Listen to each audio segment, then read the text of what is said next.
I don't know. I mean, I'm all for it. If I saw people selling Star of David cookies, I'd absolutely be down, even if they weren't Jewish, but I'm pretty laid back, and this isn't my religion. Yeah, but it would be so easy. Oh, hey, who's Nia? Yes. Are you okay? Just some cramping. The Advil will kick in soon. What do you need? Okay, well, would selling crescent moon-shaped cookies to celebrate Ramadan be considered sleazy? I wouldn't say so, but I think the bigger problem is that the vast majority of people who would be interested in purchasing them would not purchase them on account of the fasting, unless they are sick, pregnant, nursing, or menstruating. That's a pretty big flaw in the plan. Yeah, I knew we were missing something. Here, Husnia, a dragon-made heating pack. What about kids?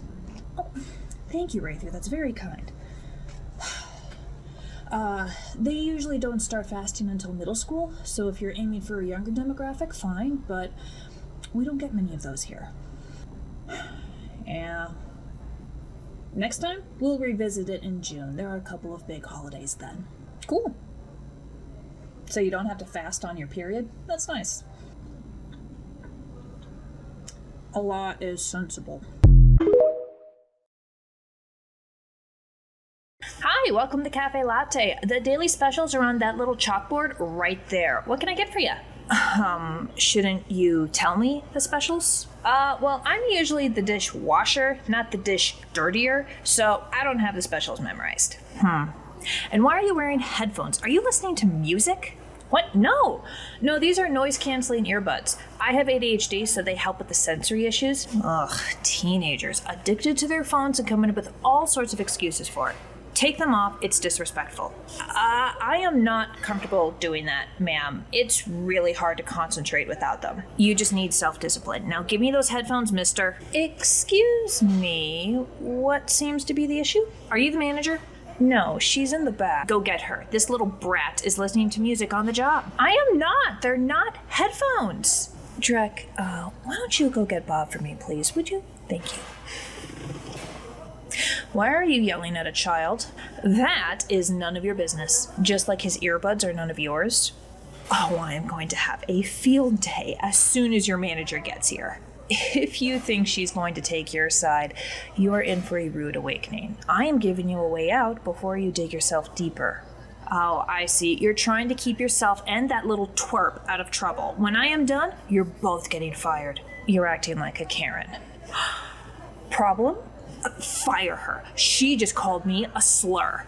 Karen is not a slur. It's calling entitled women out on their toxic behavior, which often includes harassing staff, especially those of different races and neurodivergence. No, I am not a racist, and that boy is fine. He just needs to get rid of those damn headphones. They're not headphones. He's not listening to music. He needs those earbuds to better concentrate on work. He does not. He just needs self-discipline. Silence. Drek, do you mind if I give her a mirror of your diagnosis? Yeah, that's okay. Excellent. You will experience his symptoms of ADHD for 2 years. And now you may speak. Well, that's fine. I don't feel any different. Those customers over there just need to stop drinking so loudly. Huh? I think you should leave. How are you doing, Drek? I'm okay. Bob made me some hot chocolate. Good. The first Karen can be distressing. Why don't you stay back here for the rest of the day? JC will be coming in soon, and you can help them out with the baking. Okay.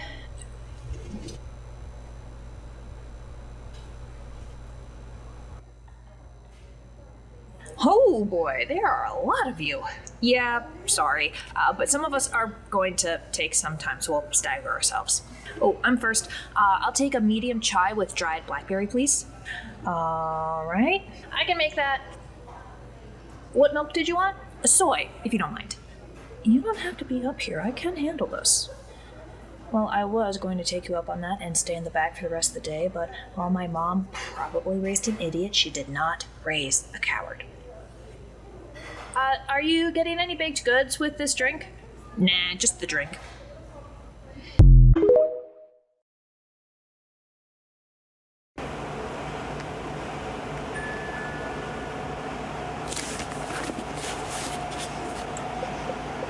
Ugh.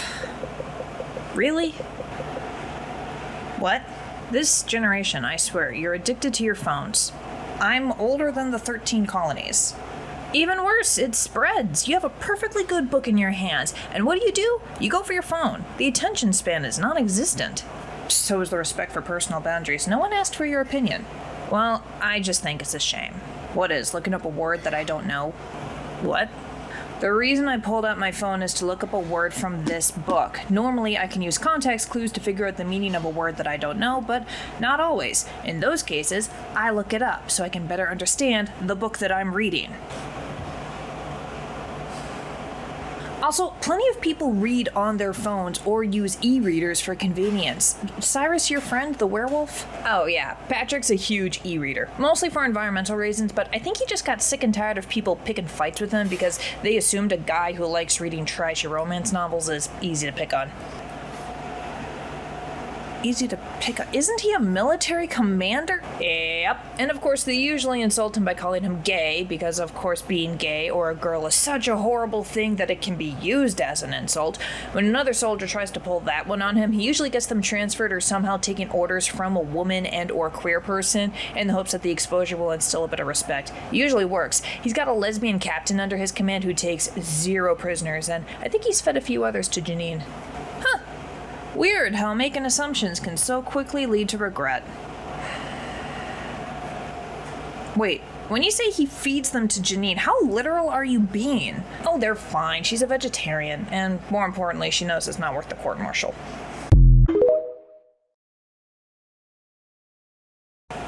She blew out the match and finally turned to face them. Her face was set in cold fury. Seeing hi, as that excuse is me? no longer a concern. Huh?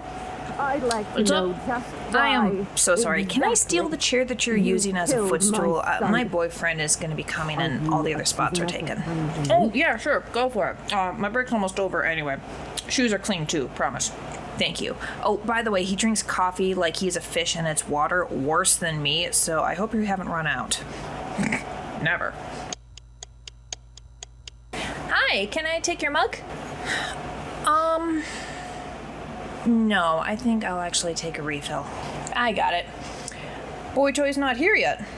No, I think he just lost track of time. It happens. But if he doesn't show up soon, we won't have time to actually chat before the movie. I don't necessarily mind. I mean, it's nice to be able to just sit down and relax, but I had to pull a couple of strings to be able to leave work this early.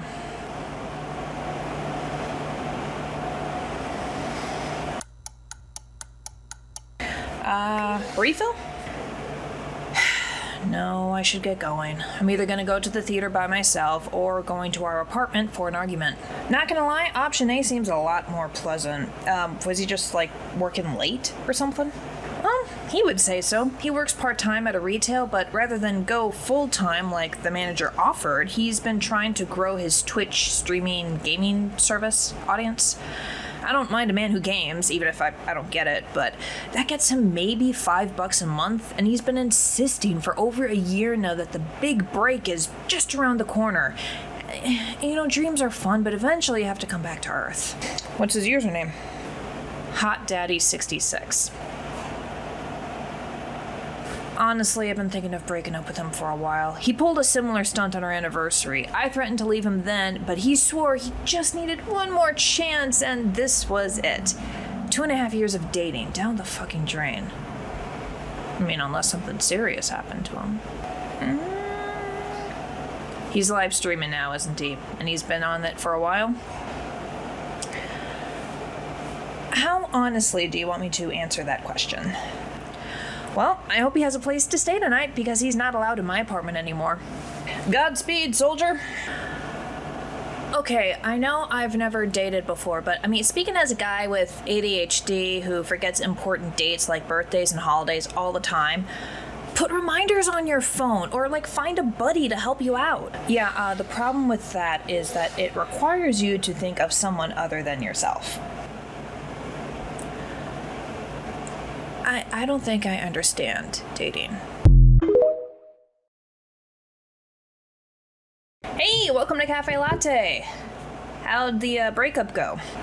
Well, he didn't seem to actually believe me when I told him we were over and that I was kicking him out of the apartment of which only my name was on the lease, until I actively started dialing 911 to get him out. And then there was a lot of yelling and crying and begging, all from him. I was just done with the whole thing. And that's what the police walked in on. We let him pack a bag before he got escorted out. I am now buying a bunch of coffee for myself and my friends who are going to go with me back to my place to box up the rest of his things and make sure he doesn't do anything crazy and that I don't do anything stupid like try to take him back.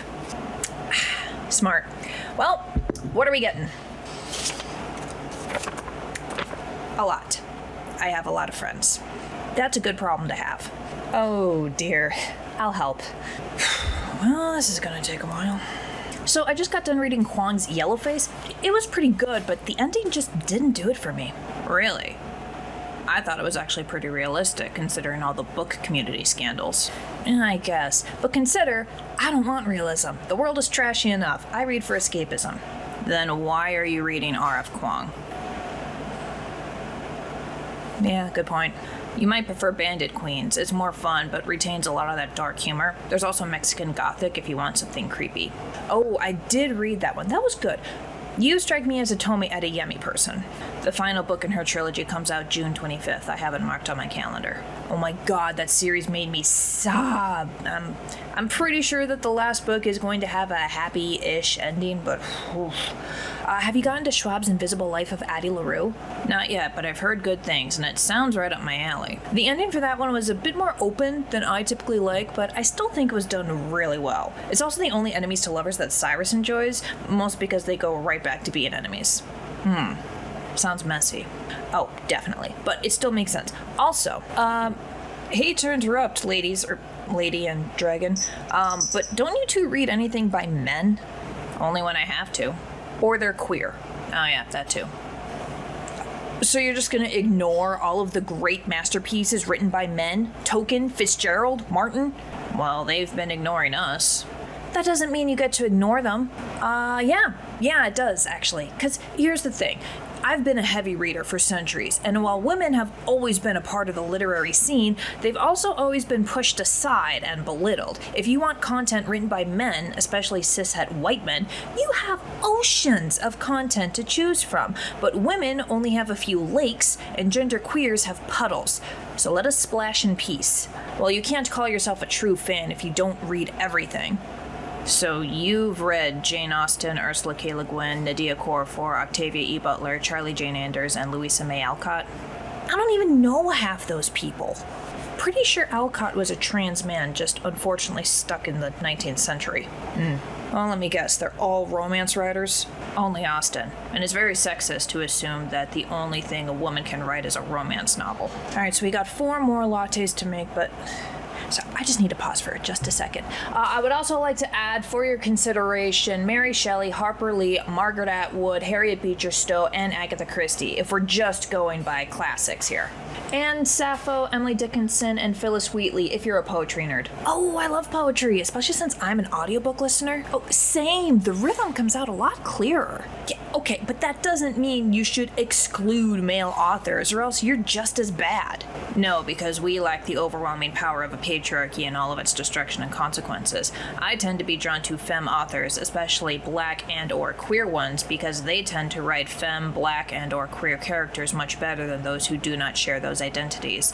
I get to see myself in these stories much more clearly and easily. There are fewer harmful stereotypes, and it also increases the chances of me finding something new and unique, week rather than 100 Lord of the Rings ripoffs. Yet we only have so many hours in the day to read. We should read and enjoy stuff that we connect with most strongly. And I'm an immortal dragon. If I have the old so many books, so little time problem, then you mortals have it way worse. And that's not even touching on genre preference. I mean, is Cyrus's best friend Patrick over there? He only reads romances because that's what he likes, and that's fine. If you tried to force him to read Tolkien, he'd be miserable because that's just not his cup of tea. Well, that's stupider than your sexist bullshit. Ugh, yeah, we're being sexist. Oh, for nonfiction, have you read Wild Swans by Young Sean? No, but I have it. You're at least the 10th person to recommend it to me. It's so fucking good. Shut up. Pay attention to me. Oh, you don't want that. Plenty of male authors write women just fine, okay? You're being so unbelievably picky and sexist. Silence. I was rather hoping that conversation would be enough to deter you.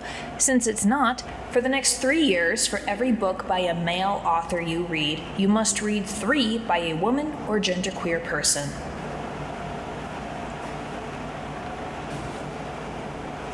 So Nicole and I have some recs if you want to get started, or not. He's gone. Pity. Now, how many more drinks do we need to make? Just 2. Oh, I'd also like to clear out your cookies. They're a very snacky bunch. Hey, Omi, I'm at the craft store. You said you just needed some trimming for your new hijab, but Kala's been asking for a shiny dress to wear to preschool, and I think I found the perfect fabric that if you're looking for another project. Yes, I know she'll outgrow it quickly, but it's on sale, and it's blue, so she'll look and feel like a mermaid. You know how delighted she'll be. No, Omi, I don't think that's a gateway drug to immodesty and sin. Look up Muslim cosplayers when you get the chance. They're incredibly creative about it. 1 second, Omi. Yes? Where are the rhinestones? I'm not sure. Have you asked an employee? That's what I'm doing. I don't work here, and unlike my mother, I'm not in here often enough to know off the top of my head. Then you need to find me someone who does know. No, I do not. You are not my child, spouse, parent, or friend, and so your concerns are not my responsibility. Yes, they are. I need help, and I'm asking, so you have to say yes. No, I don't. What? It's part of the magic of not being employed here, and of boundaries. Respect it. Oh, where is the manager? Manager! Yes, Omi, it is a crazy white lady. I don't know why some of them feel so entitled either. No, Omi, I don't think it has anything to do with what they eat. There. That's the problem. What? How? Why? Good morning. Sorry about this. I asked her for help, and she was so rude and hostile, she even threatened me. Uh-huh. I'm terribly sorry. See? She admits it. That this is taking up your time, sir. But if you do plan to ban anyone, I would recommend you check the security cameras first. The cameras don't have audio, that'd just be a waste of time. In that case, I have the call recorder app on my phone. You were certainly loud enough that my mother heard you. You record phone calls to your mother? I record and usually delete all my phone calls. Some call it paranoia, others call it being an American Muslim of color. That is illegal. I did not give you my consent to record anything. I don't need it. Did you want to hear it, sir? That's not necessary. Ma'am, would you please exit the store? What? You're harassing my customers and wasting my time. Please leave or I'll have to call the cops. This is ridiculous. I asked her for help and she was rude Omi. To me. Yes, the manager took care of it. No, my fairy boss is not able to curse her. Because she's not here, and I did not get that woman's name. Now, how much of this fabric am I buying for a dress? 2 yards? 3? Really? That much? You just want to make a matching hijab for yourself. Fine. So no Bob or Cyrus today? No, it's one of those old-timey fairy holidays. Bob and Nicole said that it was like the main thing in Europe before Christians turned it into Easter. Can't remember the name. Oh, Ostara. How the hell did you know that? Look, I might never have had as stable and sickeningly sweet of a relationship as you and Nicole, but I have dated a few witches and pagans. They're the ones most likely to go for a guy with obvious demon genes anyway. You pick up a few things. Okay, the way you said that almost made it sound like knowledge of paganism is an STD. So the reason you failed social studies and history class is because you couldn't get laid? How? So Nicole's out celebrating with them? Yeah, basically, I think so. She's a Buddhist and doesn't really believe in all the gods and deities exactly, but Michael does, and, Nicole's always down to hang out with the coven. They and the Fairies are having some sort of garden party. Okay, I was kind of annoyed that they got to bail on work for such an obscure holiday, but if it's for gardening, oh, hell no. I'll take the Karens and coffee burns any day. Weak. I'll be in the back. Whew, that wind. Well, guys, I know it's chilly, but thank you for coming out and helping us celebrate Ostara with replanting the Coven Gardens. And special thanks to Bob and Cyrus for supplying the coffee and hot chocolate. We know our place in this world. And hey, bonus snacks! Hey, guys. Am I too late to the party? A little. We just finished planting the garden, but now we're taking a break to socialize. Perfect timing then. I did bring cookies. My god, Google said that this holiday is mostly about spring and rebirth and stuff, so they are flower cookies. Literally. The purple ones have lavender, the pink are rose, and the yellow ones have sunflower seeds. Why have you not made these for the cafe? Because I literally only thought of them this morning. I'm good, but I can't jump through time. I don't think you should have added frosting. It's distracting from the subtle flower flavor of the cookie, which is otherwise excellent. Come on, you can help me paint the fence. Aw, I thought I arrived in time to avoid all the work. Nope. Ostara is about new beginnings and new goals, and the best way to do that is with a strong start. The garden's been planted, but it'll look crummy with a crummy fence. Agreed. We were just about to start. I don't suppose I can weasel out of this by saying I'm not a pagan or a witch. Neither am I, but a large part of Nichiren Buddhism is goals, renewal, and victories. Also, I'm your girlfriend, and I said so. Yeah, I guess. Are you okay?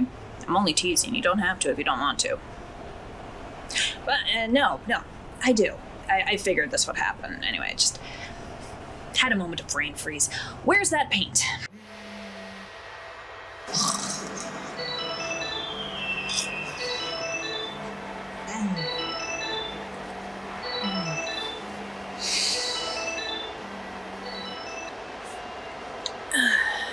Hello? Eric, I think I'm in love with Nicole.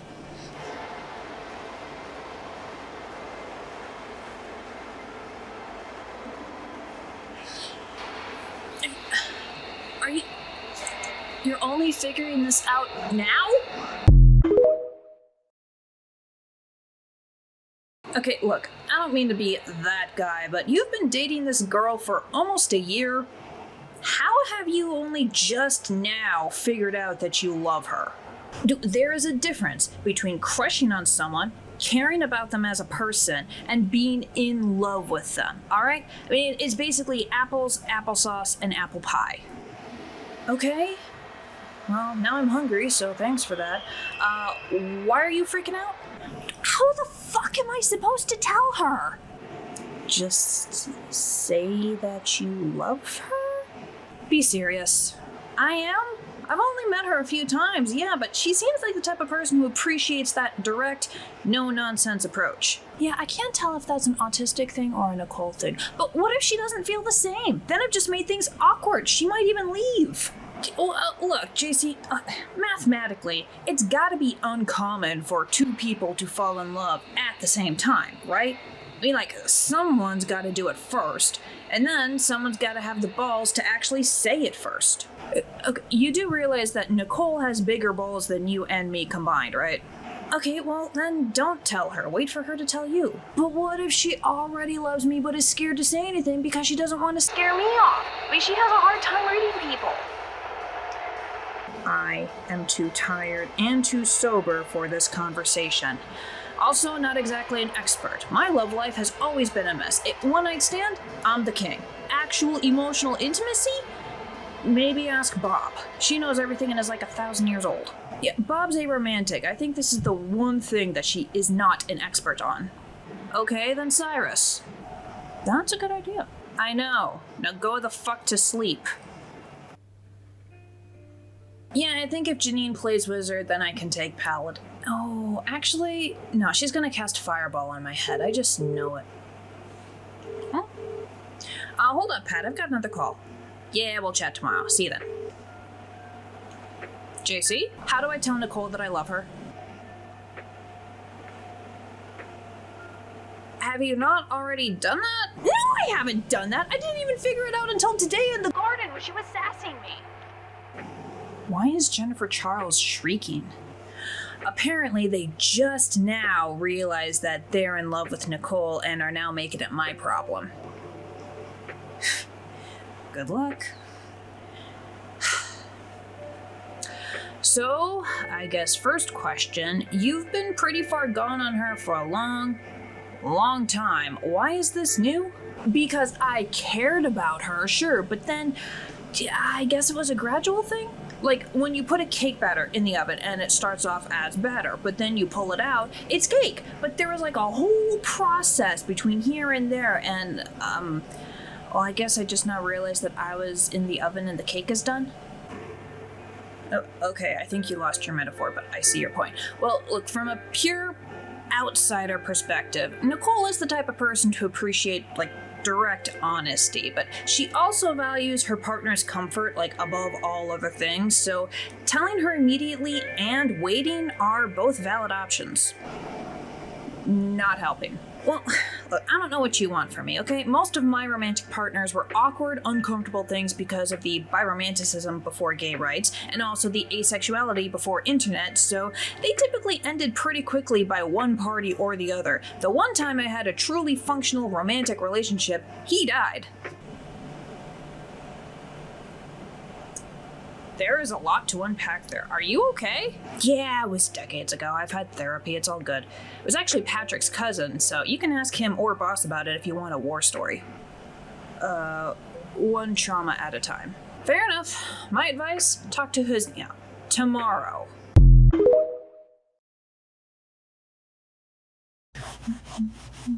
Hey, Husnia! You got a minute to answer a really weird question? Oh, sure. So long as it doesn't traumatize Drek. It's okay, I already finished eating my lunch. I don't think it will. Hopefully. So you're married? Yes? When did you tell him that you were in love with him? Like, when you immediately found out, or did you wait? Oh, I told him as soon as I realized, and I was the first to say it. But he was the first to actually fall in love. To hear him tell it, it was love at first argument, so he had to pick his moment to let me know. First argument? Well, we got off on a bit of a rocky start. See, it was an arranged marriage. Arranged? Whoa, like forced? Oh, not at all. Forced marriage is when one or both parties have little to no say in the matter. Arranged marriage is a suggestion. Honestly, Western families do it all the time. They just don't like admitting it. My parents asked me what type of person I was interested in, and they did their best to find me as many suitors as possible that fit the list. I had every right to choose any of them or none of them. I could never trust my parents with that. Doesn't that get awkward? Like, on the dates? Well, sometimes. But I never have to deal with the nerves of introducing my date to my parents or online dating. Okay. Yeah, your people might be onto something. Mm-hmm. So, what was on your list, if I can ask? Oh, of course. I'm pan, so any gender, which my mother wasn't too keen on, but my father was thrilled because, according to him, it gave him more options. They did not have to be queer, but they did have to be supportive of queer rights as well as women's rights. I have no patience for sexism. I want to be a partner, not a housemate. I wanted them to be religious. I don't think I'd ever marry an atheist. I'm sorry, JC. But they didn't necessarily have to be Muslim, just some belief in the divine. They'd have to want children eventually. Intelligence would be a nice bonus, but not a requirement. But I needed them to be empathetic, kind, compassionate, sweet, something like that. I feel like, even though it's a relatively low bar, A lot of people fell flat on their faces. You have no idea. However, one of my earlier potential matches was a woman named Fatima. She's a lesbian, very sweet girl, but while we absolutely adore each other, there was no romantic chemistry. However, we're still best friends and served as each other's bridesmaids. She married a very nice Jewish lady. It was a lovely ceremony. Aww. So, how'd the meeting with the future hubby go? Well, my mother's cousin had a friend whose son is openly bisexual and was giving his mother a headache because he did not enjoy the idea of an arranged marriage the way I did, and the people he'd been dating on his own had needed to work on themselves. That bad. Well, anyway, she convinces him to indulge her just this once. The two of us meet at a restaurant with our chaperones in the next table because, yes, Muslim dates are chaperoned to prevent shenanigans. I always appreciated that bit of safety, but at the time, he did not. He did not want to be there, and he asked me point blank, "Do you even want to be here? This seems archaic." That's a big brain word. I think it means old school, but bad. Very good, Drek, although it's not always used negatively. Anyway, I was less than impressed. I told him, well, yes, I do want to be here because I would rather have my parents choose a potential spouse and arrange supervised dates than deal with the hellscape, degradations, and dangers of online dating.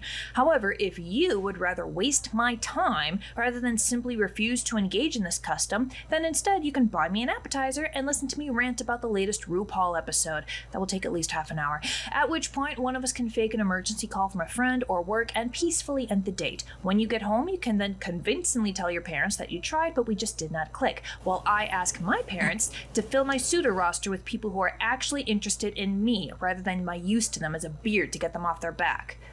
I'll take the shrimp cocktail. You really went for the most expensive item, huh? That is exactly what he said, right before apologizing, and then getting into RuPaul, because he also enjoys that show. It was a lovely date, although we had different opinions about what should have gone on in that episode. Wait, so that was your first argument? Pretty much. And he told me later that he knew at that moment that I was the one. Me, I needed a little longer to figure that out. He did not put his best foot forward.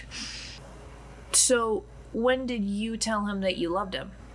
Was it during an argument? No, it was during a party, outside, away from the others, about 6 months later. He kept getting ice cream on his nose. The proposal was during an argument. And you said yes? Of course I said yes. If you can have an argument with someone and still, in the middle of that argument, want to spend the rest of your life with them, then that's how you know the marriage is going to be a good one. That is true love. So, how are you feeling about telling Nicole that you love her? Just play it by ear, alright? You'll be fine. One of those you'll know when it's the right moment kind of things. Can I go back to being a miserable, drug-addicted jerk who didn't care about feelings and people? Sure. But we'll all be very disappointed in you. That is not fair. All's fair in love, war, and baked goods. Yeah. Alright, doors are locked, I'm mopping up, and then I'm heading to Nicole's for movie night, and I will be keeping my mouth shut because I'm not ready for this. That's fair. Hey babe, sorry I'm late. Cleanup was a bit of a night. Whoa.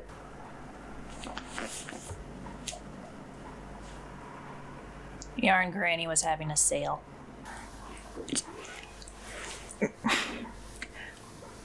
Do you even know how to knit or crochet?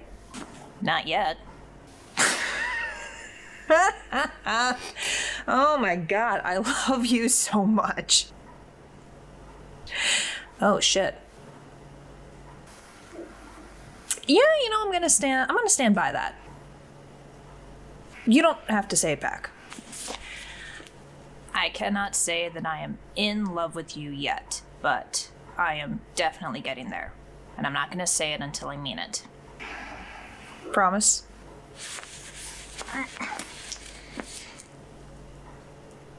Beaky swear. Awesome. Do you want me to make popcorn while you, unbury yourself? I don't know, it's very cozy under here. Hey Drek, morning rush just finished and JC is playing with a batch of flour cookies if you want a snack later. Cool. Thanks. You okay? Just thinking. You know, JC's talk with his knee the other day just... Can I ask you something? Shoot. How did you know that you were ace and bi? Or, like, bi-ace? Biro-ace? Bi-romantic asexual. But that's good. I'm gonna be stealing that. You know, it's different for everyone. Some people always knew. Others need time to figure it out. It doesn't help that we live in a sexist, queerphobic society that keeps trying to push us into these tiny little boxes. So, you know, internalized homophobia is often a problem too. And how... I didn't want to ask JC because they seemed kind of anxious about it, but how did you know if you're in love with someone? Why? Got a special someone in mind? Not really, just curious. Everyone around me is dating a different person every week, and I'm just like, don't you just get tired? High school. Boy, am I glad I missed that. Well, again, it's different for everyone. And a lot of times it's different for every relationship. You know, falling in love with one person is gonna feel different from falling in love with another. Sometimes it's super fast, sometimes it's really slow, sometimes you both love each other, but it's just not enough, and there are other problems in the relationship, and you have to prioritize your own health. Even though love often means prioritizing other people's needs above your own, it gets kind of tricky. Yeah, and if you have a past of self-hate and abuse, it can really fuck you up. I got more dishes for you, Drek.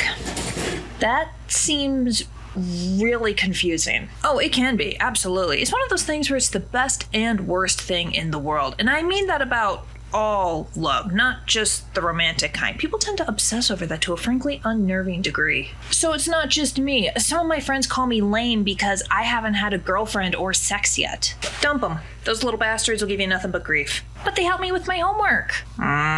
He's a big boy. He can handle himself. But for me, the best romantic relationship I had was with a werewolf named Sean. You've met his cousin, Patrick. This was in the 1950s, so I was a teenager by Fae reckoning, almost an adult. Him too, by werewolf standards.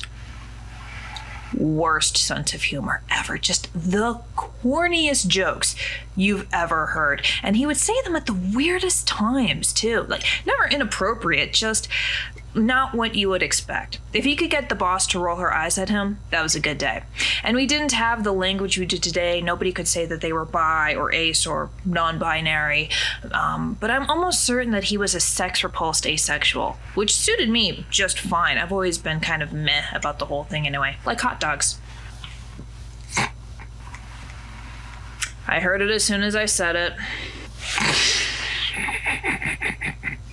So what happened? Korean War happened. He was struggling to find work, so he enlisted for some quick cash and stability. Came back in a coffin. Yeah, that'll do it. Yeah, as bad as it was for me, it messed Patrick up even more. I mean, they were practically brothers. And Sean's mom, she had gone over as a nurse. She pretty much went catatonic until the 90s. That really sucks. Yeah. But you know the really funny thing?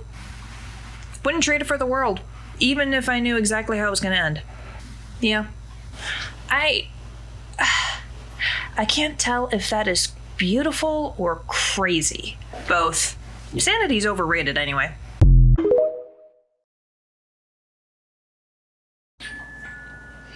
Good morning. Sorry, that was a really bad time to take a bite. You don't have to apologize to us, darling. We know how good the food here is.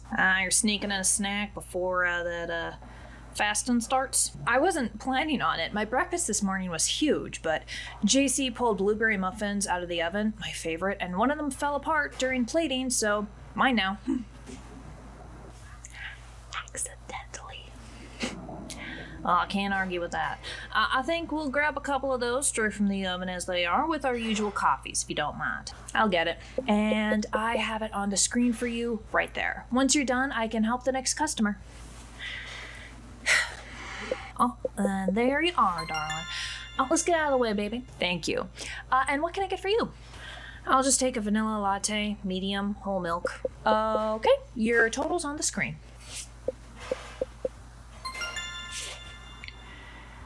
I gotta ask, why do you follow a religion that makes you do that? Like, not eating or drinking all day, isn't that a form of torture? Fasting is a choice. I do it to feel closer to God. Look, you don't have to punish yourself to do that, though. That just seems really harsh. Plus all the sexism in Islam. Sexism is present in every religious institution. It's one of the few things they all have in common. Well, at least my religion doesn't force me to cover my head. Nobody is forcing me to cover my head. Just like nobody is forcing you to wear those ugly last season shoes. And yet, here we are. Oh, wow. Women like you set feminism back decades. Our ancestors fought for your freedom, and you're just throwing it in the trash. My ancestors fought and died for my freedom to choose. I am choosing to be Muslim because I believe in God, and this faith gives me the most joy. I'm choosing to honor God, my faith, and ancestry with the hijab and fasting during Ramadan. And you are choosing to be a bitch. Help me out here? Ma'am, I am one of those ancestors who fought for Title IX and equal pay. She is absolutely right. And speaking as a military veteran, the fighting and dying for the right to choose is right on the money. I don't understand the Muslim hair covering. Don't make much sense to me personally, but neither does Chinese or trigonometry. Don't mean I'm gonna force him to stop. She ain't hurting anyone. Alright, I've got 2 coffees and 2 muffins, hot and ready. Next up will be the vanilla latte for the woman who thinks people should only express themselves in the way she's most comfortable with. Excuse me? Oh, I'm not mad. You know how rare it is to get this woman to swear? I should put you in front of Bob, see if you can get her to go off. Nope, she's gone. I'll refund the order. I'd rather not deal with the nasty Yelp review accusing us of theft on top of everything else. Ugh. I want to disagree with you, but that does sound smart.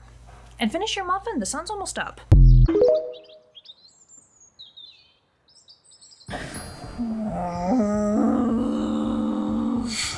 Come on, you're almost done with this draft of me. I know. You've only got like 4 or 5 chapters left, most of them in the climactic final battle, the most intense, exciting part of the book if you're doing it right. I know. So what's causing the goddamn brain freeze?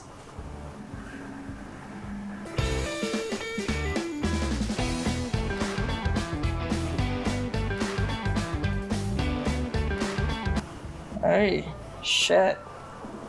Yeah. I mean, if she was a good dancer, that would be one thing, but... Also, the stickers and posters for your Kickstarter campaign are coming in soon, and I'm gonna have to start mailing them out. And signing them. You mean the Kickstarter campaign that got you $100,000 in a month? Go cry in a pile of money. It's not mine. It's going right back into you. I hate to be that person, but my original TikTok skits and rough drafts helped launch you into CaFae Latte fame, and you've barely started revisions on me. Let's not forget the Minnesota Book Awards ceremony in May that we have to prepare for. Suck a cock, you don't even know if you'll win. Oof. Wow. Not even my main character swears so much. Well, your main character is Olivia. Theirs is Jennifer Charles, who is 10 years older and a lot less mature. I've also got magic and firearms compared to what? Sticks and monsters? Bows and chimera, thank you very much. And we do have some pistols. Smelting is a thing. I have cool celestial magic, and I have a pantheon of literal gods. You don't hear me bragging about it. Because you're little more than a marketing scheme to attract readers to the real books.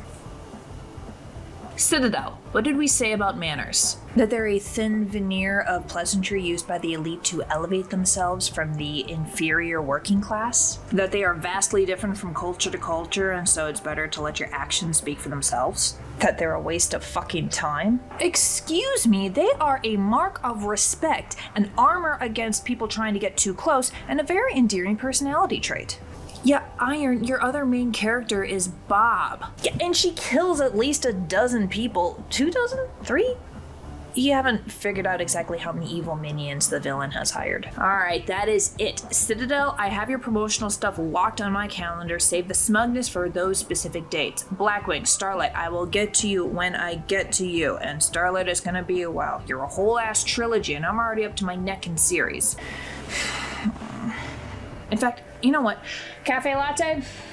Yes? You're off for the next week. I gotta focus on the book and the Kickstarter stuff, not the social media stuff. That's going to hurt the analytics. Fine, TikTok sounds only, no actual skits. Very well. Thanks, Mama. So what about her?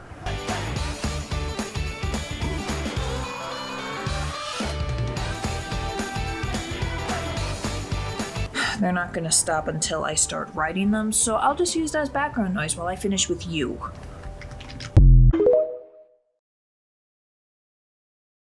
Welcome to CaFae Latte. We have some new flower cookies. The ones shaped like roses have actual rose flavor. Same with the lavender and hibiscus. No honeysuckle? That's my favorite. No, that is going into a pound cake. Our baker is currently consulting an expert on that. Okay, where do you even get honeysuckle syrup? I know a few websites you can use. You can get them from big corporations, but local's always better. And if you want, you can also use the syrup to make a nice little frosting or glaze on top of the loaf. But if you do that, I recommend adding some extra lemon zest, else all that sugar will rot your teeth right out of your skull. I wonder if we could play around with orange zest. Oh, I tried that already. I find it's just a little too sweet. Lemon's your best bet. Even the Orange Queens of Florida say so. Oh, this is gonna be really good. Oh, I know. If she wasn't retired and running her own store, I would hire her on the spot. Now, what can I get for you? Wow. Sorry. Brain freeze. You go right ahead. This is gonna take a minute. Yeah, sure. Black coffee, room for cream, and one of those donuts. And that's on the screen for you right there. Do you have anything that helps with stress relief? Besides taking time away from the stressor to look after your own health, a small dose of pixie dust will have a calming effect, especially in tea or hot chocolate. Yeah, let's do hot chocolate. I've earned the right to be a child today. A long day at the rat races? Long month. Usually the kids are manageable, but these last few weeks. You're a teacher? Close. Student counselor over at the middle school. Nicole actually recommended this place. Maybe someday I'll get another degree and go for therapy, but until then... Counselor's close enough. We'll get you that Protector of the Realm discount. Aw, really? Really? It's not like that's a real job. I am not in the mood. No, for real. All right, no offense, but all you have to do is listen to kids complain about homework and crushes, and then you're off by 3, and then you get to take the whole summer off. It's not even an office job, so why are you so stressed? Emotional labor is still labor, and if I want to help other people's mental health, I have to look after my own. Emotional labor? Seriously, what the hell is that? I could make him quiet if you would prefer not to deal with this. No, it's fine. You know, ignorance before malice. To answer your question, emotional labor is the mental activity of managing or maintaining relationships. You cannot have a relationship without it, although notably all parties in that relationship need to carry an equal burden of that labor. You also cannot effectively help patients or clients without it, especially in my field of work. Kids come to me to complain about homework, sure, and the stress of their lives, and to learn tools and techniques to handle those problems themselves. I teach it to them now so that they're prepared as adults. They also come to me when there's a bully problem that a teacher cannot solve or will not solve, or perhaps the teacher is themselves the abuser. They come to me when someone has touched them, sometimes another student, sometimes an adult, often a family member. They come to me when their legal guardians give them bruises, or when their brother chases them down the street with an axe, or when they've lost their homes. And you want to know what type of labor it is to convince CPS to get off their ass and do their damn job? In the past year, I have had 12 kids who needed to get out of those homes, and the only ones that CPS jumped on immediately were the white ones. They drag their feet for kids of color. And of course, I have to explain to those kids why nobody's coming to rescue them even when they did everything right, while trying to get them to keep telling me these things that I can keep reporting them despite the lack of results, all while praying that today is not the day they get killed.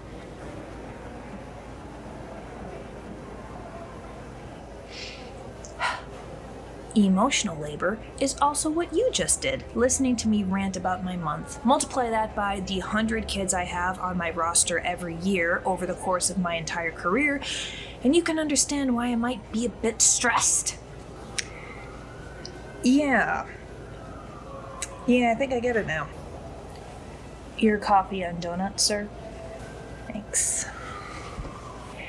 And would you like whipped cream and sprinkles on your hot chocolate or marshmallows? Marshmallows. So, what do you think? I definitely prefer the flour cookies, but this lemon honeysuckle cake is not bad. A little too sweet for me to eat more than occasionally. Yeah, they are a lot, but they've got a great spring and summer vibe. Oh, I won't be coming over tomorrow. It's the after-school program. Oh yeah, you said it was like an artsy autistic thing that you're running? With it being Autism Acceptance Month, I wanted to do something. We've got a few kids who are open about their diagnosis, so we're all going to be working on some paintings after school tomorrow, and then hang them on the walls for a week. Steven thought it was a great idea, especially since the theme is autism. They're each going to write a little note explaining what they painted and their life experience so far. Volunteers only, no kids are being forced into this. Oh, that sounds cool. I mean, when I was in school, the autistic kids were usually the ones getting bullied. Exactly. That's what we're trying to prevent. I'm sorry. I just couldn't help it over here. You're having autistic kids draw pictures? Yes. But they're autistic. They're all math and science, not art.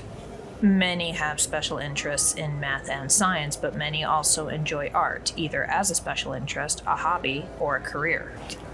No. Look, my brother's autistic, so I know. He can barely do stick figures. Yeah, and neither can I. What's your point? The whole point of this project is to knock down discrimination like that against us. Us? I'm autistic. See? No, you're not. Yes, I am. No, you're not. You're way too relaxed in public. You're not freaking out about breaking your routine with this new thing. And you're an artist. There's no way. Bitch, are you her doctor? Excuse you? My significant other is trying to tell you that autism is a spectrum. Not even that, it's more of a color wheel, with a wide variety of traits and intensities. No two autistic people are alike, and there are several who do not share any traits with each other at all. It's a very wide umbrella that we're only just now beginning to understand. Now, I may be bad at reading the room, but you're making me uncomfortable and my SO angry, so please leave us alone.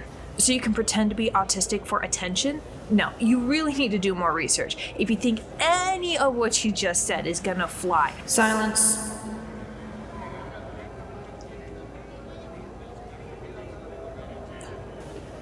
Look at that. She doesn't even look up anymore. I don't have to. I can, unfortunately, hear her. You may regain the ability to speak when you gain a better understanding of autism and its community. Happy Autism Awareness Month. Hi, welcome to CaFae Latte. What are we having? Hi, yeah, I just need the biggest coffee you have and a side of the will to live. Cream and sugar too? Yeah, would you? Coming right up on the screen for you. Work shift? Retail. Oof. Wait, isn't it a Muslim holiday? I mean, that's why Husnia's not here, right? Yeah, it's Eid al-Fitr? Eid al-Fatir? It's the end of Ramadan. Eid al-Fatir. And good news is I'm not going to burn the cock cookies this time since I'm not there. Bad news, 10-hour shift on a day that I explicitly asked to take off months ago due to religious reasons, but oh snap, we're short-staffed and you need to be a team player. And quitting's not an option, with inflation and the non-existent savings, but I am job searching. Huh, yikes.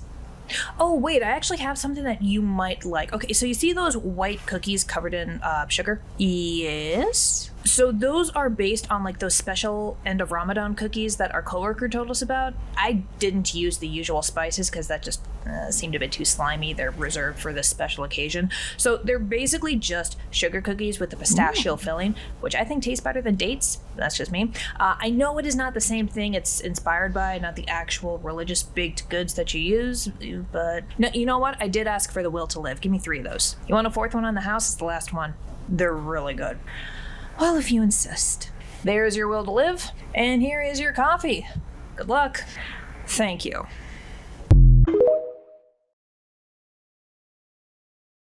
Why are all these brownie slices so crooked? Well, none of us are straight. Our baker made the mistake of asking Reithu to help cut the brownies. Hey, I told you I was not good in the kitchen. You implied you weren't good at baking in the kitchen. There's no risk of you burning down the cafe by incorrectly slicing some brownies. They're $1 off for your trouble. Well, then I'll take 2. I'm really glad to see some fellow rainbows. My boyfriend and I need to find a new haunt after the last one got bought out by a homophobe. I hate it when that happens. My favorite alt-rock station got bought out by a Christian station, and we had no warning. Just suddenly flipped to it and found the guy ranting about the evils of homosexuality. You still listen to radio? You don't? Yeah, I remember that. That sucked. Can I ask, so you're obviously bi from the pins. Oh yeah, bi-romantic, asexual, at your service. Demisexual, demi-romantic, and gender fluid. Although that might just be me being a dragon. It's hard to tell sometimes. I'm sorry, I forget that I'm actually a part of this now. Aromantic. It's okay, boss. We love our baby queers. Except that's not queer. Oh, Jesus, you are doing so well. Aromantic and asexual are new terms, but my understanding is they are both a part of the queer community. Well, your understanding is wrong. What do you think the A stands for in LGBTQIA? That A shouldn't even be there, alright? So-called arrows and aces are just trying to hijack the queer community. It'll set back all the rights that we fought so hard for. They said something very similar about bis and pans. You're just rehashing old arguments that weren't even that good in the first place. It's disappointing, really. At least be original in your bullshit. Hey, I got so much pushback for being gender fluid within the queer community. The vibe that I got was, you can be queer, but only queer like us. Yeah, you still get remnants of that today. It looks like it's gotten better. Oh, much better. But, still the white, cis, allo, queer sometimes kick up a fuss. We're not kicking up a fuss, okay? We just have to be really careful. The queer community is so oppressed, except now it's also suddenly trendy too. Everyone and their mother keeps saying, I'm a little gay, and then we have these people making up identities like ace or arrow or demi. Yours isn't a sexuality, okay? You just take a while to fall in love, which is fine, but it doesn't deserve its whole identity. Everyone does that. No, plenty of people have instant attraction, unless they're demi, ace, or arrow. Queer just means not cishet. If you're not cis or hetero, congrats, you're queer. And your gatekeeping bullshit only causes us more problems. You can't say, all queers deserve equity, except for this group. They are not queer, you jick. Silence.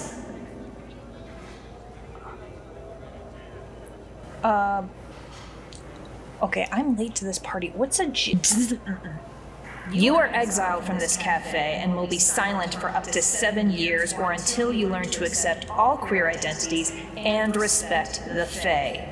Go. So to answer your question, that is like calling a black person the N-word. Oh. Yikes. Nah, he got off lucky. This is not the Wild West anymore, Cyrus. You can't stab him.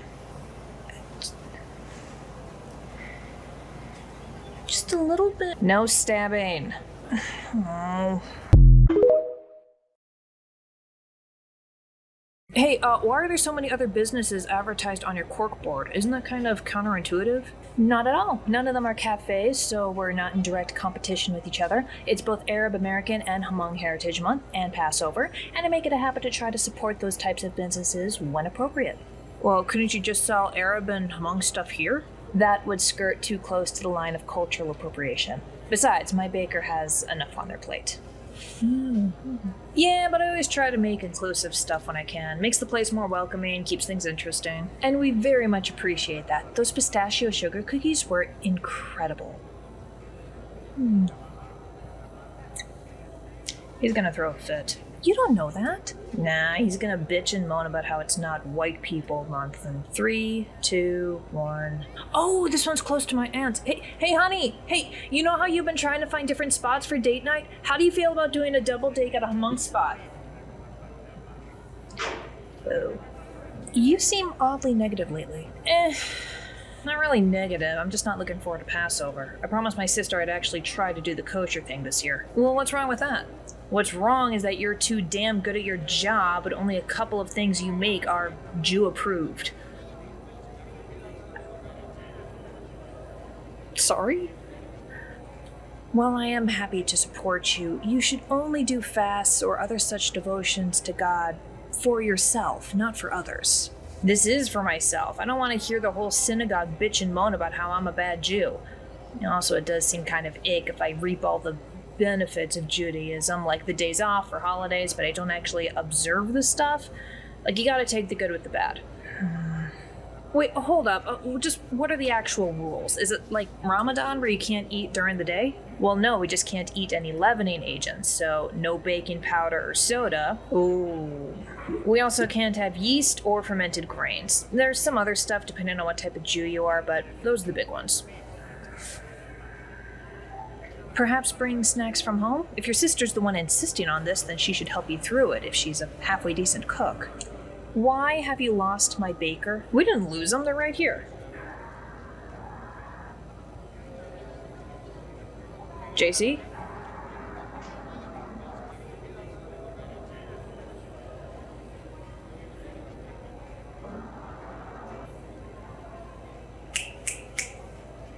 Challenge accepted. Yeah, what?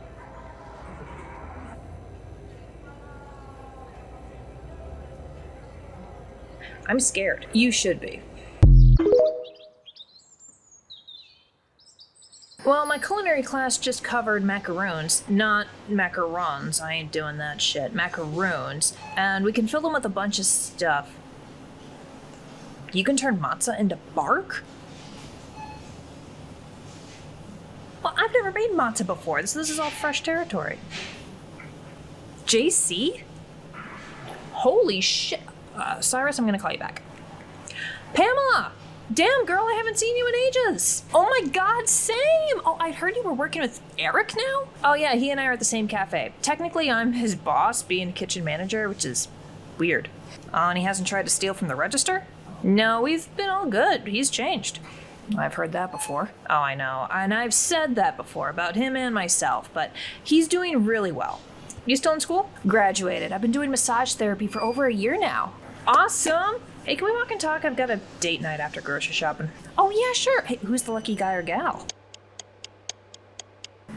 Aw, she's adorable. Thank you. Larry just dotes on her. My parents have finally come around to him, and it only took them raising their grandchild. Are they still giving you crap for being a stripper? Well, ex-stripper now, I guess. Comes up every now and then, but Larry and I are good at shutting it down. Would you believe me if I said that I didn't quit the old job until after I gave birth, and I actually got more tips the more I showed?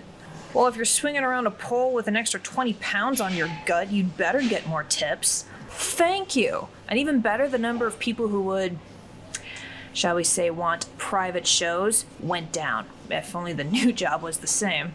Well, what do you mean? Oh, every now and then we get an asshole who asks for a happy ending. Usually nothing bad comes out of it when we say no. I mean, I know a couple of girls who do more explicit work down the block, and I just refer them over. But sometimes they get insistent and pushy, and then we have to call security, and it's just a whole mess that I'd rather do without. My old clientele was more respectful than these jackasses. I mean, you want to pay for sex? Fine.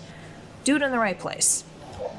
Pam, that's not cool. What's your security even look like? Security is a 200-pound boxer named Jacob. Oh, that's better, but if he's sick or something. You doing anything tomorrow? No. Why? I'm getting you extra security. JC, I love you, but we don't have the money for more staff. Who said anything about extra staff? Your girlfriend's not the jealous type, is she? Because back when I dated Maggie, she refused to let me have anything to do with, well, pretty much anyone as I'm bi. Well, that's not healthy. Oh yeah, and it's also why we didn't last more than a month. Nicole's the farthest thing from jealous, alright? She knows she's the catch in this relationship. Ah, good. Can I speak with someone else, please? Maybe a real witch? Ma'am, I can assure you, I am a real witch. No, you're not. You're a man. Everyone knows only women can be witches. Ma'am, You do not need a vagina for witchcraft. The reason witchcraft is so closely intertwined with women is largely due to sexism. When all other careers and educations are off the table, magic becomes a very good alternative, especially when so many ingredients are things that can be grown in a garden, also traditionally a woman's job. But plenty of men are also witches. Now, how can I help you? You can help me by finding a real witch. Like her. Everything I know about witchcraft I learned from him.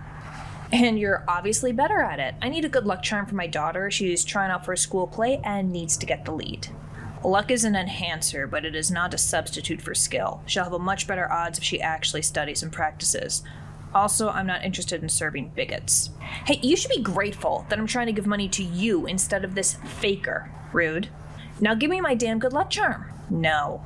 I said, and she said no. So leave, or I'll make you leave. Does that usually happen? Nope. Normally the protective charms we have around here mean that harmful people don't ever come here. When they do, then the charm strategy changes to ensure that they're easy to handle. Usually by having a protector conveniently show up. It's happened before. Remind me to tell you about Stacy. Hey babe. Hi. Who's this? I think I've told you about Pamela? Dancer, right? Stripper. But thanks for trying to be discreet. Oh boy. Alright. What type of protective charms do you need? I think you can still wear jewelry on stage, right? I mean, rings, bracelets, necklaces? You can, but I don't. I haven't done that in over a year. Now I'm a massage therapist, but JC was saying how you guys might have something to prevent people getting pissy about not getting a happy ending. Oh, that'll be easy. Alright, well ideally this would be something that you can put in the building itself. The smaller the charm, the less territory it covers, so to speak. So if you just want to protect yourself, that's a piece of jewelry. If you just want to protect one room, then I would recommend a crystal or stone about that size. Like, yeah, about the ones the size of a mug. For a whole building, larger. Larger, of course, being more expensive, but you know you're JC's friend, so we'll give you a discount. Oh, thank you. I think I'd want it to be in the lobby, protect everyone, and it has some very warm tones in the room, so, I mean, what do you have for... Thanks, babe. Of course.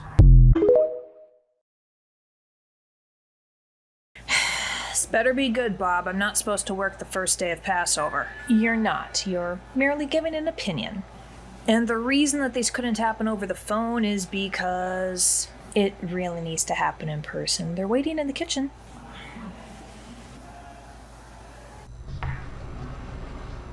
Alright, what was so important that I had to... Holy shit! Hey, just the dragon I wanted to see. We need help. The whole counter is covered in food. 2 counters. Well, yeah, you were complaining about not being able to eat a whole lot of CaFae stuff this week for Passover, and I kind of took that as a personal challenge. So Cyrus and I got to Googling, and I may have gotten a little carried away making Jew-approved goods. We have matzah s'more bars, matzah granola bars with nuts and dried fruit, chocolate caramel matzah bark with bananas and coconut, toasted coconut macaroons with 3 different fillings. That one's chocolate, that one's mango, those are dragon tears. Let's see, what else do we have? There's apparently an Indian version of brigadeiros that work for you, except they use coconut instead of chocolate. I made a few variations of those. They're over there. And there's obviously the flourless chocolate brownie cookies that I finally figured out how to do. Those were originally for the gluten-free folks, but they should work for you too. Wow. Thank you so much. There's no fucking way I'm gonna be able to eat all of this. What am I, chopped liver? Well, yeah, and Bob said that we only have room at the front of the house for like 3, maybe 4 new items, and they'd probably have to be like Passover-only specials, so we need to taste test and figure out what we like best. Husnia and Drek already gave their answers, and Eric's coming for his shift in about 30. You can keep the leftovers. Fight with your sister over them. I cannot believe you went through this much trouble. Well, Cyrus was a huge help, both with research and with, some prep stuff. This was definitely a 2-person operation. Seriously? I mean, you know me, I'll eat anything. Just seemed crummy that you couldn't. Oh, you saw Pamela the other day? How's she doing? Really good. Got her massage therapy license, had a baby, still with Larry. That dork? And she's a dork in love. Apparently he's a good dad. Babe! Hi. How do you know Pamela? Ex-girlfriend, one of my better ones. We really only split because she wanted something serious and I didn't. And also you stole cash from the registers of her workplace, almost getting her fired. That too, but at least I didn't steal from her. Congratulations on not being as big of a jerk as you could have been. Hey, she brought me homemade cookies while I was in jail and they were almost as good as yours, so it's water under the bridge. Oh, hey ma'am, welcome to I Need to Speak with Allison. Do we have an Allison? Not that I know of. I have a student named Allison, but this isn't either of her mothers. Don't you try to cover for her. There's an Allison who works here who's been screwing my husband, and I have every right to speak with her.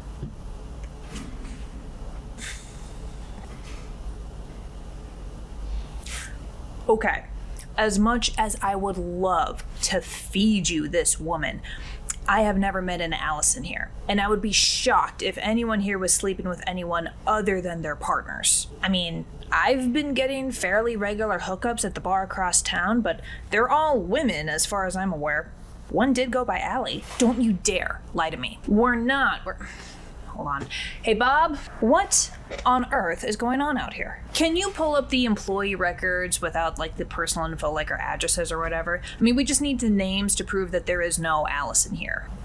I can do that, but what makes you think there is an Allison here and that she's having an affair with your husband? What's your evidence? Well, my husband kept a second phone. I found it, and all of the pictures, videos, chats, but he didn't put a name to the numbers, so I had to confront him about it. He said that her name was Allison and that she worked here at CaFae Latte, the place run by the Fairy. Why would he lie? Oh, I know. He's trying to spare the mistress from dealing with the wife. Dealing with me? Yeah, and I'll bet good money that she doesn't even know he's married, so he's sending you on a wild goose chase to buy some time and figure out what to do. That son of a bitch. I could give him a truth curse, allowing you to get real answers. No. I'm not going to give a fairy my husband's full name or bring him anywhere near here. I love him. I don't want him cursed. Sometimes love ain't enough. What about a truth potion? A what? I can make you a harmless truth serum for him to drink. He will be unable to lie and it'll only last an hour. No side effects. But we'll have to go to my coven and it'll take me a couple of hours to whip it up. Fine. Great. Perfect. I will take it. It'll cost $75. Girl, if you get the truth out of him, I'll give you $100.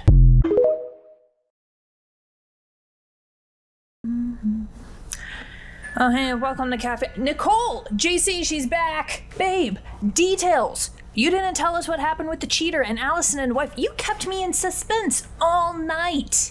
Sorry, it turned into a whole ordeal. Plus, I wanted to tell you all at once.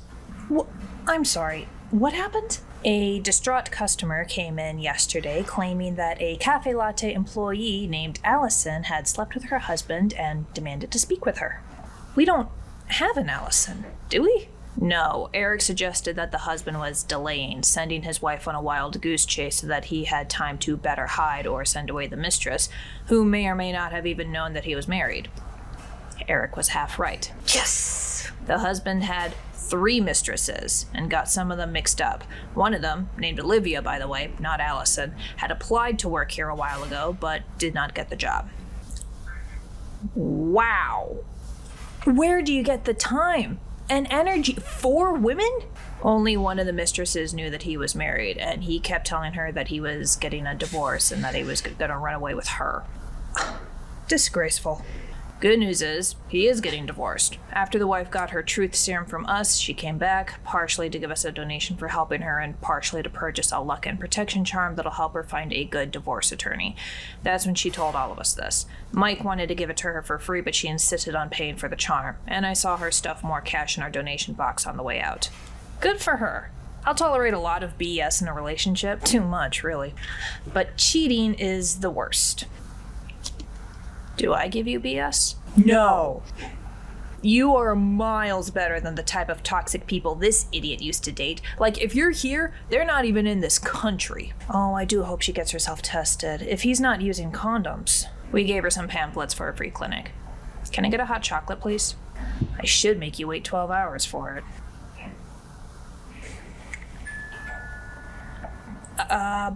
Bob, are you in a cursing mood? I can be. Why? Are you still going by that dumb name, Jennifer Charles? Because when you speak of the devil, she will appear. I know that look.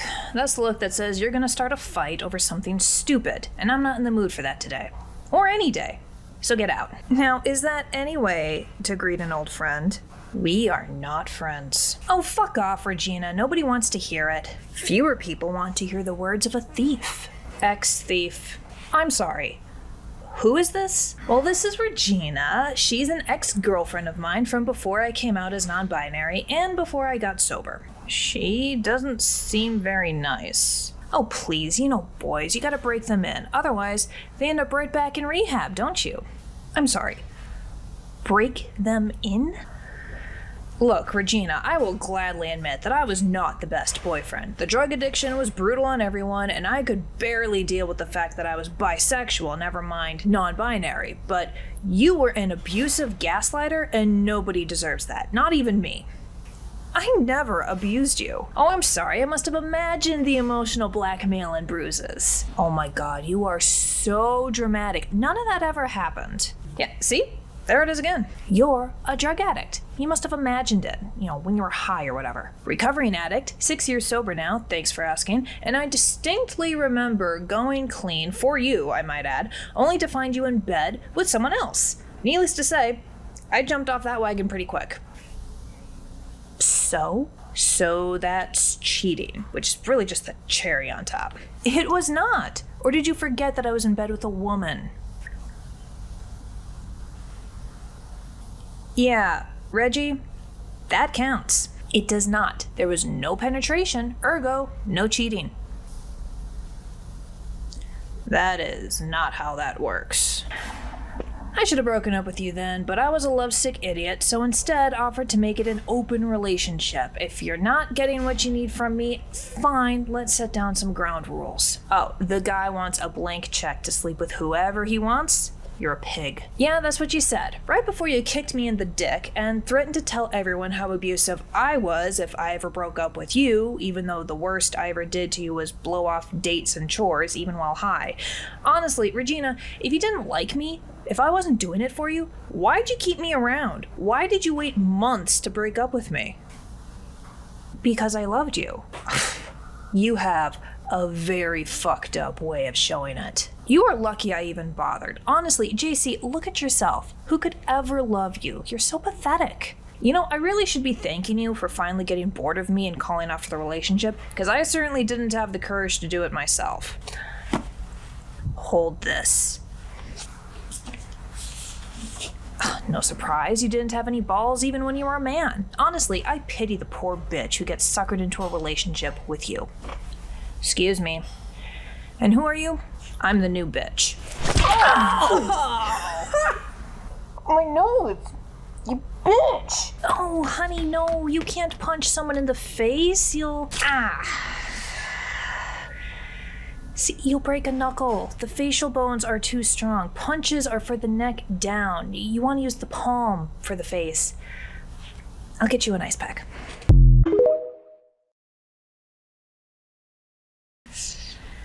We're probably gonna have to get you into the hospital for this one, babe. That's okay, I have good insurance, but I'd rather avoid an ambulance. I'm sure Jennifer Charles, or one of us, can drive you.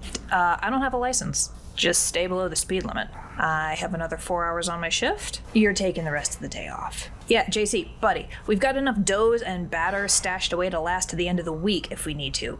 Take the time off. Agreed. Take care of your partner. You've both earned it. It's too bad Regina bailed before Bob could give her what she earned. I'd rather not waste any more brain cells on it. And that is your right. Yeah, I guess.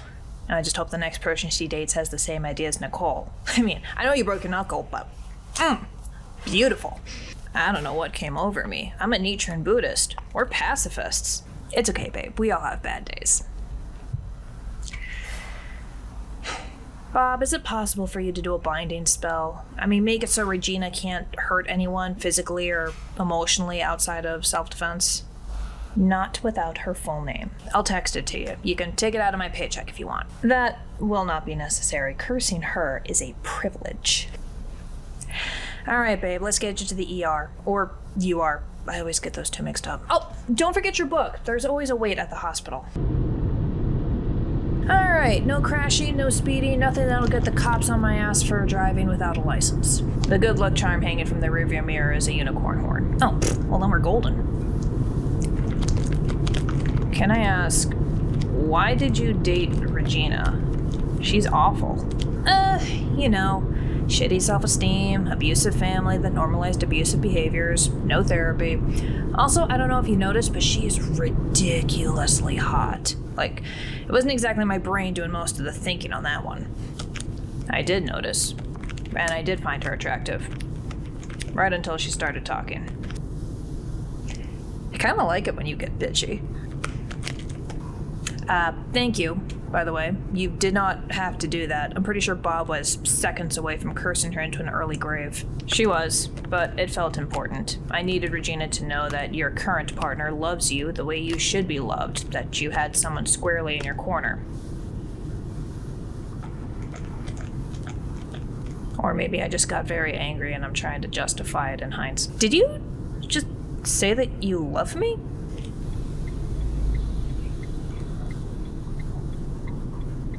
Well, they do say love hurts.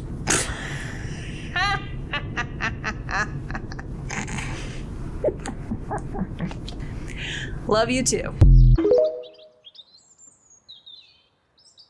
You two look like shit. Should I whip up more coffee? Please. Long night? Enjoyable, though. Not like that. The Stoughton Street Coven had a Beltane bonfire last night. Music, folktales, s'mores, dancing. Jumping over the extremely large, extremely dangerous fire. That too. Tell me there's video. Oh yeah.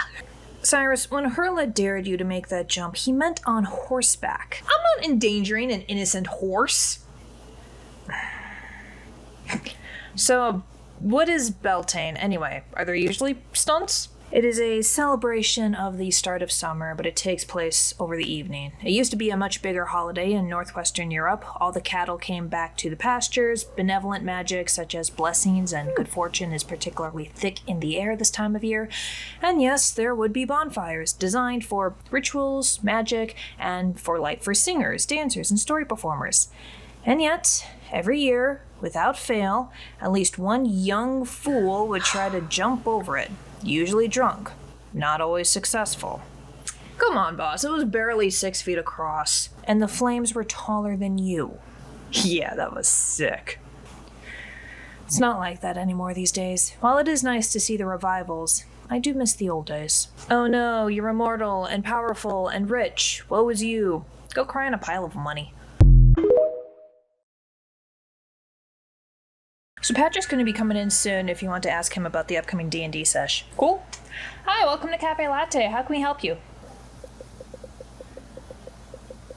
Ma'am?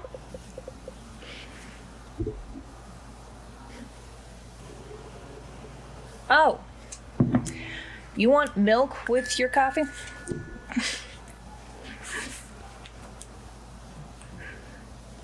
Oh, lots. I'm gonna go start on the dishes. Yeah, sounds good. So do you like chocolate, vanilla, fruit? Excuse me, I just need to add some honey to this latte. I'll get to you in a minute, ma'am. Let's see here. We have gluten-free chocolate cookies. Also the fudge. Hello? What the hell are you doing? Hey!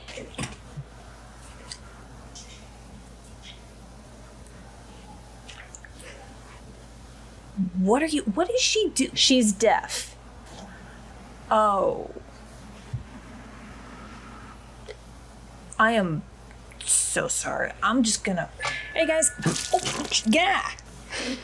Sorry. Crud all over my shirt. Yeah, I'm fine. It's not hot. Is everything okay? I heard Karen noises. Yeah, I think so. You good, Pat? Yeah, I'm just gonna soak this in cold water. You don't mind, do you? Nah, just use one of the sinks in the kitchen. Down, girl. I have a girlfriend.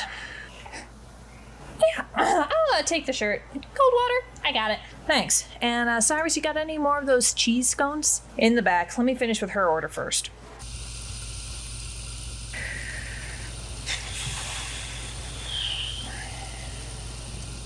Are you good? You look like you've seen a ghost. Yep, totally good. Totally fine. I was such a better liar at your age. Honestly, same. You're a fairy. Fairies can't lie. No, but we can act and misdirect, and you know what they say about half-truths. Fair. Now spill, kid. What's going on? Apparently I'm gay. What? Fuck! I just lost $20. I'm sorry. Hold up. You figured out that you were gay just now through Patrick? Patrick? Yeah, it was my first time seeing him shirtless. I didn't realize he looked like that. Patrick? You dated his cousin romantically. There was no squishiness involved. I certainly didn't get that from seeing him shirtless. Hey, there's no squishiness going on here either, okay? I'm a teenager, he's an adult, probably a gazillion years old since he's immortal. Werewolves only live to 2,000 years before they die of old age. Oh, only 2,000? How old is Patrick? A mere 200? A little less, but your point still stands. He'll skin himself before he touches a minor. Yeah, also, he's already in a relationship. I'm not gonna be a homewrecker. Besides, he's straight, isn't he? Your gay awakening is literally one of the straightest men I've ever met. I mean, he has to drink your body weight in tequila before he's even up for a little bit of experimentation. Exactly. This is just an, oh no, he's hot moment. It's fine. For you bet that I was straight? I mean, I feel like I should be insulted, or at the very least I should get some of that money. Well, talk to Husnia about it, because apparently her gaydar is impeccable. She had you pegged within your first shift with her.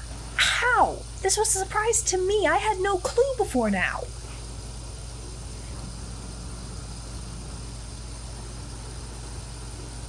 Oh, maybe in hindsight. Oh, Boink, Marry, Kill? Boink Benedict Cumberbatch, marry Sir Ian McKellen, kill Kim Kardashian. Because she seems really mean, and Mr. Cumberbatch and Mr. McKellen are nice. No, I can't watch Merlin again. Well, for a lot of reasons, but one of the biggest is that Merlin and Arthur never got together, alright? That would have made so much sense, would have been so much better. Why is there Pride Month and Coming Out Week? Aren't we all a little gay?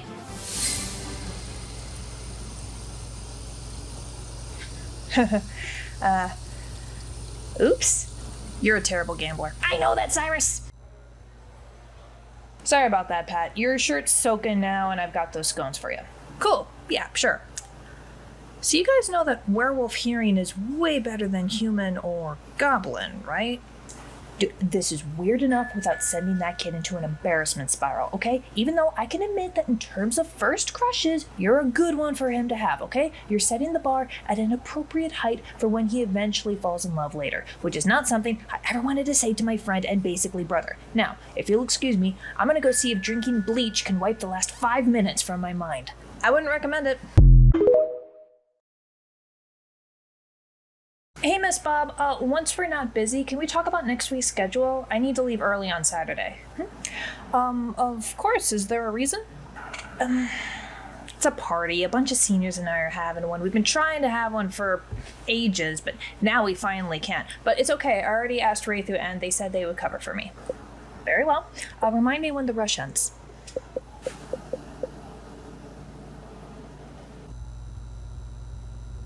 Hey, Drek, you're off on Saturday?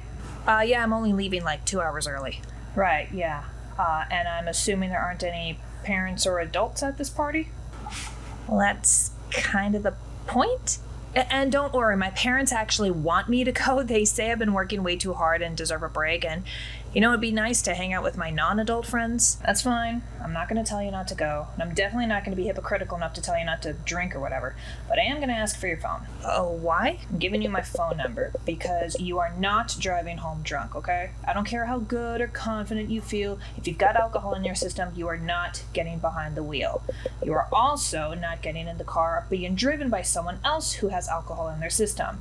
If you don't have a sober driver and you cannot get an Uber or whatever, and you don't want to call your parents, call me. I'll be at Nicole's. She'll let me use her car. Text me the address of the party right now. Yeah, okay. Here you go. You can also call or text if something else comes up. And I mean anything. If you have even the barest suspicion that somebody spiked a drink, or a creep refuses to leave you alone, or the vibes are even vaguely off, I don't care. Call or text me, I'll come running. Listen to those alarm bells. They are designed to keep you alive. Got it? Got it. All right. Have fun, do the dishes, don't die. Drek's a smart kid and he's with friends that he trusts. You don't have to hover over your phone. Yeah, I know. He's smarter than I was at that age anyway, not that that's a high bar. You don't have it on silent, so you can at least eat something. Yeah. Drek? Hey, whoa, slow down. Okay, are you with her? Don't leave her alone. You put her in the bathroom and lock the door. Perfect. That was exactly right. Nicole, I need the keys. Got him. Let's go. We're on our way. Just keep talking to me. JC, we saw you and we came down. Xander, he helped. He's a football. He plays football. He's a friend. Hey. I'd have driven us, but I'm a little drunk, and Drek said that he would feed me to a dragon if I tried that. Very good, Drek. All right, what do we got? Is Melody. She's here. We think someone drugged her. I'm fine. I'm totally fine. I feel great. I'll bet. What were you drinking, Melody? You don't strike me as a White Claw girl. No, I'm the designated driver. Okay, I was only drinking lemonade. Can I check your pulse? Yeah, sure. It's nice and steady. Is she gonna die? She's not gonna die, okay? She's just drunk, or maybe high. Well, it's not roofies, or you'd be out by now. No, I wasn't supposed to get drunk. I said I wouldn't. I don't even like drinking, okay? The taste is so bad. I don't get why people like it so much. I just like being with my friends, and I make sure that everybody's okay. And that's why I'm soccer captain. So everyone calls me the mom friend. She is the mom. She's like Husnia that way. Hey, we love the mom friend. Did someone give you a drink? Oh, yeah, Kurt, it's his party here. He said that he got some new lemonade, and it tasted really good. And we should tell Mike, thank you. We should tell me to tell Kurt to tell Mike, thank you. Who's Mike? Because that's whose lemonade it was. Mike's lemonade.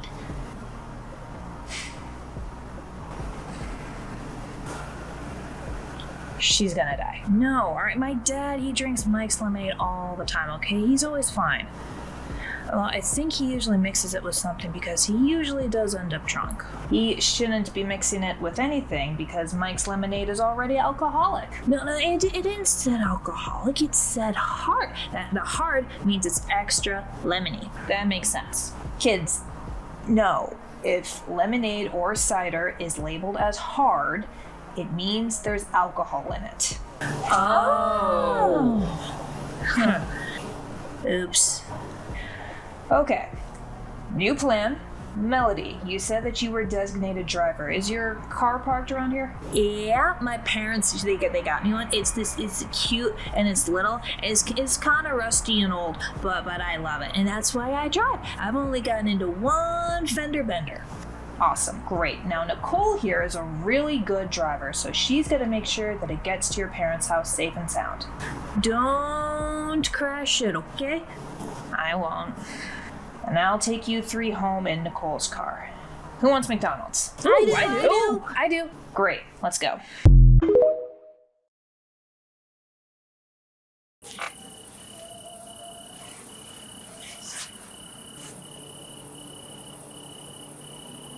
He is fine. He just fell asleep. He's more of a lightweight than his mother.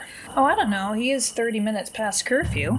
That was our fault, actually. We had to drop off 2 of his friends before this. We didn't want them wrapped around trees. We also swung by the McDonald's to load them up with carbs. He'll still probably hate himself in the morning, just not as much. You mind if I... Oh, yeah, no, come on in. I'll make you both some tea. Let me show you to his room.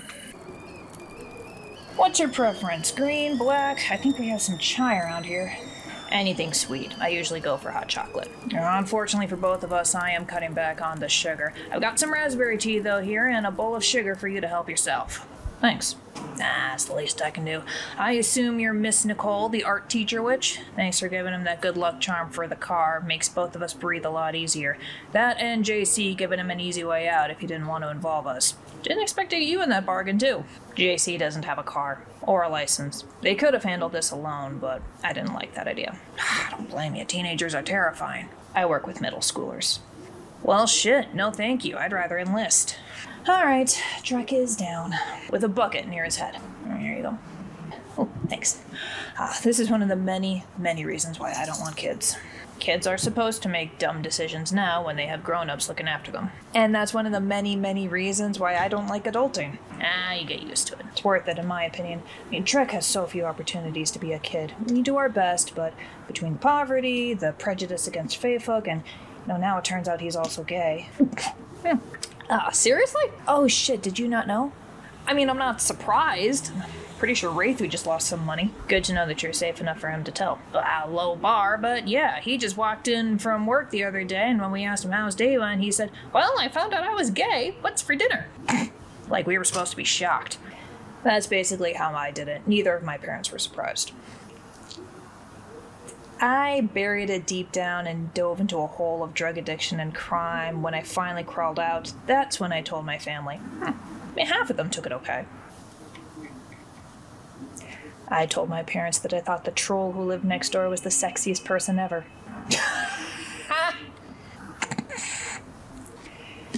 They didn't take it well. Didn't take you dating me well either. Oh, they still say that this is just a phase. What, giving them a grandkid? Hell of a phase. Eric, you're early. Yeah, traffic wasn't too bad. How's it been today? Not too bad. Drek was a little hungover this morning, but he's doing good. Aw, baby's first hangover. It's been okay. I mean, I drank a lot of water, and I ate a bunch of carbs, and Husni has been feeding me tea and Advil. See, I personally use raw eggs and orange juice, preferably whisked together. Ew. We're just glad that you're here and safe. Yeah, it was a false alarm. Kurt felt really bad when he found out what happened. He didn't know that the lemonade was alcoholic when he got it, so he really thought that he was giving us a sober option. But, it's okay. He said sorry, we all got home safe, and Melody's already making jokes in the group chat, so we're fine. Well, since I'm early, Husnia, did you want to bail? Oh, that would be lovely. Thank you. Go clock in. I'll handle these guys. Hey, what can I get for you? Yeah, I'll take a black coffee, and she'll take a tea, low sugar.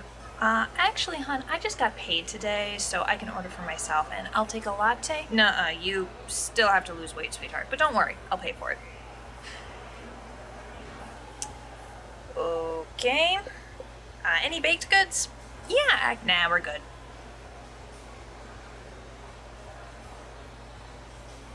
Right. Total's on the screen.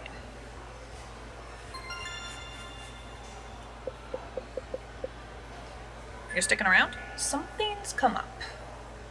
Hey, Hosnia, can you get the tea for the control freak's girlfriend? Sure. Of course I will. But keep an eye on them. She's nervous. Scared even. Of him. How can you tell? I'm good at reading people. I wish Bob were here. Even Fairies need a day off. You paid with his card, right? Let me check the register. Alright, you two. Here are your drinks. Thanks. Now, what did you want to talk about here that could not be said at the apartment? Well, you're always saying how I need more exercise, and it's a great day for a walk. Oh, good, she's breaking up with him. Oh, shit, really? Yeah, this is gonna get bad. Just don't burn the whole building down. Oh. Oh, good, she's breaking up with him. Oh, shit, really? Yeah, this is gonna get bad. Just don't burn the whole building down. Oh. And actually, I wanted to talk to you about that. Not just about, the constant exercise and the comments about my weight, but a bunch of other things. The way you put yourself in charge of my budget and home decorations and food. Well, you need to lose weight. I love you, but nobody's attractive unless they're skinny, and you're not the best at budgeting. Okay. First of all, every doctor I have ever visited has said that my weight and body are perfectly healthy with no change needed to my diet or exercise routine. I like my house decorated the way it is, my budget is fine, and I'm breaking up with you. What? Damn. Atta girl. This is not working out. I don't like the way you make me feel. So you want me to lie to you? I'm just worried about your health. You're not. You shame my body. As I and every medical professional has said, I'm perfectly healthy.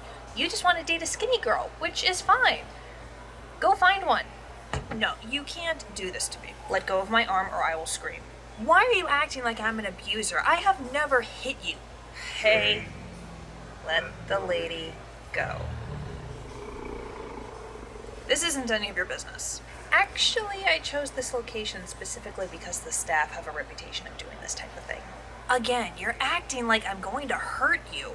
Could you just leave, please? The breakup is done. It's over. Go away. Fine. But you can't live in this cafe. At some point, you've got to leave. And we have a threat. Eric, have you found his full name, or are we doing this my way? As tempting as it is to let you roast a bitch, it might be better to let the boss handle Marshall Horace Brown. I doubt she'll mind. Hey, Bob. I know it's your day off, but how do you feel about cursing an abusive asshole? We got his full name right here for you.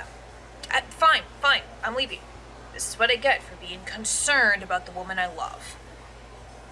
It went to voicemail, but I'll save the name for her just in case. Too smoky. You got a safe way to get back home, ma'am? Yeah, and I've already switched the locks. Smart. Here, this is the Stoughton Street Coven in case you need some extra protection. You said you wanted a latte? I'll make it for you on the house. And Husnia knew exactly what would happen within seconds of seeing them? Yeah, she's apparently really good at reading people. This is the guy's name right here in case he comes back, but Nicole mentioned that the girlfriend swung by the coven for some protective spells, so it's pretty much handled. One charm for herself and one for her house. You got a charm for immortality while we're at it? Nope. No, most fruits that grant immortality are endangered, and what sorcerers we do know of are extremely heavily guarded, mostly by fairies and other immortal beings who provide fatal protection. There are artificial ways to create immortality potions or other such elixirs, but not without harming, if not outright killing, immortal beings. Rats. Husnia, your shift starts in 15 minutes. Yes, and my usual babysitter just now told me that she's sick. My in-laws aren't available, and my husband's stuck in meetings for the rest of the day. Luckily, my twins are still in their daycare for a few more hours. It only accepts ages 3 and under, so it's just my 4-year-old. She's a quiet one, just put a coloring book in front of her and she's happy, but I understand if you would rather I not bring my child to work. It is completely up to you. You won't face any negative consequences beyond not getting the hours if you call off. We need the money. My mother-in-law just got an asthma diagnosis and she's not covered by insurance. I'll be a little late. Take your time. Hey, after you, ma'am. Why, thank you, dear. Oh! Hello, darling. Hi. Excuse us. Koala, sweetie, let's get you set up. There's a table right here, perfect for your work. Are you going to be working on that drawing for Bubba's birthday? Uh-huh. Can I have some water? Of course, I'll get that for you in just a minute. Thank you, Bob. Of course. We'll keep you at the front of the house. Well, now that's a familiar sight. I had to do much the same when my babies were babies. Almost got fired for it, too. A boss once told me a mother's place is in the home, and I almost slapped him for it. And not a modern jury would convict you. I don't know. I mean, if the kids are that young, then the mom should stay home. Well, unfortunately, I don't get a paycheck by staying home. Ugh, you're one of those career is more important than family women, aren't you? I'm one of those food, rent, and medicine aren't free, so I do what I must to provide them for my family women. Now what can I get for you? Well, I guess you do what you can. Maybe in a few years your husband will get a big enough raise that you can be a real wife and mother. Now that is enough. I have seen working mamas and traditional mamas scorned and mocked for their choices, even when they're both doing what is best for their individual families. Now what makes a woman a real wife is getting married, and what makes her a real mother is doing whatever's necessary to care for her baby. Your backhanded comments ain't appreciated. Now scram until you learn some manners. Are you just gonna let her talk to me like this? Yes, because I'm still trying to figure out an appropriate curse for you. Thank you. You're welcome, darling. And just so you know, my yarn shop has a crafty Saturday where you can bring your babies to make crafts and mess around. It's totally free, although there is a donation box. It is not a daycare, but it could be a fun thing for you or your husband to bring your daughter to. I believe she already has herself an art teacher. Is that a giraffe? No, it's a horse with spots. You're using blue for the spots. Maybe its friend should be purple. Or green, like a mermaid? Green is an excellent choice. Alright, that wraps up the last class of the year. Those of you graduating, congrats. Those of you with another year or two, I'll probably see you in the fall. Let's hope not. This guy has single-handedly convinced me not to specialize in chocolate. Oh, Jennifer Charles. A moment? Yeah, sure.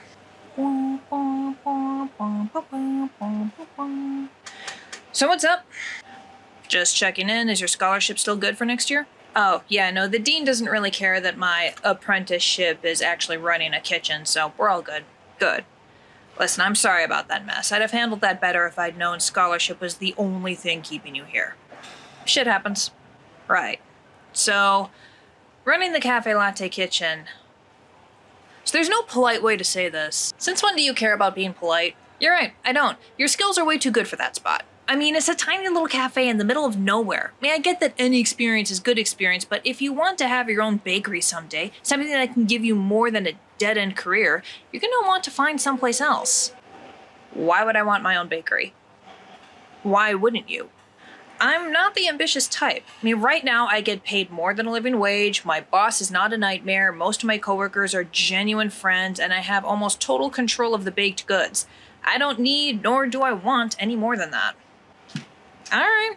It just seems like a waste is all. You could get a couple of Michelin stars if you pushed. If you change your mind, I know a few places that would hire you on the spot, my own bakery included. Ah. Recruitment's down, huh? Oh, the last apprentice I had tried to pass off chocolate-covered gummy frogs as a high-end dessert, and I'm pretty sure they were store-bought. Oof. I'll take my tiny little cafe in the middle of nowhere, thank you very much. See you in the fall. I'm glad that your school year's ended, and that Vincent's properly backed off. That makes this much more enjoyable. Yeah, tell me again why we couldn't just go to the store for these magical plants? Because these particular flowers only grow in the wild. Some quirk of their magic makes them impossible to domesticate. Phenomenal. Are there any bears out here? Because that's really not how I want to die. As long as we're loud, they'll leave us alone. Just like that? Just like that. There have been only a few hundred fatal bear attacks in North America since we started recording those instances in the 18th century. Okay, the man versus bear question makes a lot more sense now. Like, it did already, but really? Only a few hundred? Well, that's depressing. Okay, where are these flowers? According to Google Maps, should be just up ahead by the stream. Ugh. I love you, but next time I'm picking the date, and it's going to be somewhere with air conditioning and chairs, and where the mosquitoes can't get us. There's a gelato place not too far from where I parked. That's a very good bribe. There they are. Halt, mortals! Whoa, get back. What the fuck? I am the Sphinx of the stream, and I guard all living beings here. Did Mike not tell you about this? No, and I think he would have. I just moved to town. Alright, look, I've never met a Sphinx before, but we really just need a few of those flowers. And you shall have them! Great! If you can answer this riddle. Come on, seriously? This is pretty classic. Fairies have domains, dragons have boards, sphinxes have things that they guard with riddles. And if we just say no, then I guard them physically. I'd rather not get into a fight. Ugh, fine. What's the riddle? What kind of a room has no doors or windows?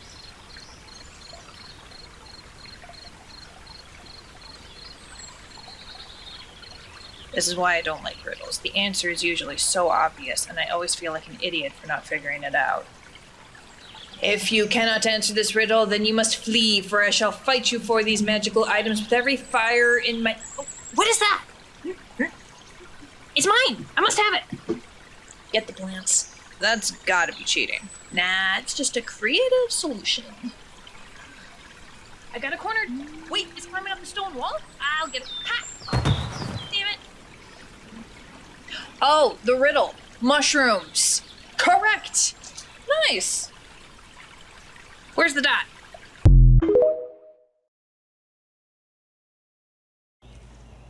Hi, Ben. Hi, Miss Nicole. I just finished 6th grade. Good. That tends to be the worst. Should be more or less uphill from there. Really?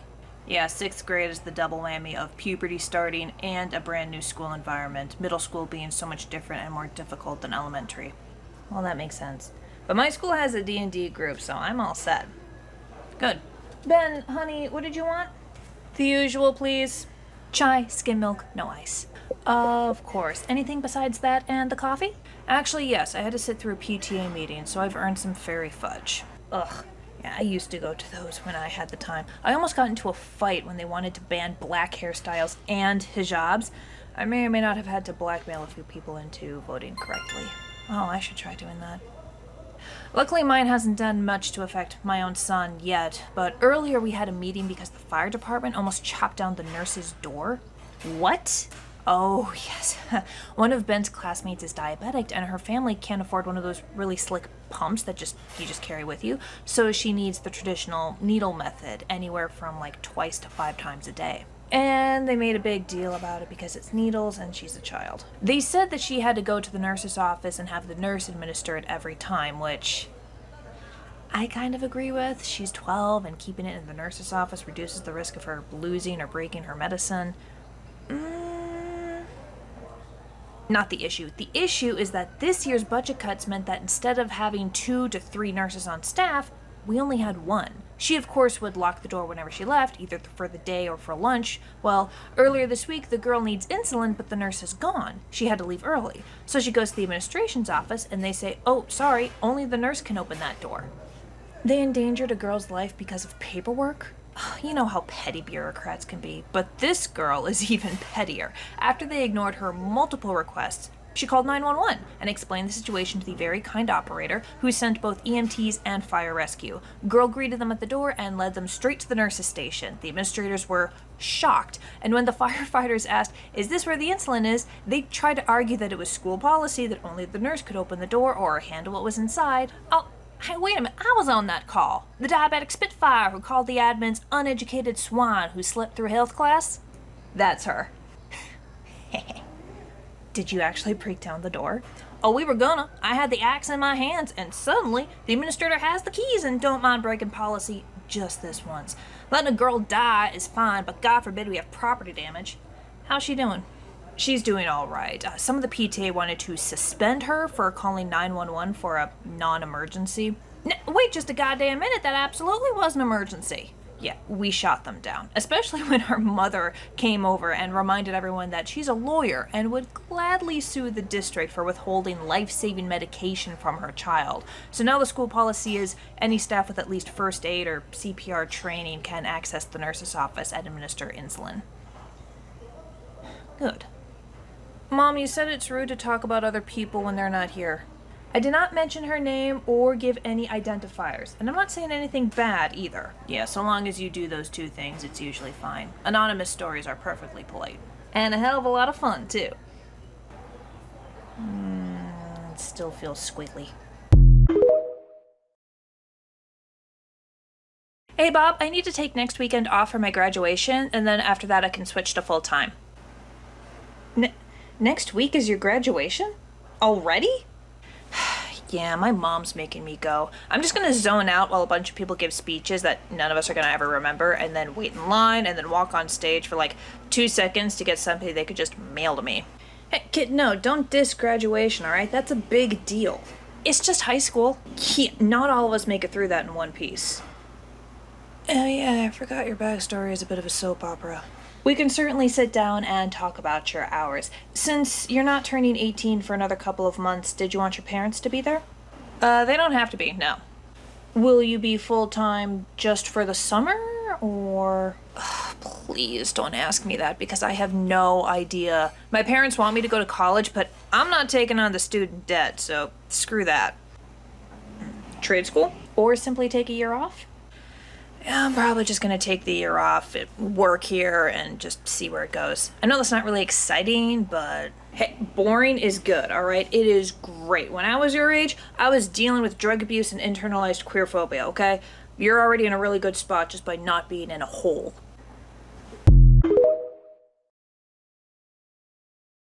It's Pride Month! Release the dragon! Why am I being dragged into this? Because you and I are the only ones tall enough to hang the flags without needing a step stool. Yeah, fair. Crud, how many of these flags did you get? Well, there's traditional rainbow, the trans flag, the non-binary flag for JC, bisexual and asexual flags for me, aromantic for Boss, lesbian for Nicole, pan for Husnia. I could not find any demi, but I did get gender fluid. You think that maybe you went just a little overboard? I don't believe I went overboard enough. My feet are still very firmly on board. Yeah, you can never have too many flags. Says the dragon. Yes, the dragon. This is not the weirdest thing that you could hoard. Yeah, besides, hand granny hand crocheted that massive inclusive pride flag, the one with the trans brown and black triangle in it, and hung it in her window. Hand crocheted. She's been working on it for literal months. It's beautiful. We gotta step up our game. Okay, I know that I'm just a baby gay, but isn't this the type of attitude that made Pride so corporate lately? It's not about the money, all right? I don't care if we get more profits this month or whatever, but we can't have the straights have more pride than us. Wait, hold on, isn't Yarn Granny bi?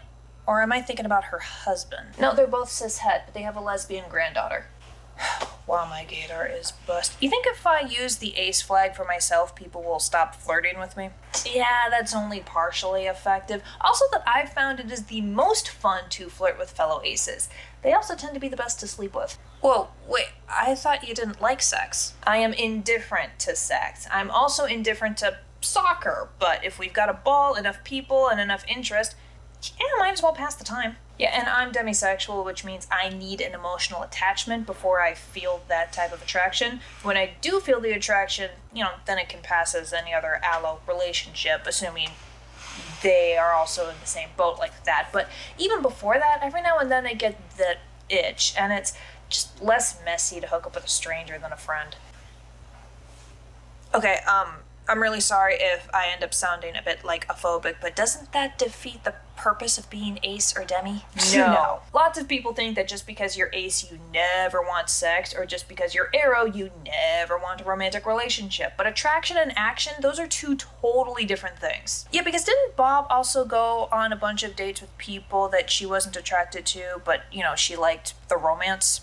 I really don't like bringing friends and mentors and parental figures into this, but yes, she didn't feel like the romantic pull, but she liked the attention. For me, being ace, when I do get the very rare urge for sex, it's like being really hungry, but I'm not craving any particular food, I know what I like and what I don't like, and I can usually guess how I'll feel about something that I've never tried before, but there's no real direction for the feeling, I'm just kind of floating in a horny limbo.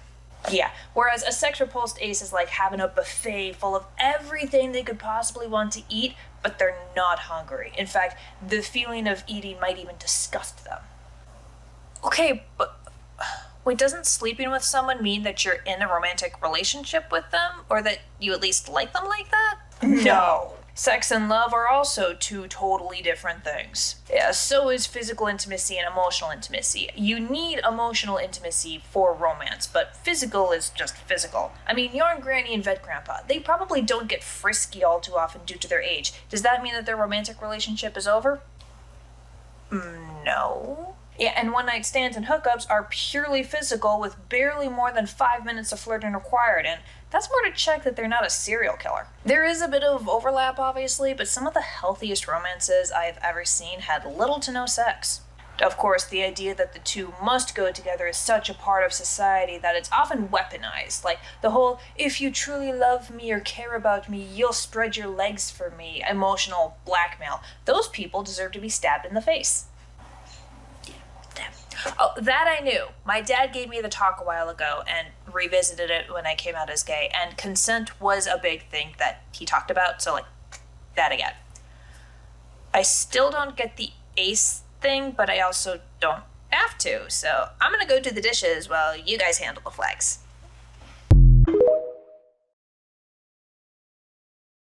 No, my sister just sent me a picture of my nibbling. Look, they just breathed their first fire. Shalom Allah. Oh, that is so adorable. I know, right? Bob, did you get new earrings? No, they're old. I just haven't worn them in a while, but I appreciate you noticing. Jennifer Charles, have you decided on tomorrow's food special? I'm torn between the pistachio and lemon poppy seed muffins. Pistachio, it's so good. I'm gonna have to agree with her, baby, although they're both absolutely delicious. Hello, darling, can I get my usual? I'll get that for you. Raythu can show off her nibbling photos. Yeah, look. Oh, they're so precious. Hey guys, sorry I'm late. Oh, thank God. Okay, settle a bit. Take a look at this. Why are you showing me a picture of a scorpion? Because we're trying to come up with a name for it. What do you think is better, Mr. Pinchy, Scorpius, or Orion? Why are we asking? Because Drake here got the scorpion as a pet. My parents said they'd get me one if I graduated with at least a 3.5 GPA. It's an early birthday present. And we're proud of you, and you should name it Scorpius. It's in the name. Hey, Mr. Pinchy is a beautiful name. Hello? Orion, literally killed by a scorpion? Literary irony trumps all things. Or you could burn the whole house down. Welcome to CaFae Latte. We have a new food item, the lemon coffee cake. We also have orange chocolate cookies as a summer special. Ooh, yum. I'll take the coffee cake and an iced chai. Honey? 2 orange cookies and an iced tea. 1 orange cookie, they're rather large. Fine. And for the drinks, you can put Mary for the chai and Kathy for the tea. Kenny for the tea. Sorry, sweetie. That's okay, Mom. Ken also works. Mary and Ken, your total's on the screen. I can't remember my own kid's name. Mom, I literally came out as trans last week, alright? It's fine. Hey, you're the fairy who can curse people, right? Yes, although I only target those who have committed actual wrongs. Is there a way for you to curse me so that I cannot dead name my child? Whoa, Mom, what? Nothing bad like shock therapy, but just being unable to refer to him as Kathy or Catherine, or as my daughter, or she, her pronouns. Just wipe them from my mind, or at least my mouth. That is something I can do. However, the longer the enchantment lasts, the more of a drain it is on me. Oh, it doesn't need to last forever. I mean, they say it takes only 30 days to establish a new habit, and I can pay you. Well, just to be safe, how about $50 for 60 days? Done. Thanks, Mom. Do you think we can get Uncle Ted in here? Oh, that transphobic trash bag? I'll see what I can do. Hey Eric, we're heading to Barnes & Noble after shift to splurge if you want to come. It's the one by that really good chocolate shop with brownies, arguably better than JC's. You're a nerd. And a traitor. Who is we? Me, Boss, Patrick, Raythu, and Tooth Fairy. Janine may or may not join us. No thanks, I don't need to be on the Immortality team. Why you're wasting all that time on books is beyond me. Better than wasting it on television. Are you okay? You seem off. I'm fine. If you're fine, then I'm a troll. What's going on? What do you care? I'm your friend? Oh, please, we're barely a blip on your radar. So are cherry blossoms, time-wise. I still enjoy and care about them. Come on, what's going on? Would you just shut the fuck up? Guy's spicier than Patrick's book collection today. Eric, why the hell are you working today? You always get weird on your birthday. Need the money? What, it's your birthday? We are not celebrating. Okay, I have to go be somewhere else. Cyrus has literally been warning us away from you because you snapped at him today. Did you try to reach out to your family again? Dude, you said it yourself that your family has always been white trash, okay? Mine has literal demons that have hoarded millions, if not billions of dollars in wealth over the centuries, and they won't give me a penny because mortals aren't worthy. They act like I don't even exist. Which is why you cut them off. They're never going to respect you because they're narcissistic idiots, and you don't need that. Okay, this isn't like being queer, all right? There are ways for me to be immortal. Those ways would kill you or someone else. And even if it worked, you'd be stuck with relatives who only love you conditionally, who don't care who you actually are as long as you don't age. It's like Hollywood, but worse. What's the point of that? You just don't get it. Okay, maybe not, but having a shitty family doesn't give you the right to be an asshole. If it did, I'd still be a drug addict. Talk to Bob about taking the rest of the day off, or at least stay in the back of the house so you don't snap at a customer.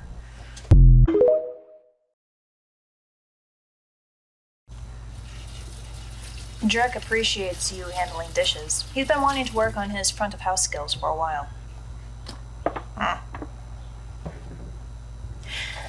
My grandfather banished me from my home because I took a stand for mortals. It hurt, but I had some comfort in the knowledge that I had some control over it.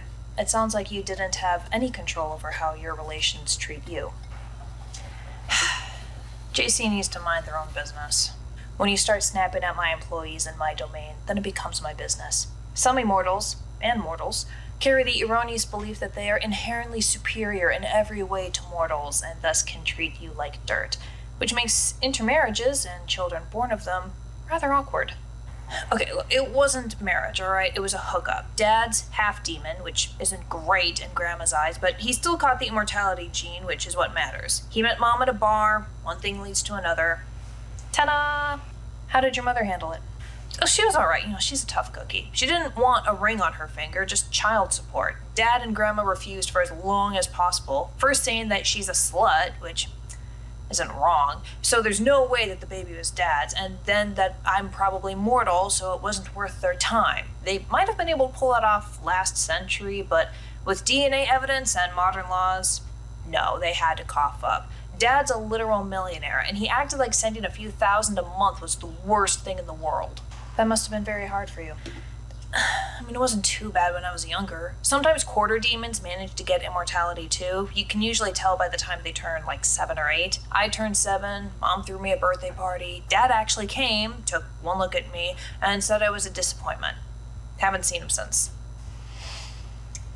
I know you don't want to hear it, but that may have been for the best. I shudder to think what type of damage he could have inflicted on you if he had lingered. Okay, look, he doesn't get to ignore me, okay? None of them do.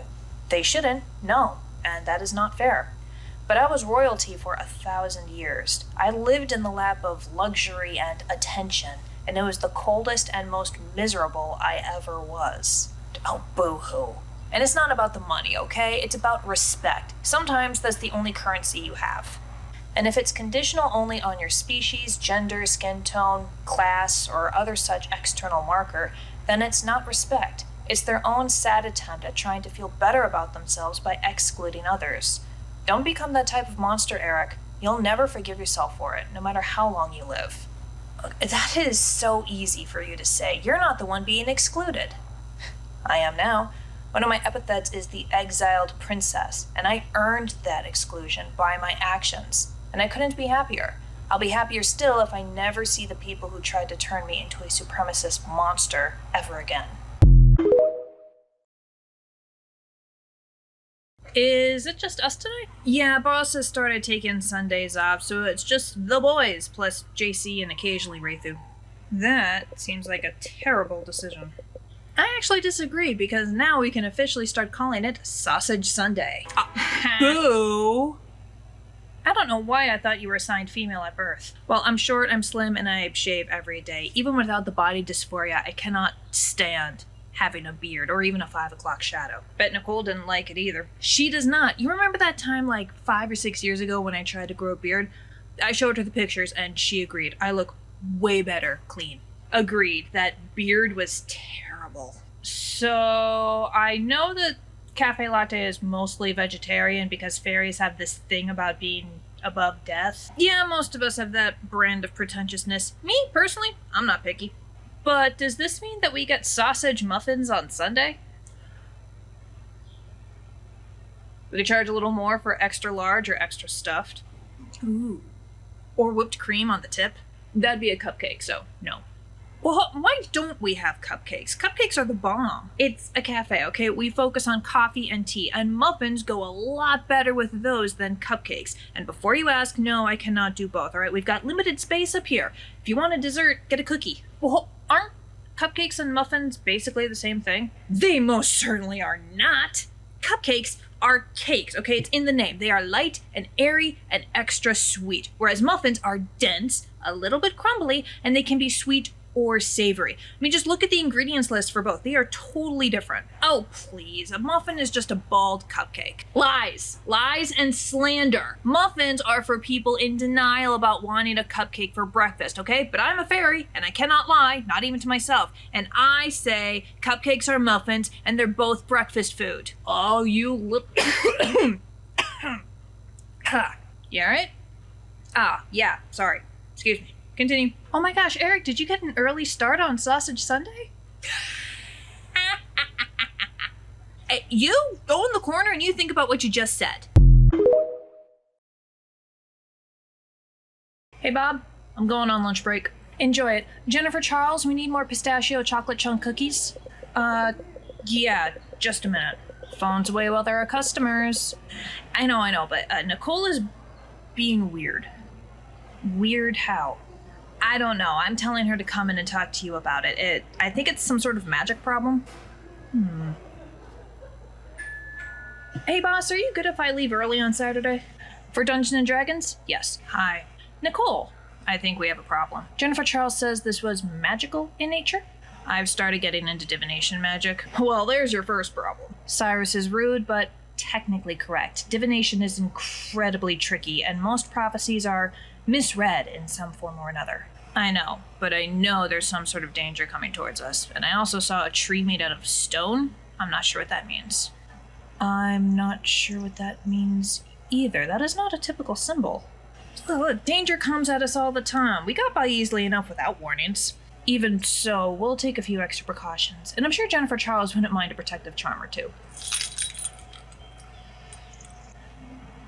Or a few more. Alright everyone, we have the chance to grab a fairy on Saturday. Who wants a good harvest? Alright guys, I'm heading to D&D. Don't die. You don't tell me what to do. Oh, when you see Drek, tell him I updated the schedule for next week for his full-time status. Gotcha. Alright, we are all set. Excellent job today, everyone. Freedom! JC, did you need a ride? Nah, Nicole's got me. Again? This is the third time in as many days.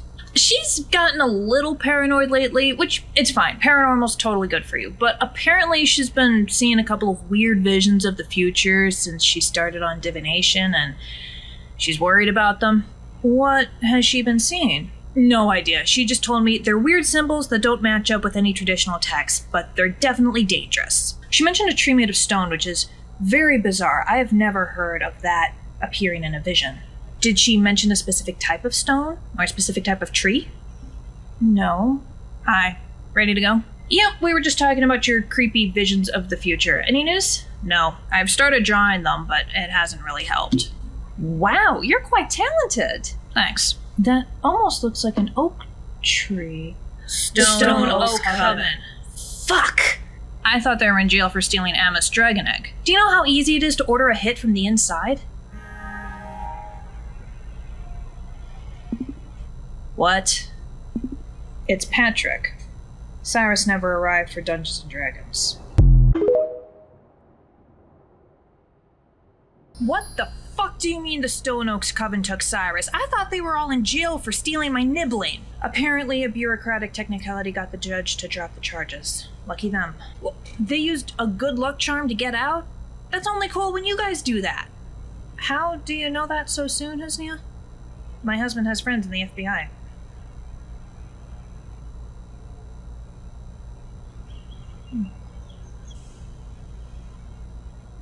I told you, he works for the state. He's asking to see if there's been any movement in that coven or their acquaintances, which may help us narrow the search. Okay, go hubby. Draco's supposed to be in D&D too, is he? No, his mother dropped him off at Patrick's and has since picked him back up. He's alright. Perhaps Nicole can divine something? I've been trying, but I keep getting blocked. I think they have magical protection against scrying. Of course they would. That is exactly what I would do. I've been trying to get a hold of Eric, see if his friends have heard anything, but he's not picking up. Did they get him too? I don't know. He's a really heavy sleeper and tends to face plant as soon as he gets home, so it could just be that. You said they were in St. Paul, right? They had to have grabbed him on the drive over. Car crashes are too risky. Did he have to gas up? Possibly. He mentioned having a low tank. And that's where they'd have snatched him. There are hundreds, if not thousands, of gas stations between here and there. But they would want to stay in their territory if at all possible. It'd be easier to set up, slip away from the cops, bribe the right person to look the other way. And if they've got those good luck charms, they could just get them to run out or even get a flat tire right in their hands. I'll text you a few addresses. Breathu, go fly to their location. I want you on aerial support for when they find him. Got it. I know Cyrus's full name, so I've already given him a full good luck and protective blessing. Assuming we're not too late, that will hopefully stave off anything particularly fatal or harmful for a while yet. Ow.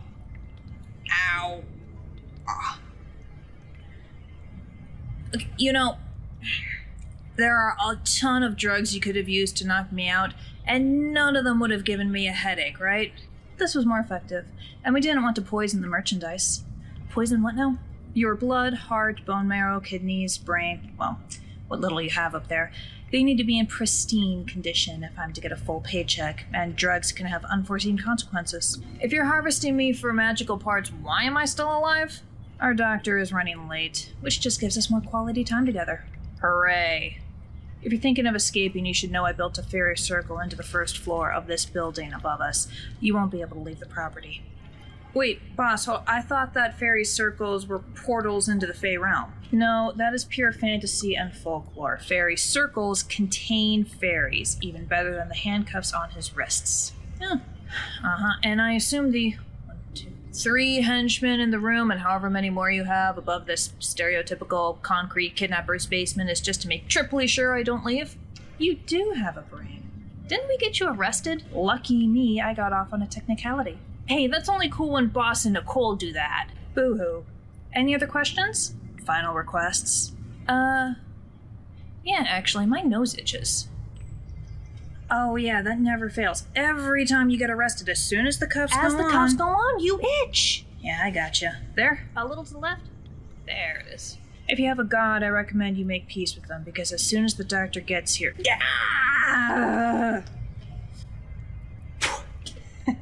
The gods are not the ones who needs appeasing. God damn, that lunatic bit off my finger! Hey, man, don't bleed all over the floor. We're supposed to turn this into a restaurant, and I don't want to get busted for health code violations. Oh, sorry, I'll just go bleed in your dining room. Don't you dare, that is brand new carpet. Gentlemen, contain yourselves. You get the first aid kit. You put your hand over the sink. No one gets within 5 feet of the target. Are we clear? Clear. Got it, boss. Yep, clear. Crystal clear. Yeah, I got that. I don't know why we don't just put a bullet in his brain and get it over with. That'll damage the goods. The fresher the body, the higher chance of harvest, and the more we get paid.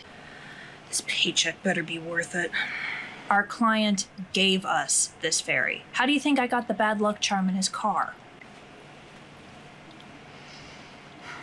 Don't worry, I'm still charging him for the immortality potion he'll get. Half off, but still.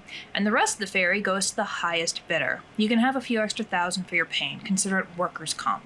Thank you! Just be careful around him, alright? He's obviously very dangerous. Who knows what plan he's coming up with now?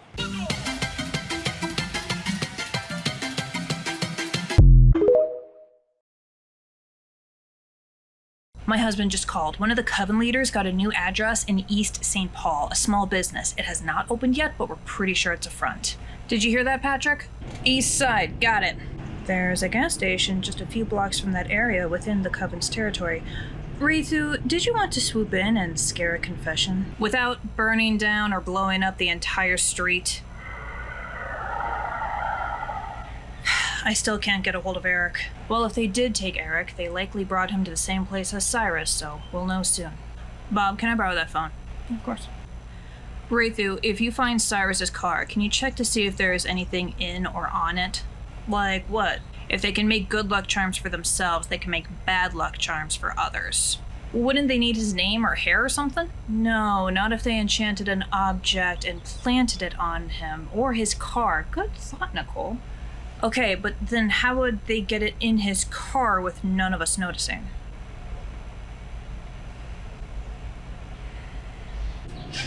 I got his scent! Finally, took you long enough. Sorry, I had some car troubles and I didn't want to Uber or taxi to a murder scene. What happened to you? He bites. Well, this should be an interesting autopsy. Do we have ways of knocking him out without damaging him, or are we just hitting him over the head? He's handcuffed to a chair. We can get multiple people to immobilize him, preferably while wearing chainmail, and then give you a clean shot at euthanasia. Good. So, you guys realize my mentor made sure I could break out of every type of handcuff and binding by the time I was 200, right? Also, the 3 guys that you put on me downstairs, you should probably call their families.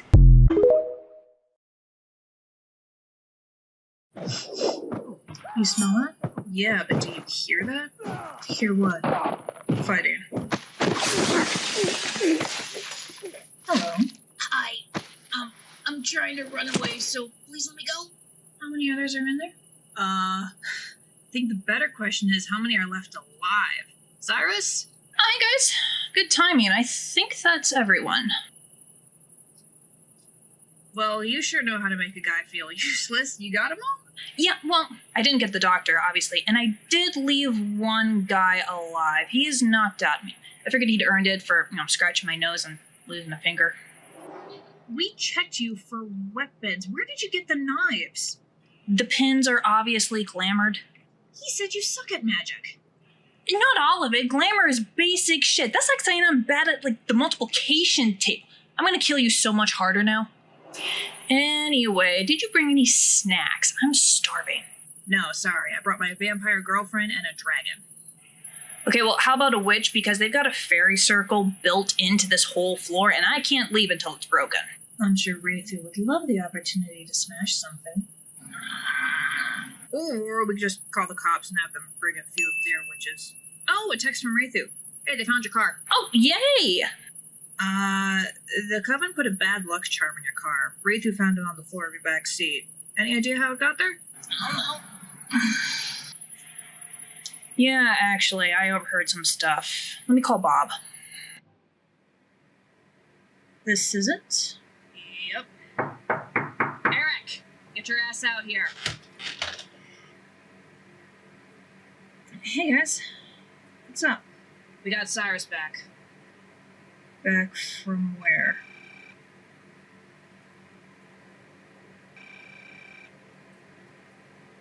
You should get that.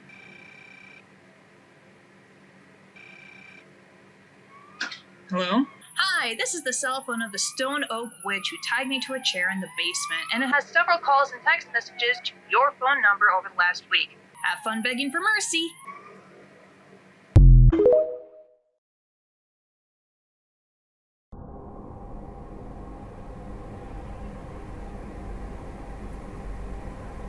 They said they weren't going to kill him. Bullshit! They did! They said that they had a way to make an immortality potion with only a few pints of immortal blood.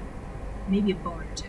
And you believed them! Even if they were telling the truth, and I can guarantee you they were not, the fact that you were comfortable letting Cyrus be kidnapped, bled, and relieved of a bone or two is vexing.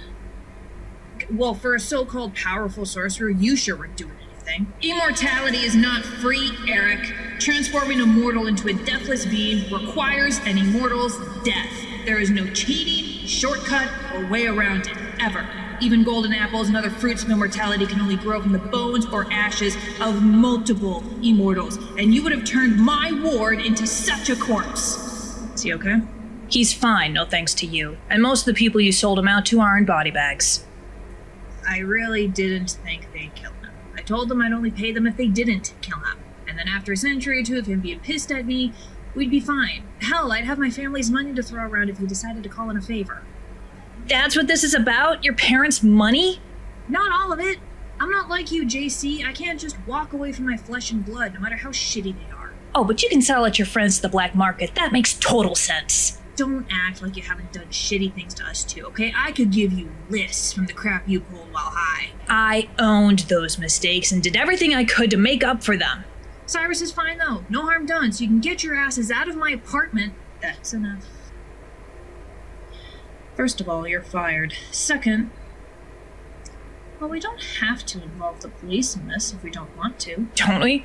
I'm fine tossing him in jail for, what is it, aiding and abetting a kidnapping? At least. But in the Fae realm, you'd have faced a very different punishment.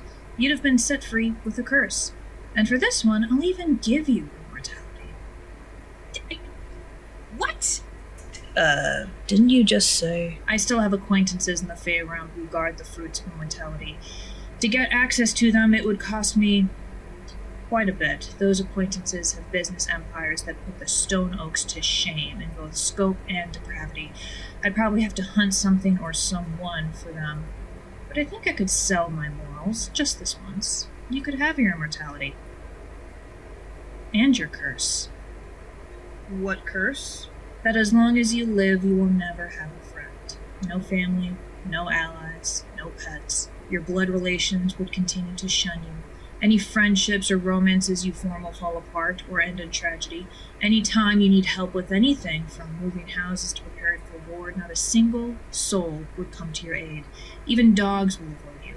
You would live forever, or at least as long as you wish, and you would be unable to share that life with anyone.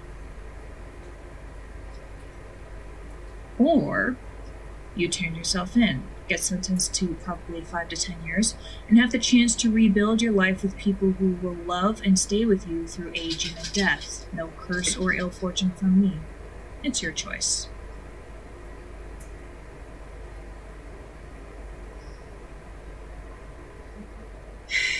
Let me get a beer before we go to the station. Prison booze is shit.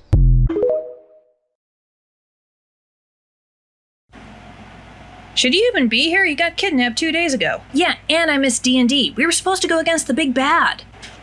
That's what you're pissed about. Yeah, it's gonna take 3 weeks for everyone's schedules to line up enough to get together again. I offered to keep him off the schedule for the day, but he insisted on being here. Can't get rid of me that easily. I guess not. What's this? My 2-week notice. Your what? I do not accept this. That is so not how that works. To rephrase, I do not accept your misplaced guilt and unnecessary apology for another's actions. Eric only worked here because I referred him. I told you to give him a chance. And I chose to follow your advice. And even more importantly, Eric chose to betray us. You and I had every reason to believe he had reformed, and in a way he had. He didn't steal from us after all. His actions were his and his alone. No fault of your own. Yeah, kid, I don't blame you at all. It never even crossed my mind. I knew he was getting frustrated with the whole mortality and immortal family BS, and I couldn't pull him out of it. Okay, the leap from that to selling Fairy to Murderous Coven is the size of the Grand fucking Canyon. You and Boss both tried to help, and he pushed you away. Just as you are attempting to push us away out of guilt.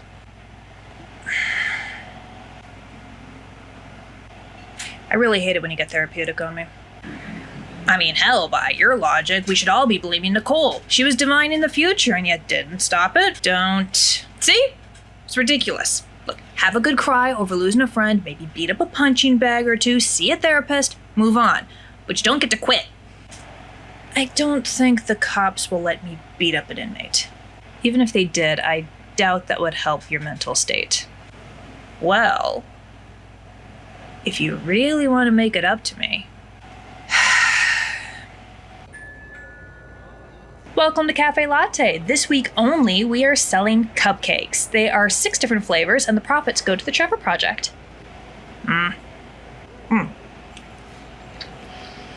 The resentment and fury really bring out the flavor. Good night, everyone. Drive safe. Anything else, Bob? After you're done mopping, no, you can go. How is your Eid al-Adha? Oh, it was delightful. We had the whole family over. My brother-in-law found a recipe from ancient Rome, stuffed dates from the Colosseum, like the gladiatorial arenas. Of course, we had to try them. They were delicious. Good. So were you ever going to tell me that you're a CIA operative, or were you simply hoping I wouldn't bring it up? Well, I wouldn't be a good field agent if I just gave away that information now, would I? I suppose not. What gave me away? Lots of little things. Your ability to read people, your fighting knowledge and abilities, your husband's FBI friends. Oh, he does have FBI friends. Those were the FBI friends we called. My friends are Homeland Security. You did say he worked for the state. He does. The American state. Specifically the CIA, just like me. It's why our families arranged us together. We were both pursuing a career there. Only he's behind a desk and I'm out in the field. He literally cannot tell a lie to save his life. Ah, he's your handler. Did it really take you this long for you to figure it out? I suspected for a while. Cyrus and I both had an ongoing debate on whether you were CIA or FBI, but it was the kidnapping, and your handling of it, that confirmed it for me. Sorry, I think I just broke an agency record. You probably did. What threw both of us off was the fact that you brought your actual child in. Well, why wouldn't I? You're no threat. Not like that. Of course you're not harmless. But you've had dozens of operatives observe you over the decades, and you've only gotten violent with 2 of them, both in instances of either self-defense or defense of Cyrus. It's why Operation Tinkerbell is so fiercely fought over. It's low risk, domestic, I get to see my family every day, I get to bring home 2 paychecks. How's the house hunting going? Oh, we're about 2 months from hiring an agent and beginning the hunt. Well, maybe longer now. I assume you want me to turn to my 2 weeks. And lose a second employee so soon? No, thank you. Cyrus and I don't mind the government keeping an eye on us. And only us. I don't inform on your other employees if that's what you're worried about, or the customers. Obviously my higher-ups know who works here and who are regulars, but the only information they have is what's already on record and the internet. This is purely observational on you, especially after your "I could take over the United States at any time" speech that you gave to our last recruiter. I enjoy keeping them on their toes. Very well. I see no reason to fire you, or to tell your bosses that you are now technically compromised, or to tell the others if you don't wish. But you will owe me a favor. Nothing that requires hurting innocents, committing treason, or endangers my family in any way. Deal. Okay.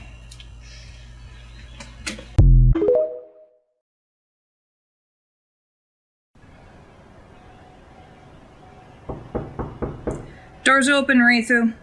How did you know that I was the one on your doorstep? The windows open and dragons smell like sulfur even under the body spray. What's up? So, this is a little weird, because you and I, aren't best buds or anything, but you're also the best person I can ask about this besides maybe Bob, and she's not available. She gave you guys the day off? It's Juneteenth, national holiday. Everyone has the day off. Oh yeah, we get to pat ourselves on the back for solving the problem of slavery that we started. I don't know, it was fun burning down some of those plantations. After evacuating them, obviously. Well, evacuating the captives. Anyway, I think I'm in love with Cyrus. Well, that's a hell of a segue. Is this the classic case of I didn't realize I liked him until he was in danger? I mean, I always liked him. He's my favorite person to be on shift with and to hang out with outside of work, and I've been pretty sure I was growing a crush for a while, but the whole evil coven kidnapping thing just kind of confirmed it. I swear this whole friend group is a giant mess of literary tropes. Why are you coming to me? Well, you're his best friend. I figured I'd check to see if there are any landmines I should know about. I know he had something serious with your cousin that ended badly. Sean, yeah, he died decades ago. Cyrus has more or less moved on. Yeah, see, it's the more or less that's tripping me up, because if we were just friends, that'd be one thing, but we also work together. I mean, we see each other every day. If I make a move for something serious and he just wants a rebound or something casual, or even if he just says no, it's gonna be bad. Look, Cyrus doesn't really do casual relationships, at least not romantic ones, but I'll tell you what, just because I don't like drama outside of books, I will go the high school route and sniff him out for you, subtly. See if he's open to a relationship with anyone, if he's interested in anyone, and I'll get back to you. Yes. Thank you, that would really help. You're welcome. I'm pretty sure you know this already, but Cyrus doesn't like mind games. Just be honest and direct. Worst case scenario, you're awkward for a little while and Bob puts you on different shifts. And that's the end of the campaign. Good job, guys. Hey, we managed to avoid a TPK. I would like to play a healer next campaign. Maybe then I will avoid being butchered every other week. Oh, hey, can I be DM? Sure, I'll loan you some stuff.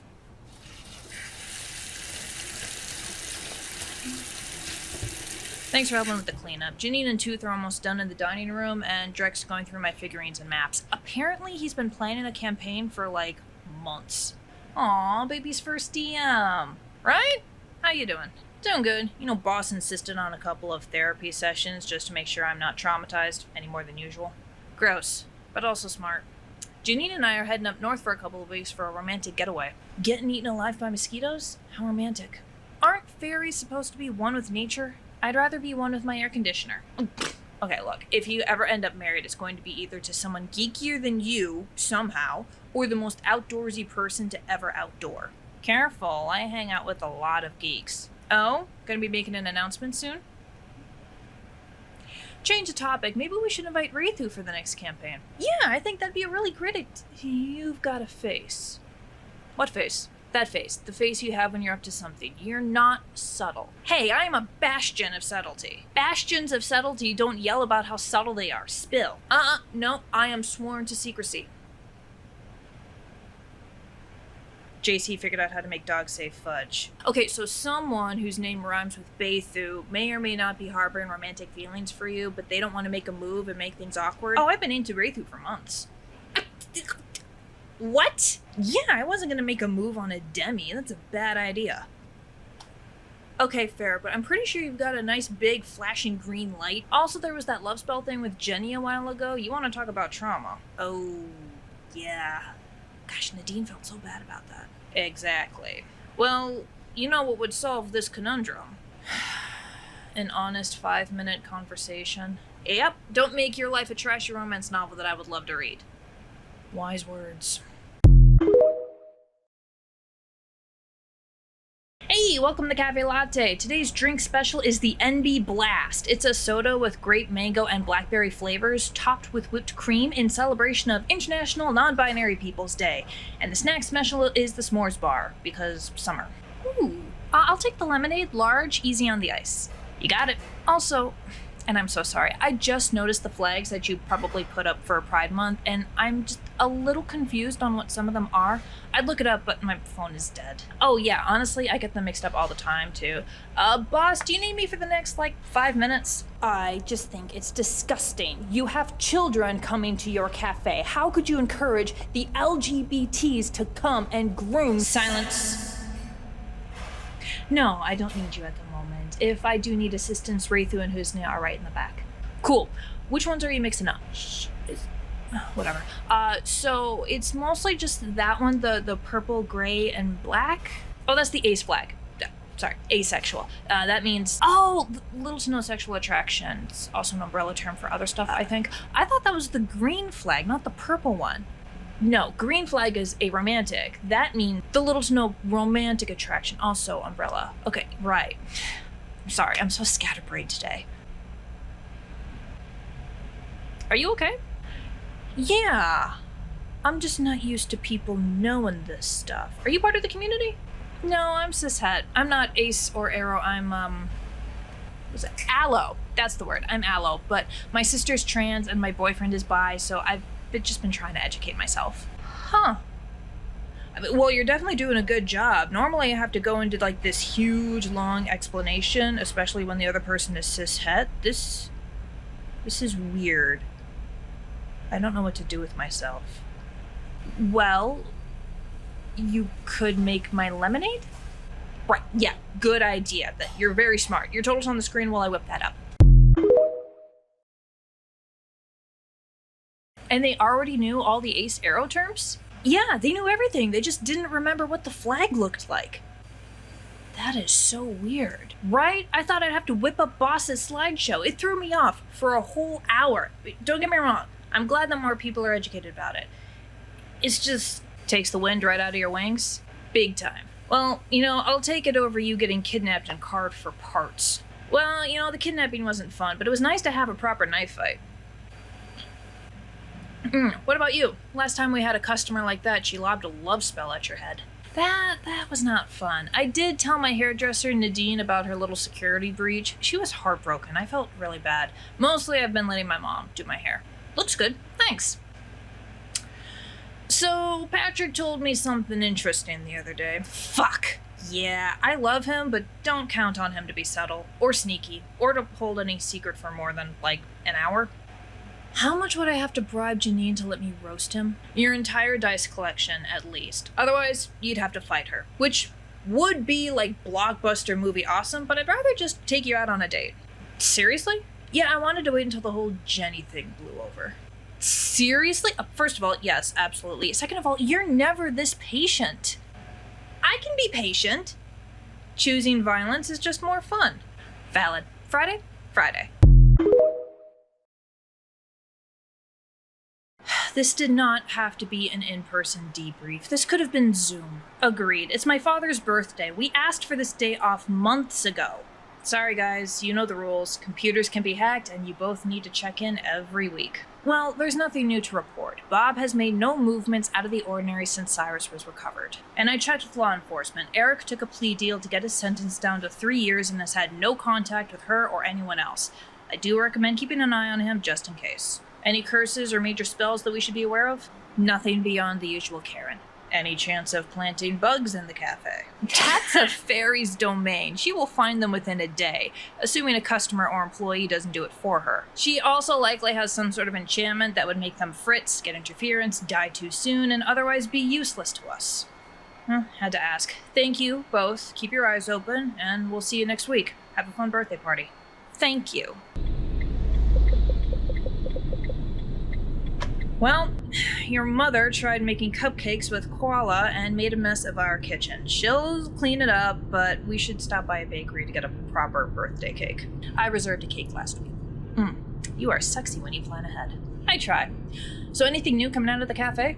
Oh, Wraithu and Cyrus are going on a date. What? No. Yes! Apparently Cyrus has been holding a torch for months, and I didn't even know, but didn't want to say anything because Wraithu is romantic and he didn't want to make it awkward or put them in a bad spot, and also that whole love spell thing with the evil witch a while back. Right. But then the kidnapping changed everyone's priorities. Who made the first move? So technically, Cyrus asked Wraithu out first, just yesterday, but Wraithu went to Patrick first for advice a few days before that, but Patrick can't keep a secret to save his life, so he's pulled to Cyrus, and Cyrus took his cue. Ya Allah! Well, good for them. They seem like they'd be good for each other. They do, but I refuse to include it in any reports or paperwork. I don't want to jinx it. Oh yeah, no, don't tell the higher-ups until they're officially a couple. It's the only way to be sure. No Cyrus or Wraithu today? Oh no, they're on a date.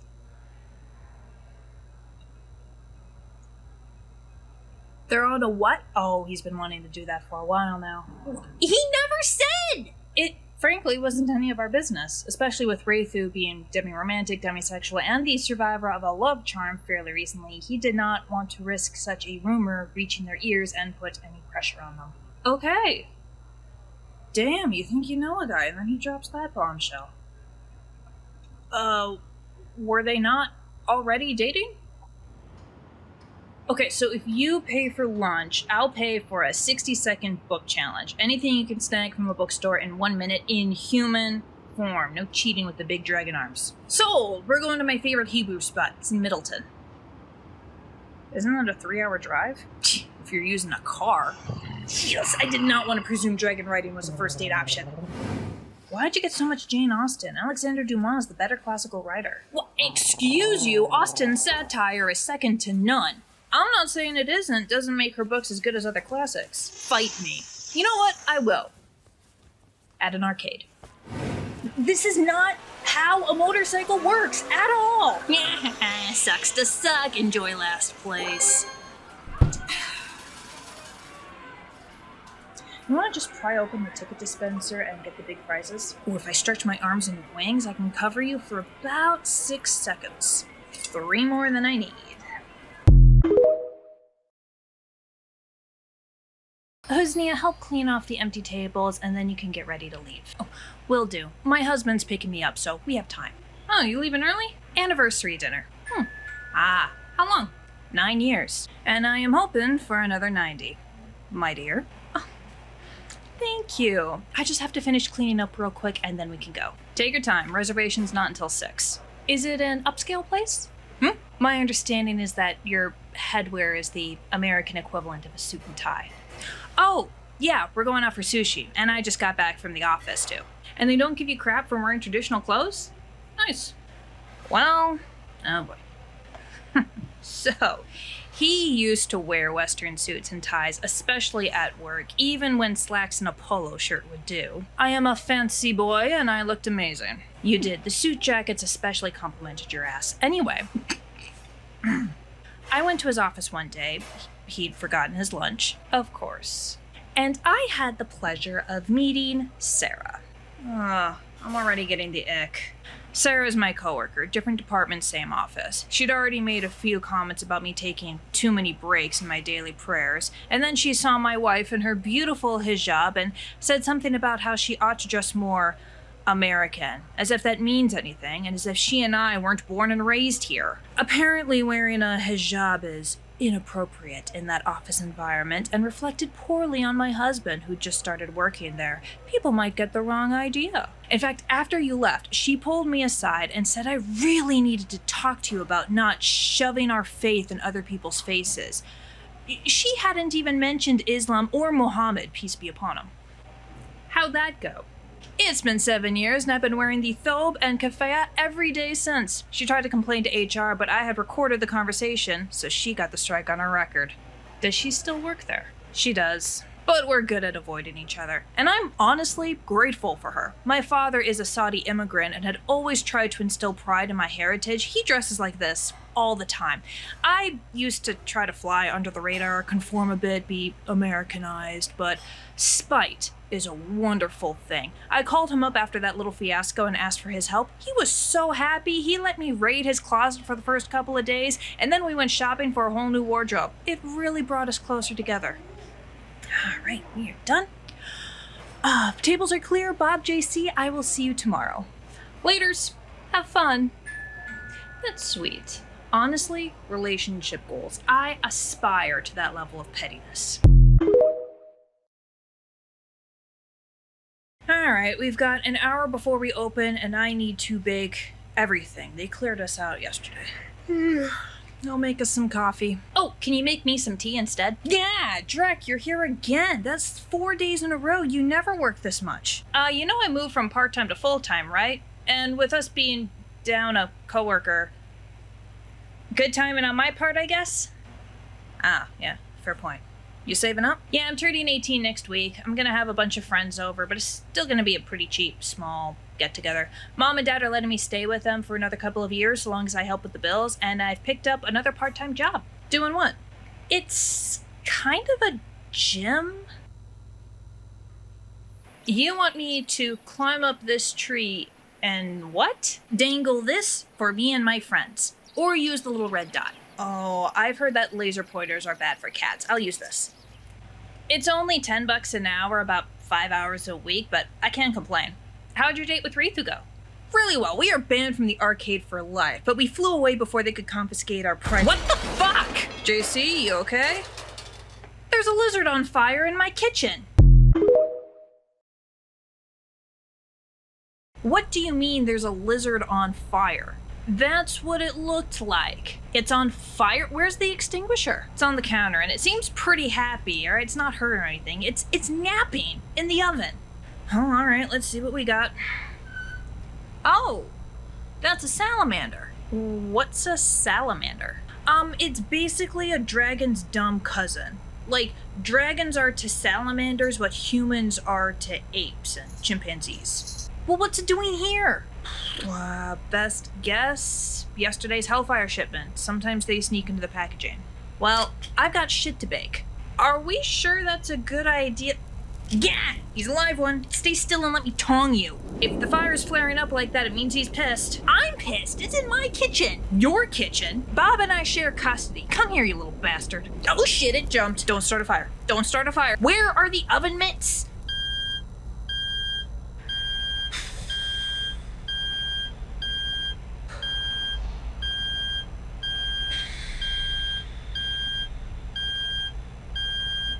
So, do we call Bob now? She's no more fireproof than I am. I'm calling Rathu.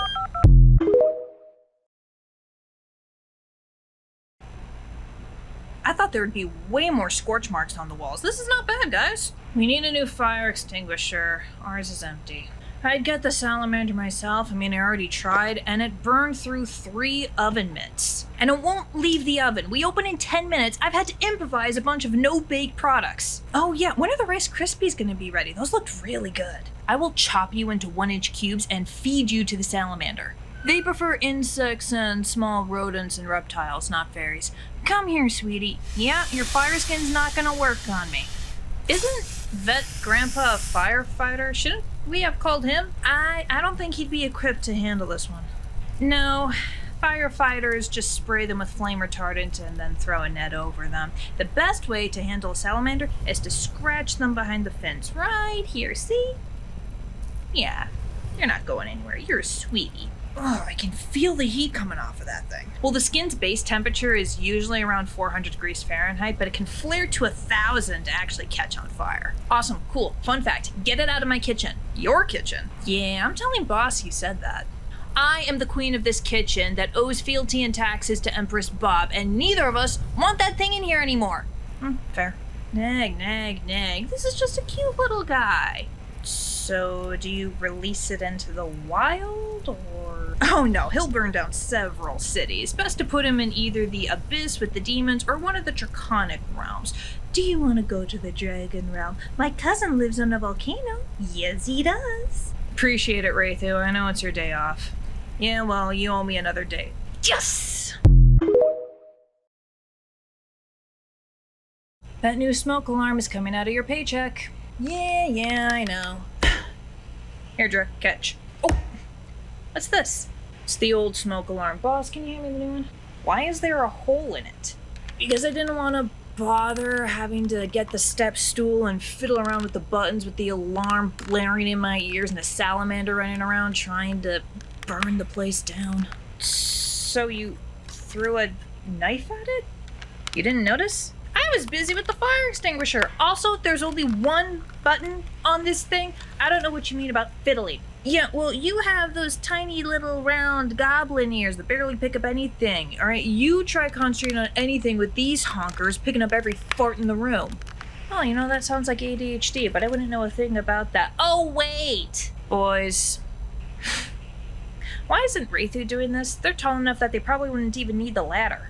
As they did not make the mess, they don't have to clean it up. Yeah, also, there we go. They're checking in with their cousin to make sure Xander is settling in okay. Xander? Xander the salamander. They dropped him off right before our date yesterday. Oh yes, how did that go?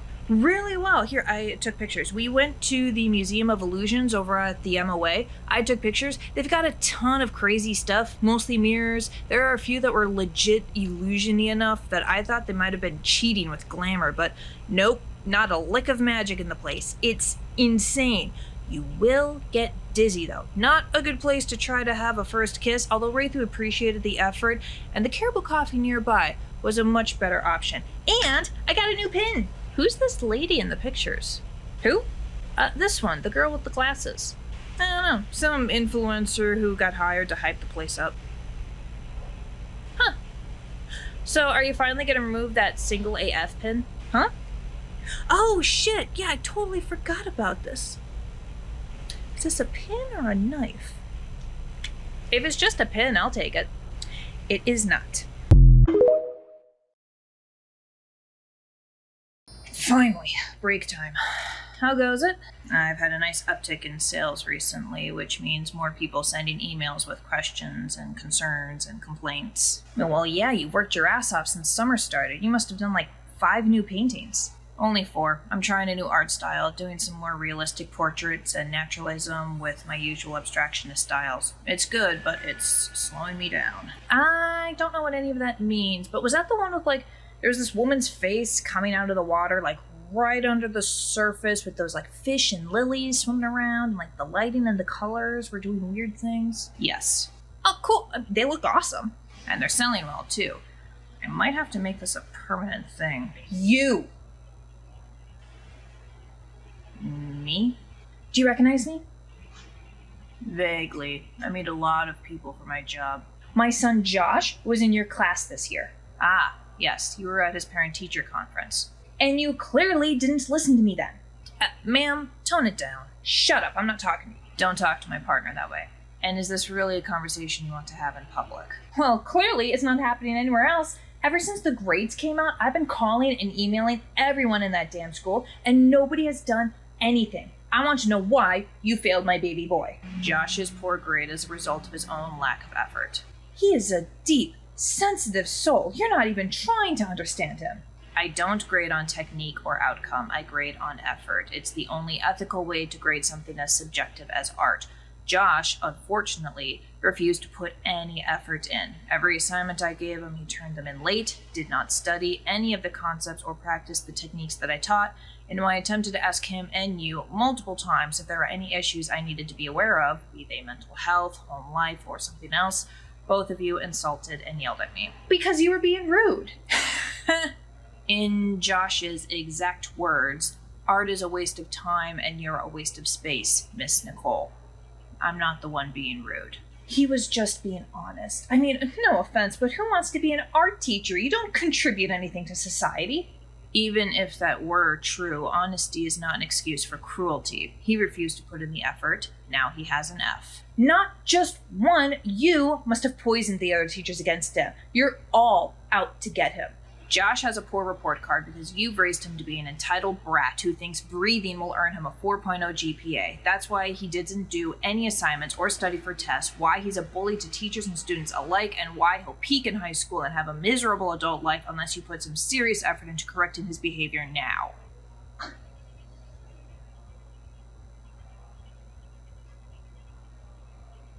Just being honest.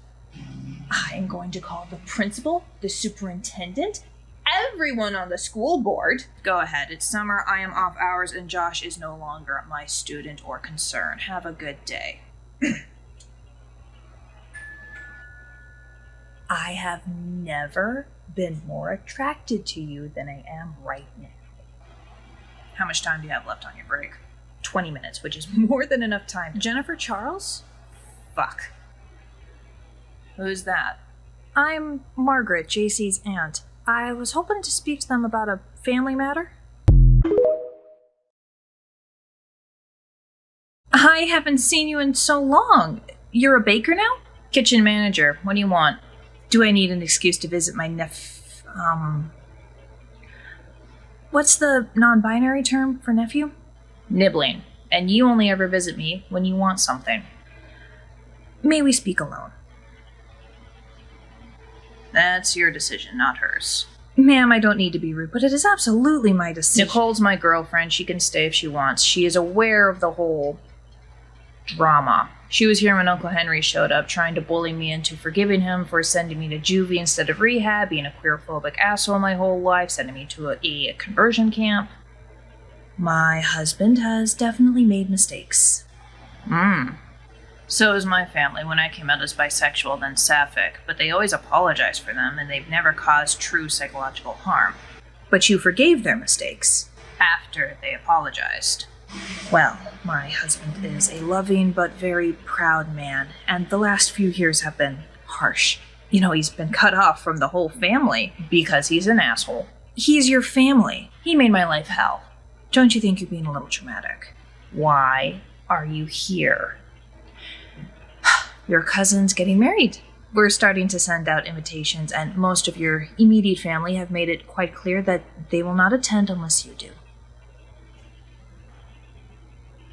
Uncle Henry's going? It's our son, so yes. Pass. I'm not asking for forgiveness, not immediately. But Henry has agreed to stay quiet about your life choices for the sake of family unity. Sake of public appearances. You guys just don't want to explain all this to friends and extended family who are out of the loop. I just want what's best for you. Keeping all of this rage inside of you is not healthy. This is not rage. This is a healthy boundary to save future me from heartache and headache. You'll know when I feel rage. I seem to recall that you were willing to entertain the idea of forgiving him if he approached you with a sincere, groveling apology. Yeah, you know what? I'll even nix the groveling. He just wants you to be safe and healthy. Even if he's bad at showing it, he tries his best. Yeah, his best has cost me my self-esteem and several $1,000s worth of therapy bills, and I'm sure the same is true of your kids. Well, that's disappointing. I thought you'd be the bigger person. I will not compromise my health and well-being for your image or his comfort. Now either get some coffee or get out. It was nice seeing you. Is that why you haven't introduced me to your family? That is exactly why. You don't have to protect me. I'm a grown woman. I know. A grown, queer, autistic, thick, black woman who's a middle school teacher, witch, Buddhist, and has dealt with far worse than that. I know! Your family is so fucking cool. Your parents are smart and educated and nice, and they judge me based on who I am, not what I am, and it is not the case for my relatives. Yeah, some of them are fine. My sister, at least. Yeah, that would be fine. But almost everyone else, I mean, the ones that I still have some contact with, I don't want to put you in a position where you will be made to feel uncomfortable and less. Because that is what will happen, either on purpose or by accident. You can't just hide me from them. Assuming you and I stay together, I am going to meet them. I've already seen your Uncle Henry before we started dating. You can't tell me they're worse. They're not. Their queerphobia, sexism, racism, and ableism are all mild, but, still there. And I appreciate the warning. If you are no or low contact with them for your own mental health, I understand and respect your decision to stay away. But if any of them are in your life in any way, even a tiny piece of it, I need to meet them. My break's over. I need to get back to work.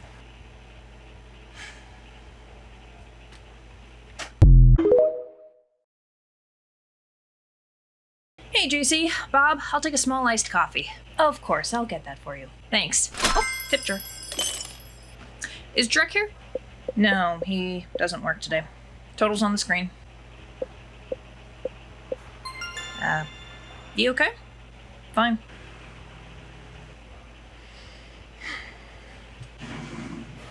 So, where's Nicole? She's usually glued to the comfy chair when she's not teaching or witchcrafting.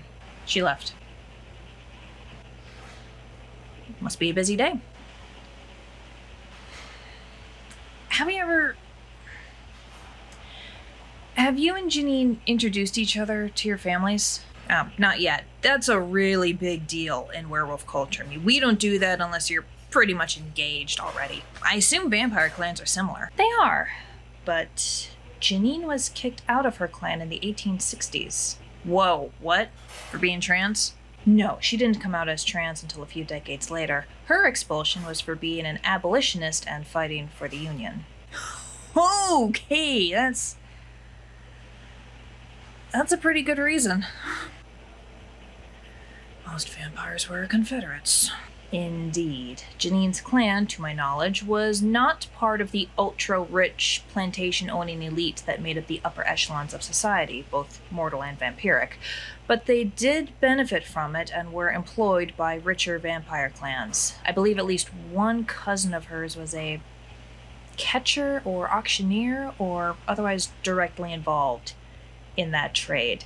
I'm not entirely sure what enlightens Janine on the realities of racism and slavery, but when the Confederate States seceded, she did not hesitate to act. She left the South, bringing a few enslaved people with her to set free as soon as she crossed over to the North, and joined the Union. They've never forgiven her. Even after losing?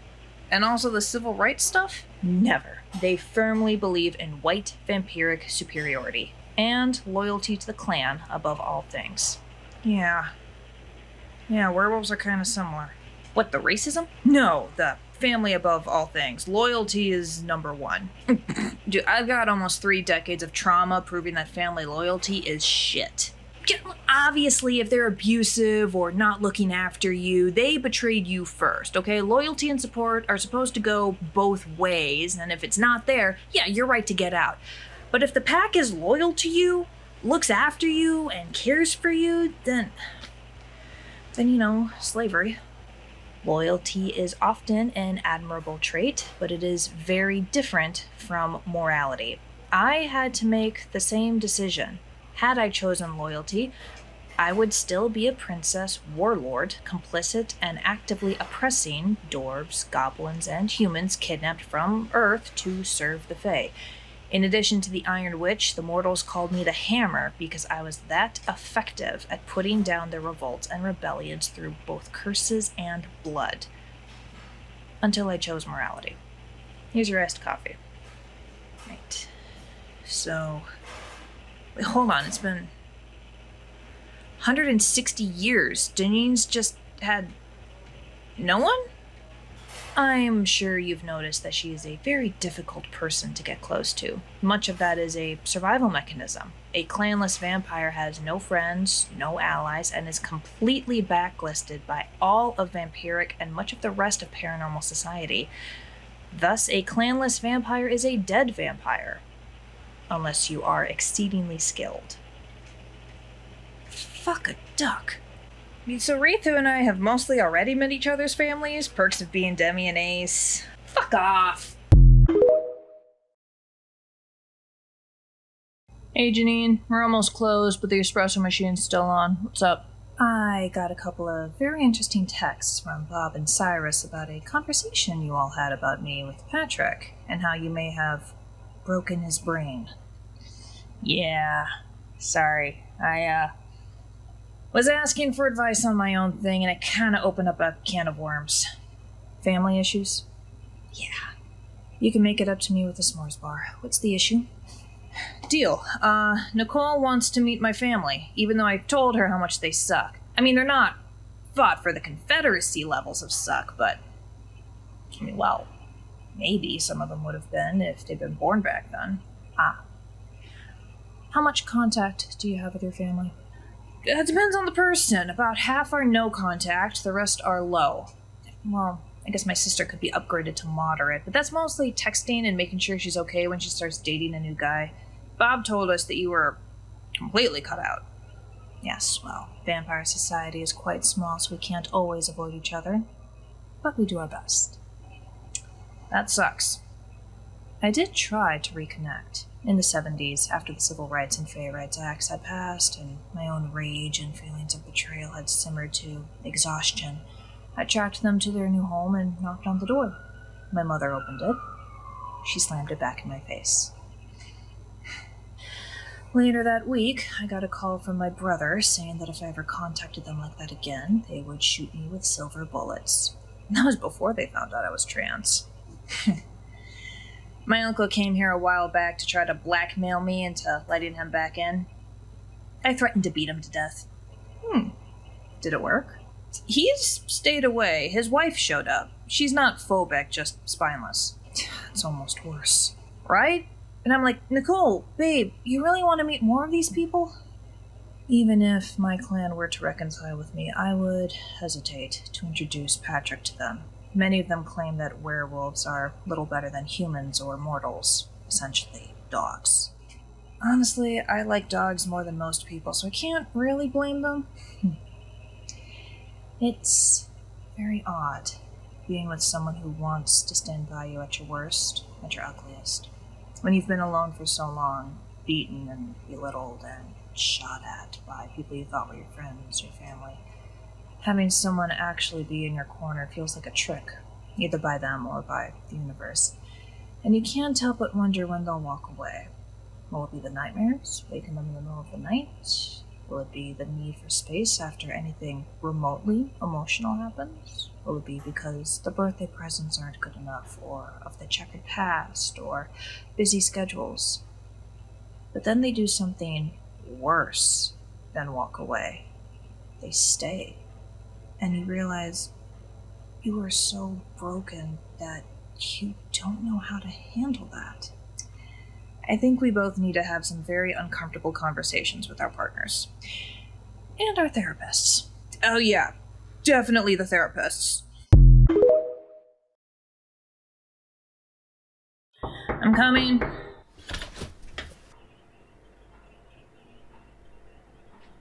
I brought apology donuts. Powdered sugar. Obviously.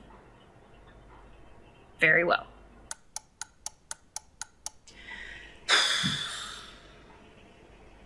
Are you sure you want to meet my family? They are, each and every one of them, a unique kind of asshole. I want to meet all of the people that you have chosen to keep in your life, just as you have met all of mine. Okay, we're not gonna do it all at once. I'm not taking you to that fucking wedding. Henry can rot, and so can his kids. They're all in the no contact zone. So we'll do this one at a time, starting with the most palatable and going to least. If at any point you want to stop, you've decided you've met enough of them, we pull the plug. That sounds like a plan. Same with you, by the way, if you decide they need to go from low contact to no contact. Deal. You should warn them ahead of time who and what I am. I've found that tends to limit the amount of scorn I get. All right, we'll start with my sister.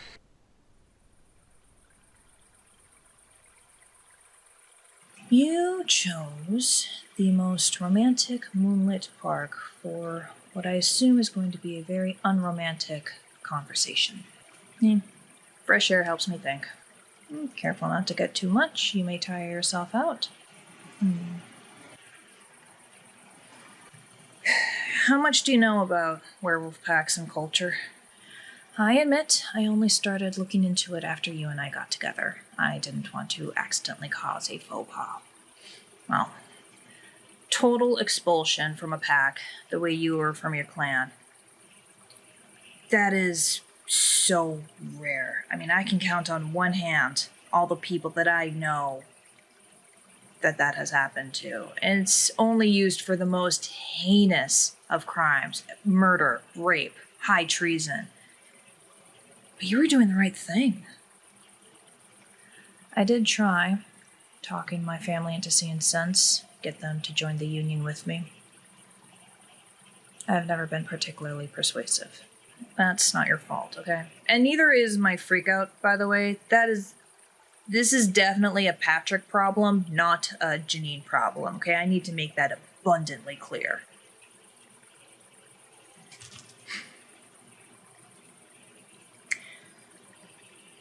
I don't think I could have done that. Some people in my pack, they've already done some shady things, especially in war. I didn't like it. They look after me, I look after them. They've never hurt anyone in the family or pack. That's what matters. So if they did something truly terrible, like if my whole pack decided that they were going to be on board with slavery and genocide the way your clan did, I don't think I could have walked away. Never mind actively turn around, fight, and try to stop them. I'd have hated myself for it, but I'd have stayed. I am in awe that you had the guts and moral backbone to leave and stay gone. I mean, I knew you had balls of steel, but Jesus. Used to. One of the reasons I opted for bottom surgery, they were too heavy. That's terrible. Are we alright? Yeah. Yeah, I think we'll be alright. I can't remember the last time I was in Minneapolis. This is your sister's favorite cafe? Yeah, way too pricey if you ask me, especially for the serving size. You get way more plate than food. Now, Kelly's a bit of a judgmental bitch, but she's not two-faced and will at least give you her honest opinion. I can work with that. Awesome. Hey, Kelly. Hey, Sib.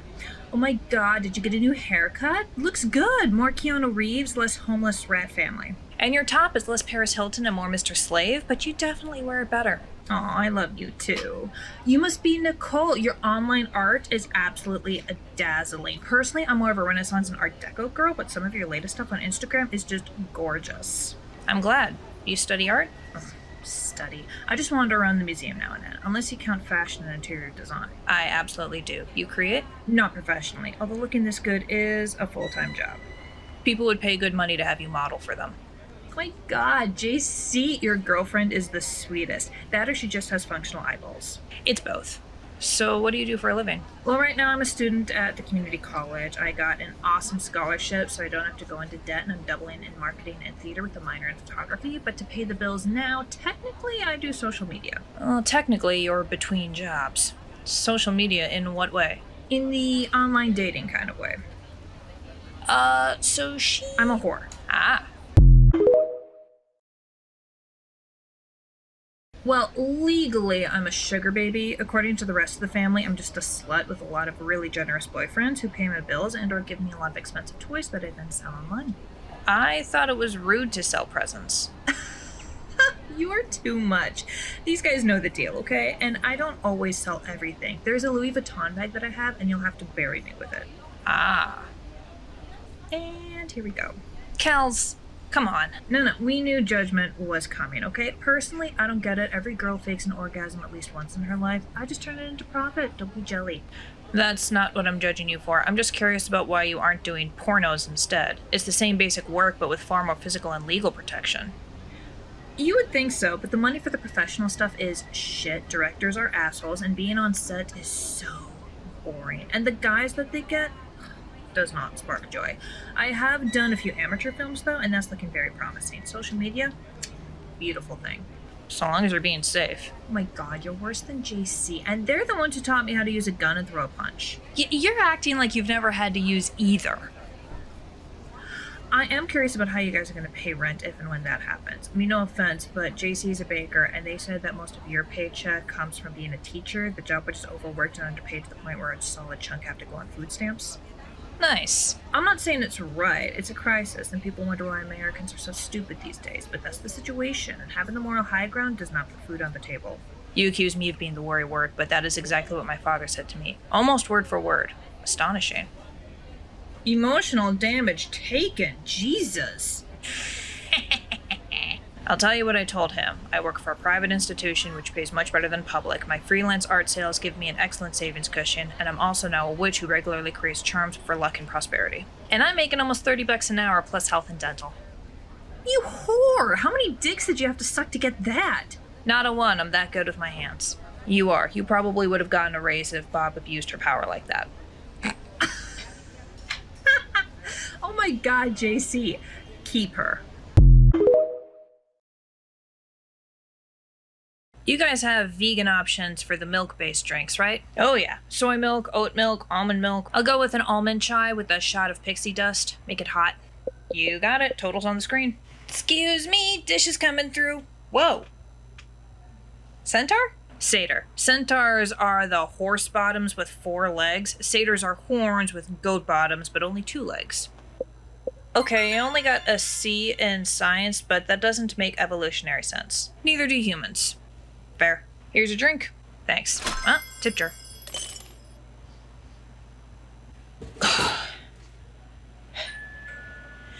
Not gonna lie, I thought satyrs were fake. Seriously? Well, I'd never seen one before, and people thought that drakes were a thing, but they were just dragons that had lost their wings for some reason. Well, most stories do have a grain of truth to them, even if mortals usually get like 99% of it wrong. So what else is real? Angels? Yep, and they're usually assholes. Christianity did a lot to inflate the ego. I know giants are real. What about trolls? Yes, but they don't usually live under bridges unless they're homeless. Santa Claus? He comes to the holiday party every year. Easter Bunny? He is much more shy, but he has the best chocolate. Japanese Oni? Portals to their homeworld are mostly confined to like Japan and East Asia, but yeah. Well, I guess we better make drinks and snacks for Bigfoot. Don't be silly. Bigfoot's not real. That's just an urban legend. We hope you enjoyed coming to CaFae Latte. Drive safe.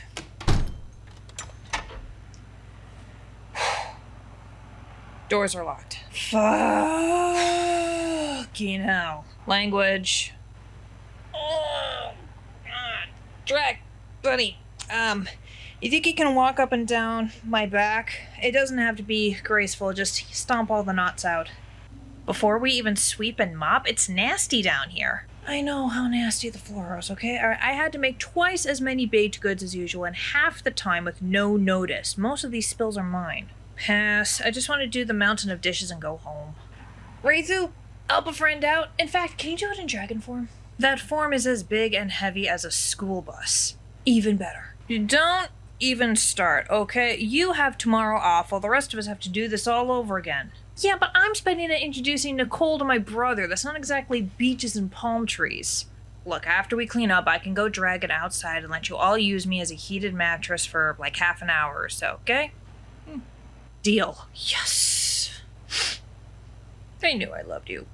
Oh, we need more staff, especially if Husnia can't take any more hours. Agreed. I've been a bit overly cautious about it due to our last staff, but I can take one for the team and get kidnapped again. And make the staff shortage worse? Fuck no. I'll start accepting applications. Jennifer Charles, once we have the staff situation figured out, I'm going to need your help with something. With what? We're publishing a cookbook. We are? Welcome to CaFae Latte. Raythu can take your order. No sweat, Bob. Hey, Raythu. Arcane Rush, please, with a blueberry muffin. Coming right up. Lindsay, how is the 4th Street Witch? Really good. Some of the local churches are having this summer competition. The youth groups of each are trying to see who can fundraise the most for their cause, and the one that chose us is currently in 1st. Winning group gets to go to the water park. The kids are having a lot of fun with it. How's the cafe? I heard something about a cookbook coming out? In November. You can pre-order it now. I have Jennifer Charles working on it, but we could definitely use another employee for the regular labor. Oh yeah, Lindsay told me about that Eric guy. Why are you calling me? Besides the fact that hiring among your clientele scratches the altruistic itch, having someone completely reliant on you for their good fortune, saving them from a life on the streets and putting food on their table, makes them far less likely to cross you in the future, even after they're financially stable. It's not a guarantee, but it usually works.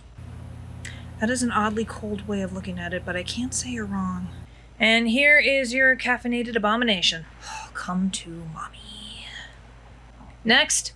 Hi, I'm a Starbucks manager. I have to say, you made a major mistake back there. You did not handle that customer right at all. Excuse you? I don't suppose you've seen Carl recently. Carl. Oh, was he the man who spotted me and Nancy kidnap you and immediately reported it to your friends? That's the one. Oh, he's enjoying whatever blessing you gave him. Got a sales job for a clothing store and now pretty much runs the place. Has a really nice 2-bedroom apartment in the cities and a cat. I thought it'd be a long shot. I'm just saying, you're missing out on bags and bags of tips. Ask about her day, start a conversation. You need to give a human touch. Figure of speech. Well, that customer is a regular and an ER nurse. Very in and out, little to no chatter, just give her the goods and move on. Now, if it were Yarn Granny, that's a different situation. But it's not. I'll tell you what, I do know a handful of people who would probably fit very well into the cafe culture. Next time I see them, I'll tell them to apply and have them put my name down as a reference. That would be phenomenal. Sweetie, I've been in this industry for over a decade. No matter how busy the customer appears to be, they really need a personal connection. You're about to get a personal connection with my fire. That woman knows what she wants. She doesn't know anything, and neither do you. Oh dear. I need to handle something. Take care, Lindsay. Bye, Bob. Oh. Who bought this pepperoni? We all agreed this brand tastes like Play-Doh. This is a soup kitchen, not a dump. Okay, next on the docket is my brother John. Older or younger? Older. I'm the middle kid. John is the eldest. Kelly is the youngest. I do have one more sister between me and John, but she's a TERF, so we're no contact. Noted. Why are we meeting him in a bar? You're trying to stay sober. Yeah, but he's not. Don't worry, I can control myself. Alcohol was a problem, but not the big problem. What was? Marbles. It's a fairy drug. Think cocaine, but worse. Fucks you up. Hey, Shrimp! Yeah, hey, over here. What's up, asshole? This is Nicole. Enchanté. Barry, I'll cover their tab, whatever they want. You guys have got to try the wings. They'll make you meet God, Jesus, and Buddha all at once. I'm not a fan of spicy food, but I'll take a ginger ale. 2 gingers. Lame. On the spicy food, not the booze. I know you're sober. Well, your dad's chicken had a bite to them. That was Cajun, not spicy. Oh, yeah, there's a difference. Oh, you've already met her family? Does she have a sister? Sleazebag. I'm an only child. I do have cousins, and some are prettier than me, but they're all either married or children. Damn. Sad day. Well, you don't have any other barflies to tango with? Oh, absolutely, but you smash the same girls too many times, and it gets messy. Some start wanting to be in a serious relationship, and I like to put that off until at least the month of never. Are you also a sugar baby like your sister? Hey man, you're not allowed to die until after we leave. No, it just took me off guard. Sorry. Not a problem. I like straightforward girls, okay? They don't play mind games. No, I work construction. Builder by day, party animal by night. Drooling alcoholic by night. There you go again. I am perfectly functional without the substance, okay? I'm just not fun without the substance. You don't know the difference because you couldn't control it. I can. I'll believe it when I see it. Uh-huh. Lemon garlic wings look good. Oh, no, they're actually too salty. If you're into lemon garlic, go for the walleye. Much better. Mr. Barry, I'll take a walleye. I might as well meet God. Give me the wings. There you go. Nicole, you don't strike me as the type to catch your own fish. No. You gotta try it sometime. When we were little, our grandparents would take us out fishing when we stayed with them over the summer. They live in bumfuck nowhere, so there's not much to do besides fish, drink, and fuck. But god damn, it tastes so much better when you catch it yourself. Here's your hot chocolate, babe. By the way, Mom's invited you over for dinner next week. She's excited to meet you. Awesome. Anything I should know? She does not get the autism thing. I've already sent her some articles, and she'll try to be polite about it, but expect some ignorance. Also, my dad's a worse alcoholic than my brother and is constantly cheating on her. Still want to do this? One dinner. Then I'll likely go as low contact with them as you are. Definitely. Hey, sir. How can I help you? Good morning. I have an 11 a.m. job interview. Let me get the boss. Did you want something until then? Oh, no, I appreciate it, but I'm on a tight budget. So you're meeting JC's relatives? Only the ones they still have contact with. The younger sister's cool. We swapped numbers and she sent me a bunch of memes and I'm making her a protective charm, so I'm pretty sure that makes us friends. Their brother was a bit pricklier, but still diplomatic. I'm just surprised you pushed for this. Every time JC mentions their family, I want to stab something. I hate having the meet the family hanging over my head. It makes me nervous. Also, when my partner refuses to introduce me to them, when they still have semi-regular contact at least, it makes me feel like a dirty secret. Even though I know that's not the case here, I've had it happen before and it leaves a bad taste in my mouth. The family also tends to resent the girlfriend the longer she's not introduced to them, making for a worse first meeting. It's just undue stress on both of us. Once I explained that to JC, they were more willing to do this, especially since they've also been facing pressure from their relatives to meet me. Alright, your relationship. Just don't push for the no-contact people unless you want to break up. Obviously not. Sorry. Hey, don't worry about it, Cupcake. I'm just surprised your boyfriend's letting you talk to other men.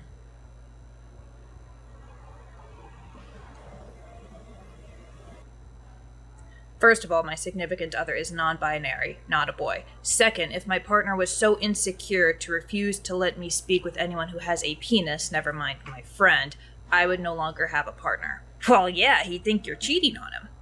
While every relationship has its own definition of infidelity, that crosses the line into unhealthy possessive behavior. Also, I am sapphic. I am not attracted to men. My bad. But I'm just saying, if I had a girlfriend, I wouldn't let her talk to other guys without me being there.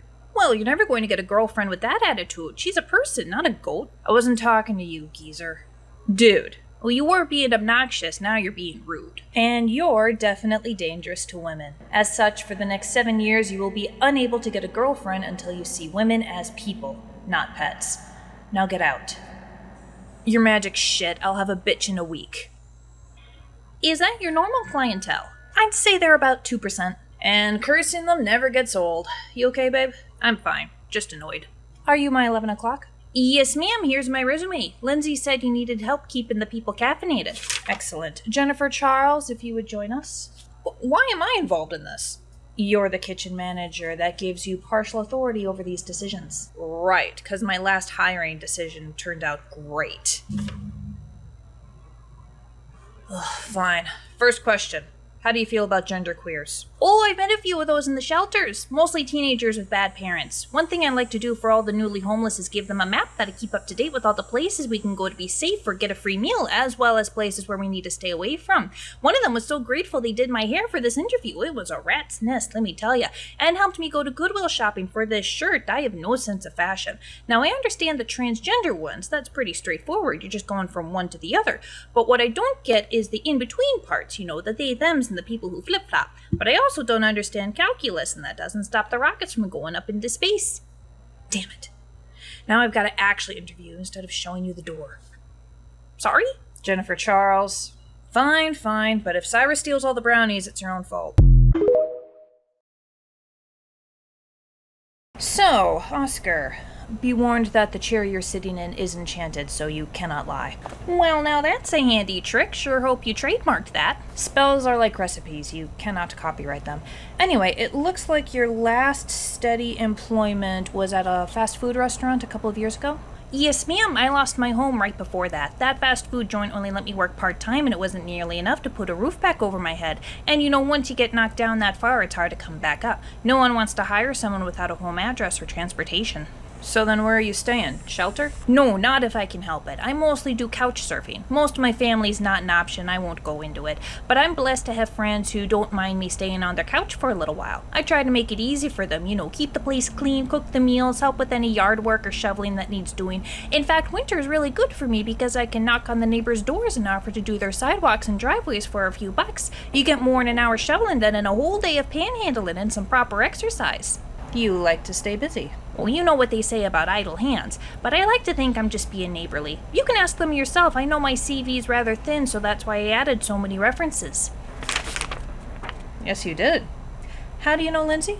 I met her almost as soon as she started volunteering at the 4th Street food shelf. We were all surprised to find out she's actually a witch. Most people who say they are really aren't. I've never seen her do what you did back there, but ever since she started working there and adding charms to the place, we never run out of food or toilet paper, and fighting almost never happens.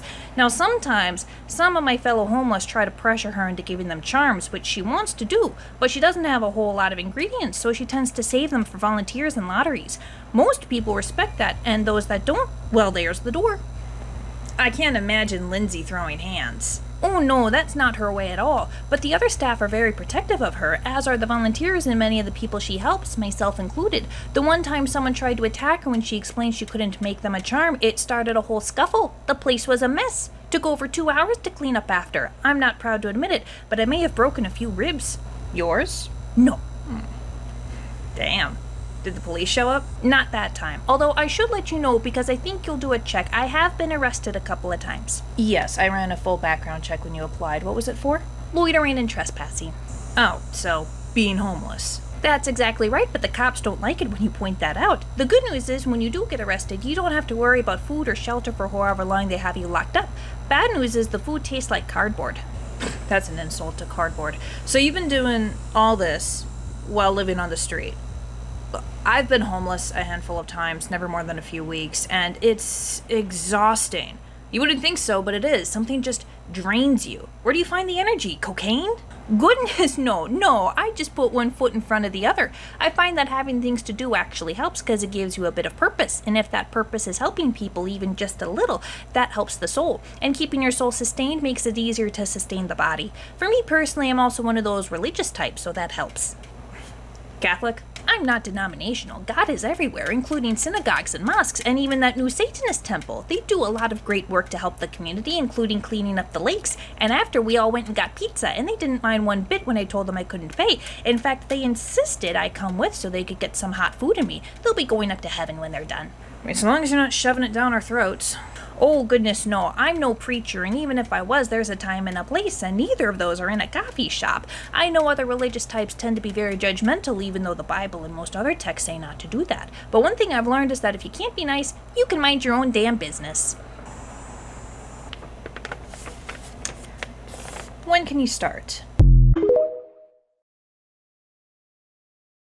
And that's how you work the espresso machine. It looks a lot more complicated than it is, but once you get the hang of it, you're good to go. Oh dear, I don't know if I'll be able to get the hang of it by the time we open. Probably not. We're going to put you either on register or fetching baked goods. Those are more straightforward. Oh, I see a list of ingredients for everything on the back of the cooler case. That's for allergies, so we don't have to bug JC every time someone asks. Make sure to warn them about the risk of cross-contamination. We do everything we can to limit that, so the percentage is in the single digits, if not fractions, but still above zero. Is it just going to be you and me up here? Well, Husnia was supposed to be here about half an hour ago.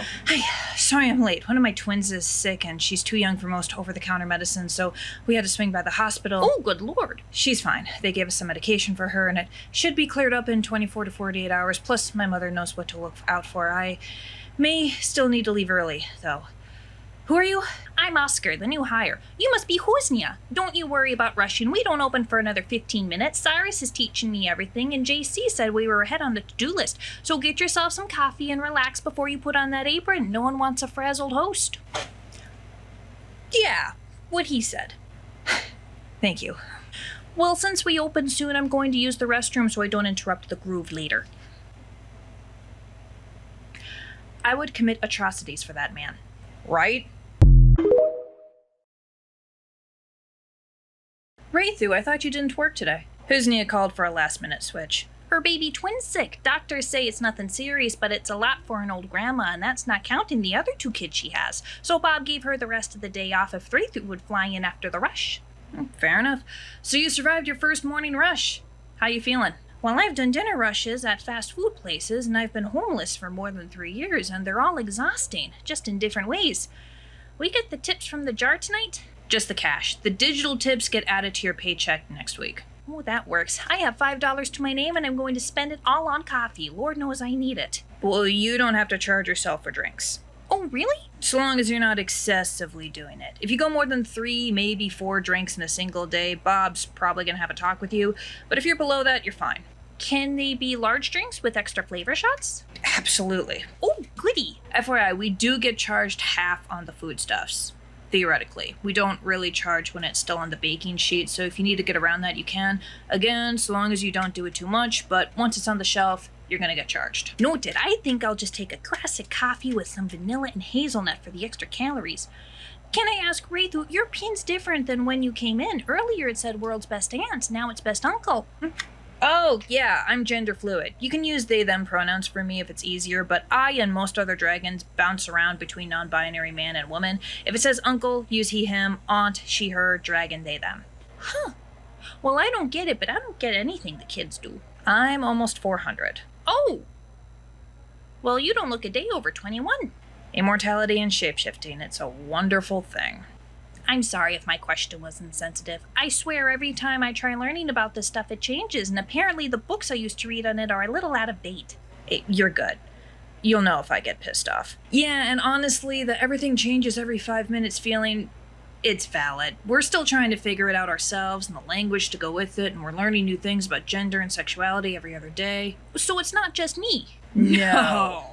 Honestly, for the first 350 years of my existence, Western mortals weren't allowed to talk about it ever, at all. So now with queer knowledge becoming more mainstream, it almost feels like we've got to make up for lost time.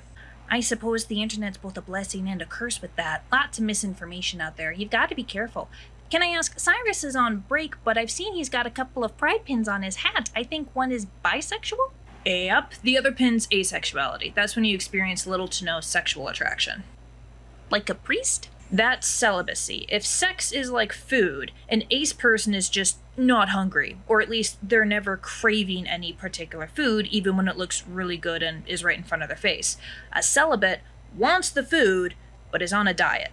Oh, and that's okay, it's not a medical thing, because I know some doctors, they'd get real concerned about that. Not a medical thing. I mean, you look at history, check out Queen Elizabeth I of England. Great example of an ace. If she wanted to get laid, she would have.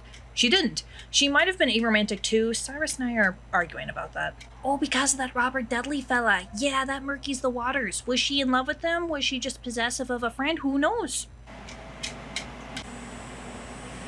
Well, libraries are great places for homeless. They'll never kick you out and you can read all the books you like, assuming they're not banned by petty people with control issues. Point. But I always want to keep the books, so...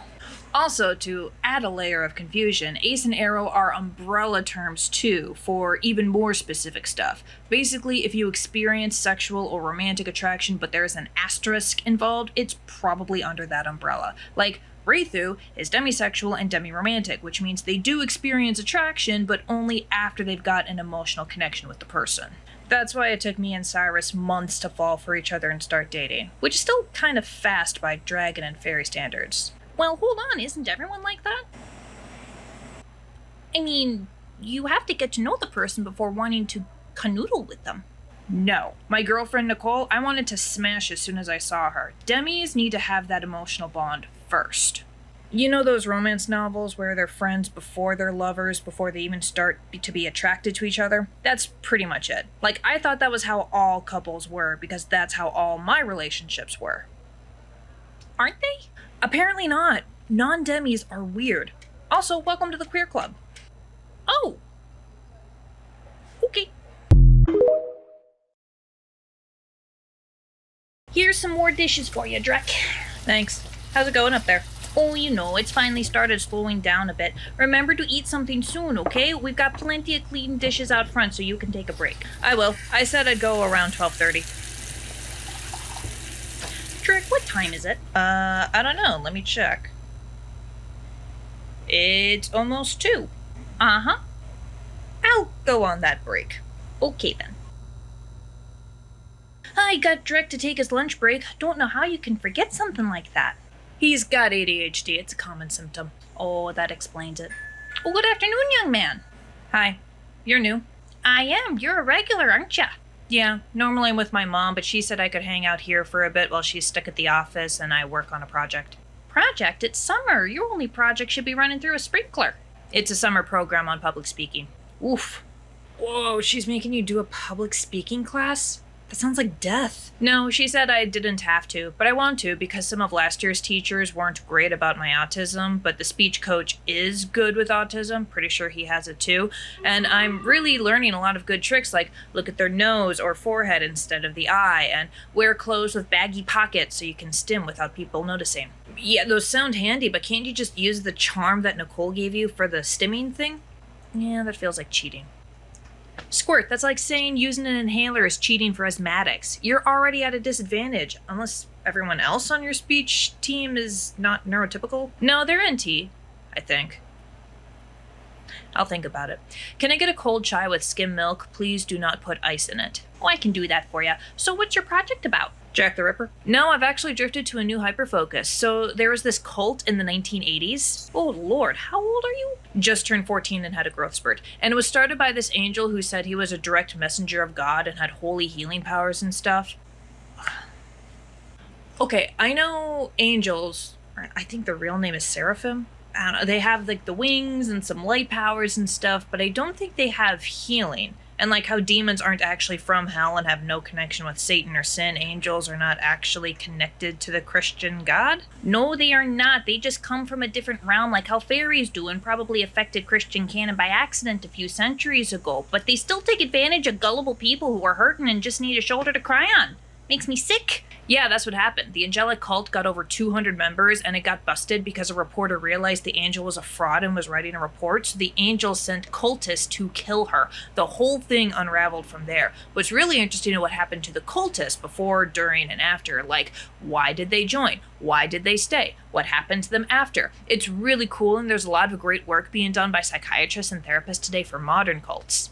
Oh, well, that seems like an interesting project. You sure you won't get docked on the subject material? Nah, it's been approved. The biggest thing my coach said is to watch my O's. Apparently, I draw them out all Minnesotan-like. What a douchebag. Mom, Dad, this is my girlfriend, Nicole. Hi. Hello, sweetie. Oh, aren't you cute? We've got dinner ready. I hope you like barbecue ribs. I do. Yeah, I can see that. Dad, what? Nothing wrong with being a heavy girl. More of her to love. Honey, I'll take a beer. Can't have ribs without it. Sure, what can I get for you two, Pop? Yeah. Yes, please. What is that you're doing with your fingers? Stimming. It's one of those autistic things I told you about. Don't worry about it.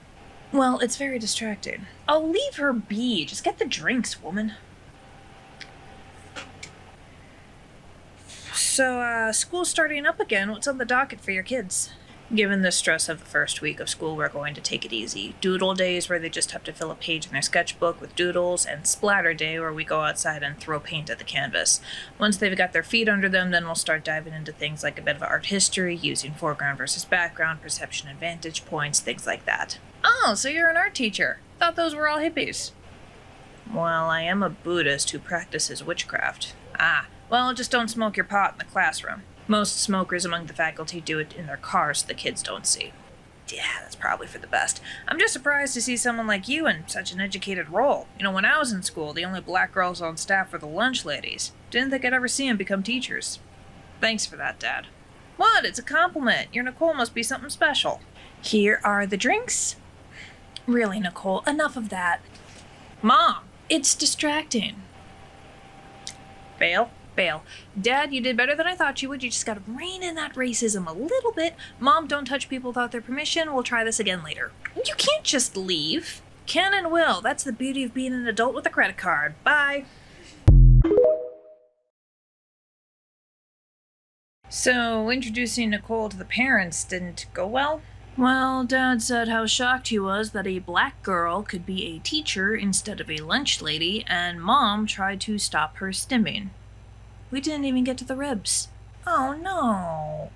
Well, that's awful. I'm sorry, I don't mean to eavesdrop, but that sounds harsh. How's your Nicole doing? Oh, she's fine. We went to a steakhouse instead, the one with the really good mac and cheese. I don't mean to talk bad about your parents. Oh, no, please, talk shit about them all you want. They deserve it. I'm just trying to figure out how you came from that household. You recall how I initially handled it with drugs. After that, though, queer community came in clutch, dragged me to a slightly better sense of self, kicking and screaming.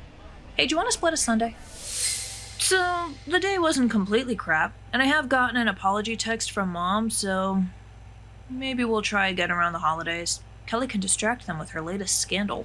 Well, if you want a distraction, food shelves are so busy that time of year you'll all be together in the same room, but guaranteed you won't be able to say more than 5 words to each other.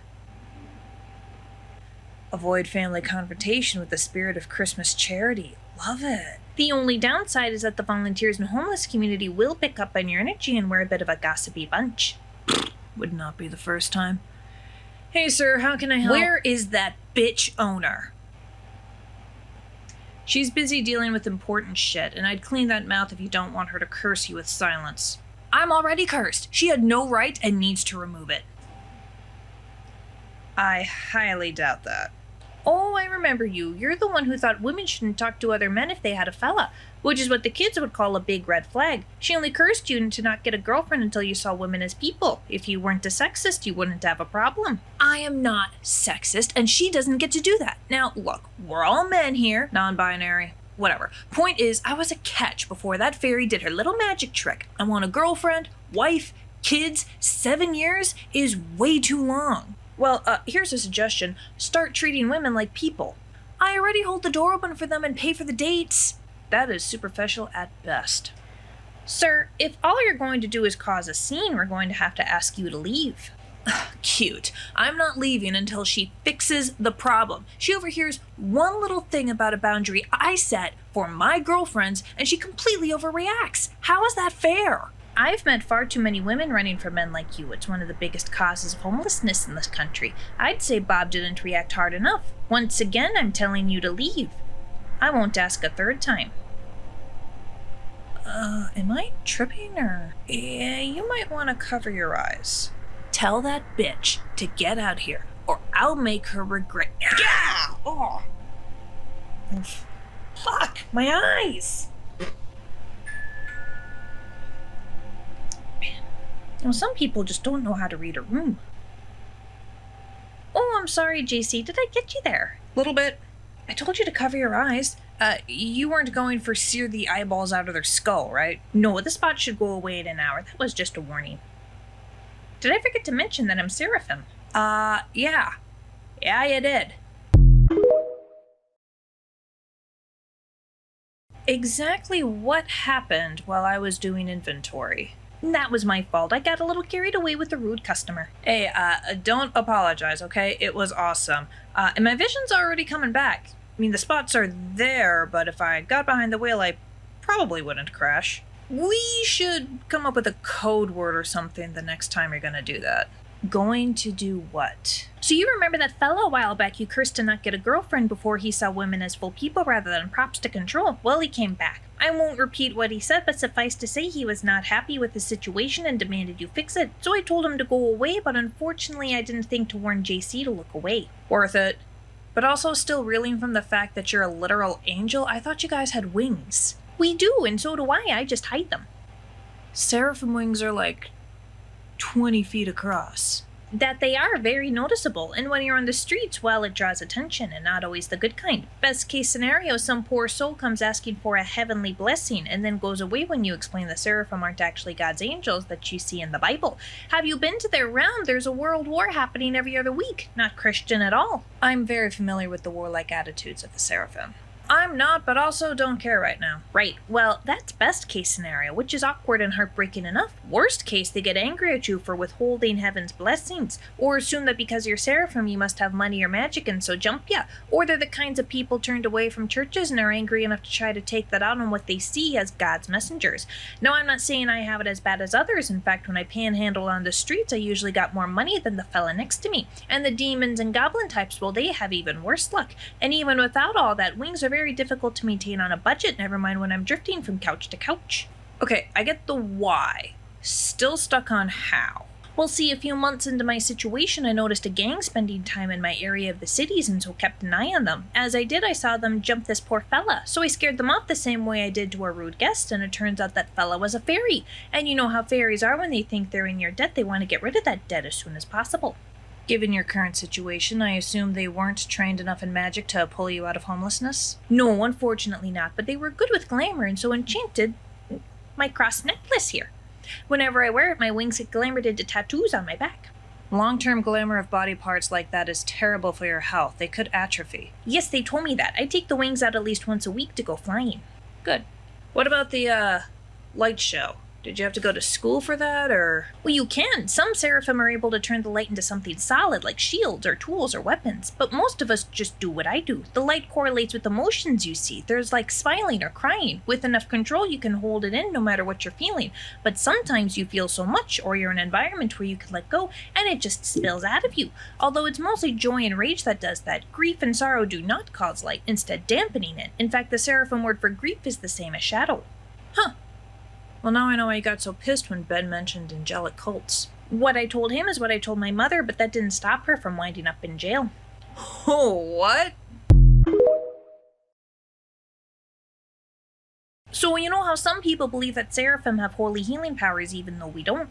That belief is centuries old. Didn't they used to use that to scam people? Still do. Back in the early days of Judaism and Christianity, when seraphim first bumped into this realm, they were at war with the abyssal realm, the one full of demons. So the seraphim weaponized the local religion to get food and tools and weapons, even some human people to come with them to go work as servants. Sometimes they still do that today, but they gotta go through the global economy and treaties and such. They still get favored over most other realms that Earth deals with because of that old belief. But anyway, these days, some seraphim on Earth use their light powers to claim divine miracles and scam poor gullible people with visions and the word of God and even holy healing powers. And that's what your mom did? She started a whole following after moving me and herself to this realm. She got sick of all the fighting, tried to talk my father into coming with her, but he didn't want to go. He loved fighting. So she came here and quickly learned that duping people could make her millions. She tried to pull me into it, but that just made me sick to my stomach. I do believe in God and his message and miracles, but they have to come from a place of honesty. Every time she was revealed as a fraud, she'd move towns, even fake her death, and get a whole new identity and start all over again.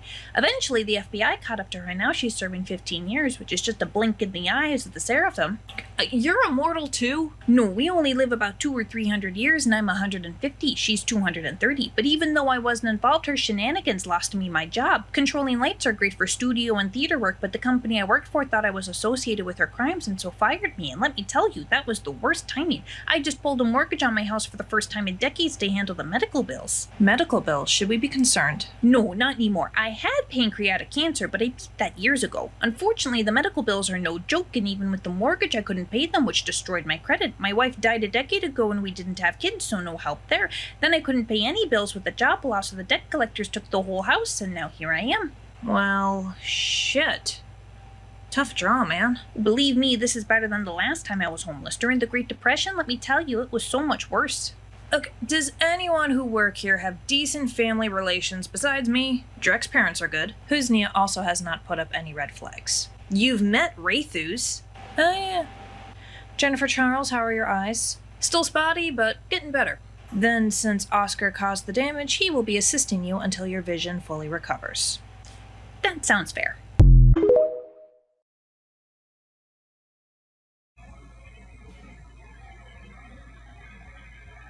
Once you're done with break, I'll go. Drek and Raythu already went? Yep. Any funny memes? No, I'm looking up homeschooling. Homeschooling? My eldest is going to be preschool age next year, and Asif and I are exploring our options. Ugh, why? I mean, it's basically free daycare, right? Speak for yourself. Long hours, way too much homework that studies show don't actually make us smarter. Crappy curriculum, especially about history. Bullies, especially for non-humans or non-Christians or non-white people. Oh yeah, I never had to deal with those. Corval, that is a privilege reserved for fire-breathing lizards the size of a bus. Those are all very good, valid points, but the main reason we're considering homeschool is because we don't want our daughters to get shot. Another dragon privilege? Yep. Boss or Nicole would probably load him up with good luck charms if he wanted, no questions asked. I mean, at least you're in Minnesota. School shootings are most common in the southern states. More relaxed gun laws. You know it. Guys, I'm a school shooting survivor. What?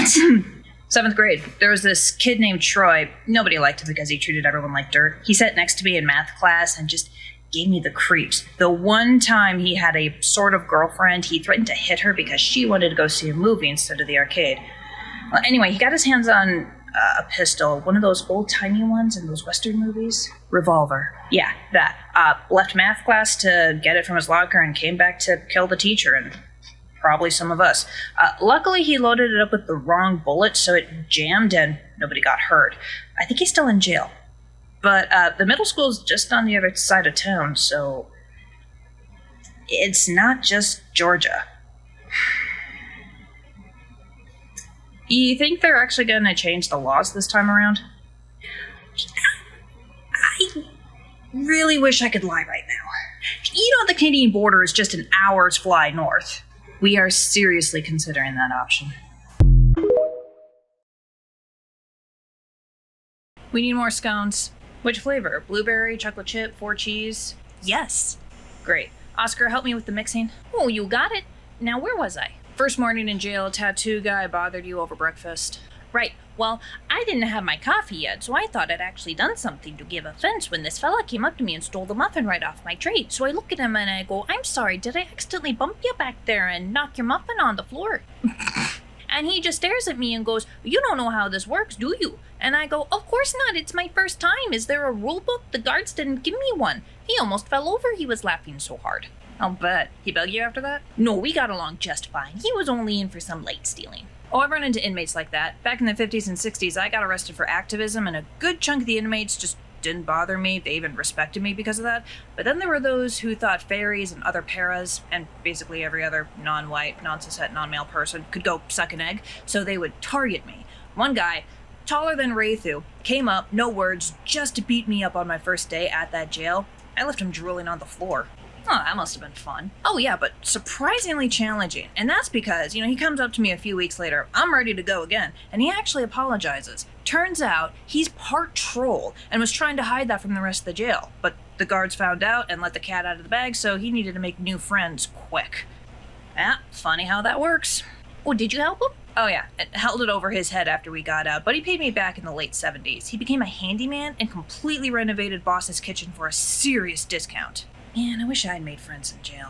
The ones I did were drug dealers, and then when I went back while trying to get clean, I'd beat them all up whenever they tried to sell to me. And even when they didn't. A couple of other people trying to get clean also stuck close to me after that. We were our own little NA group. I mean, it worked, didn't it? Mostly. Good news?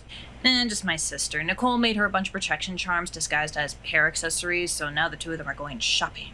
Oh, no thank you. I'll take another rush over clothes shopping any day.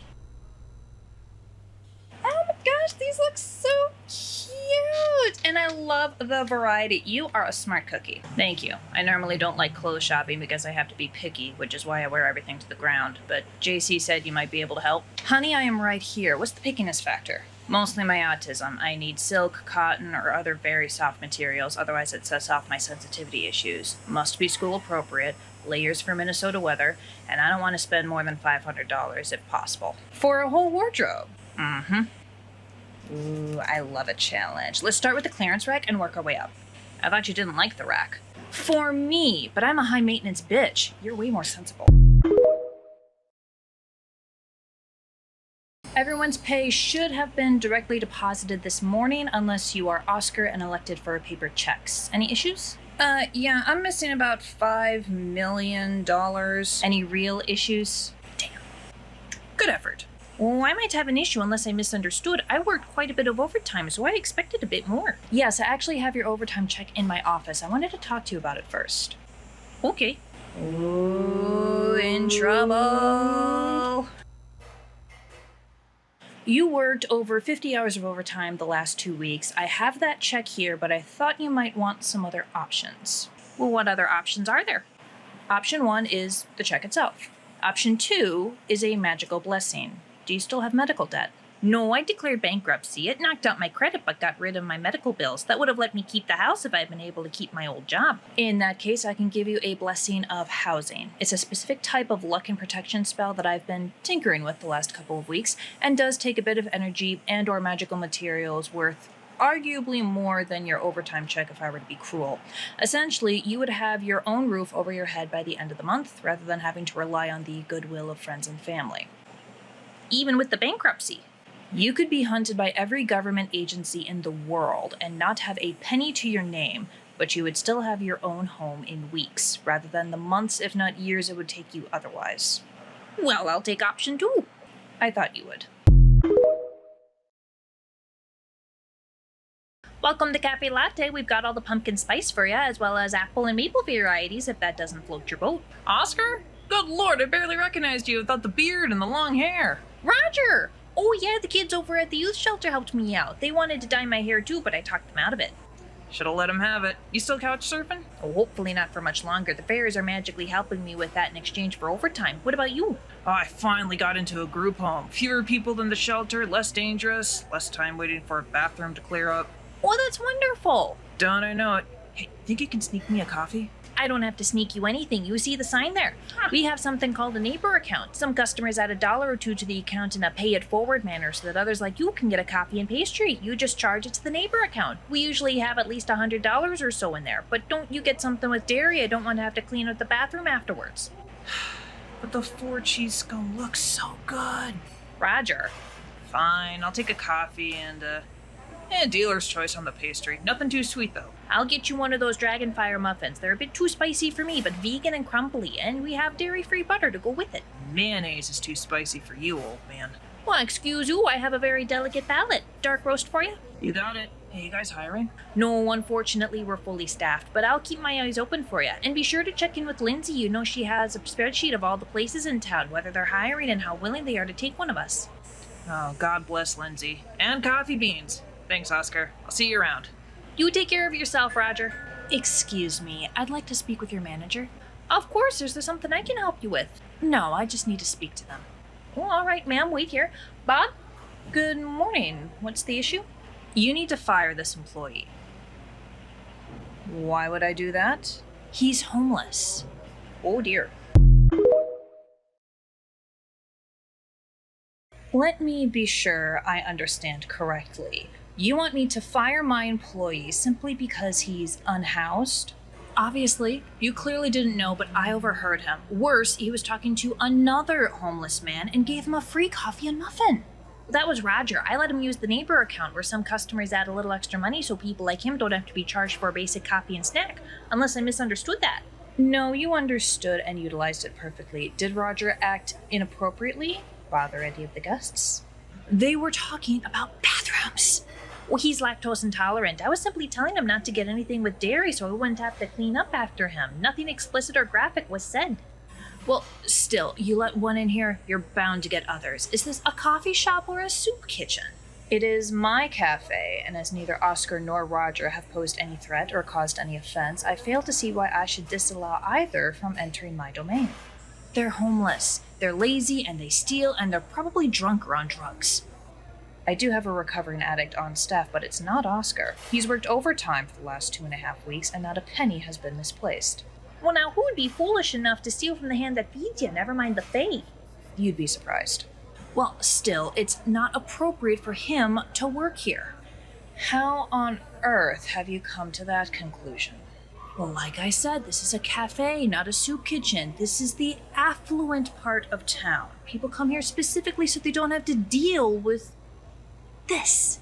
Well, you came here yesterday and didn't have a problem then. I didn't know you were homeless then. Look, Miss Manager, let him go, and then once he's back on his feet, if you really want him back, hire him then. And how would he get back on his feet without a job?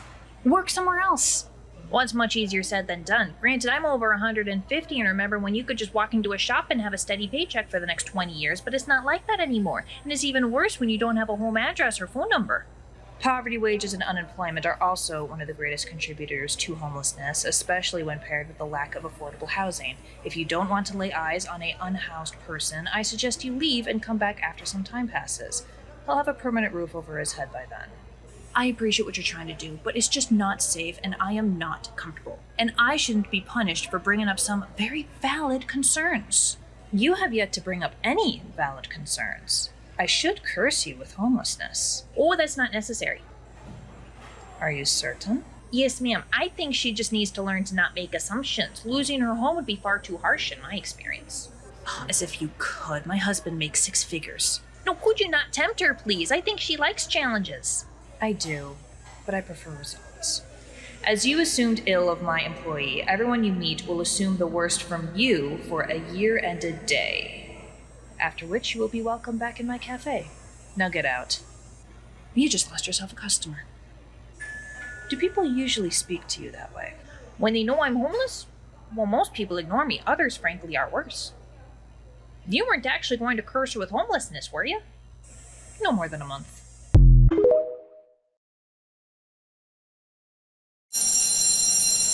Bye, Miss Nicole. Goodbye, everyone. Get home safe.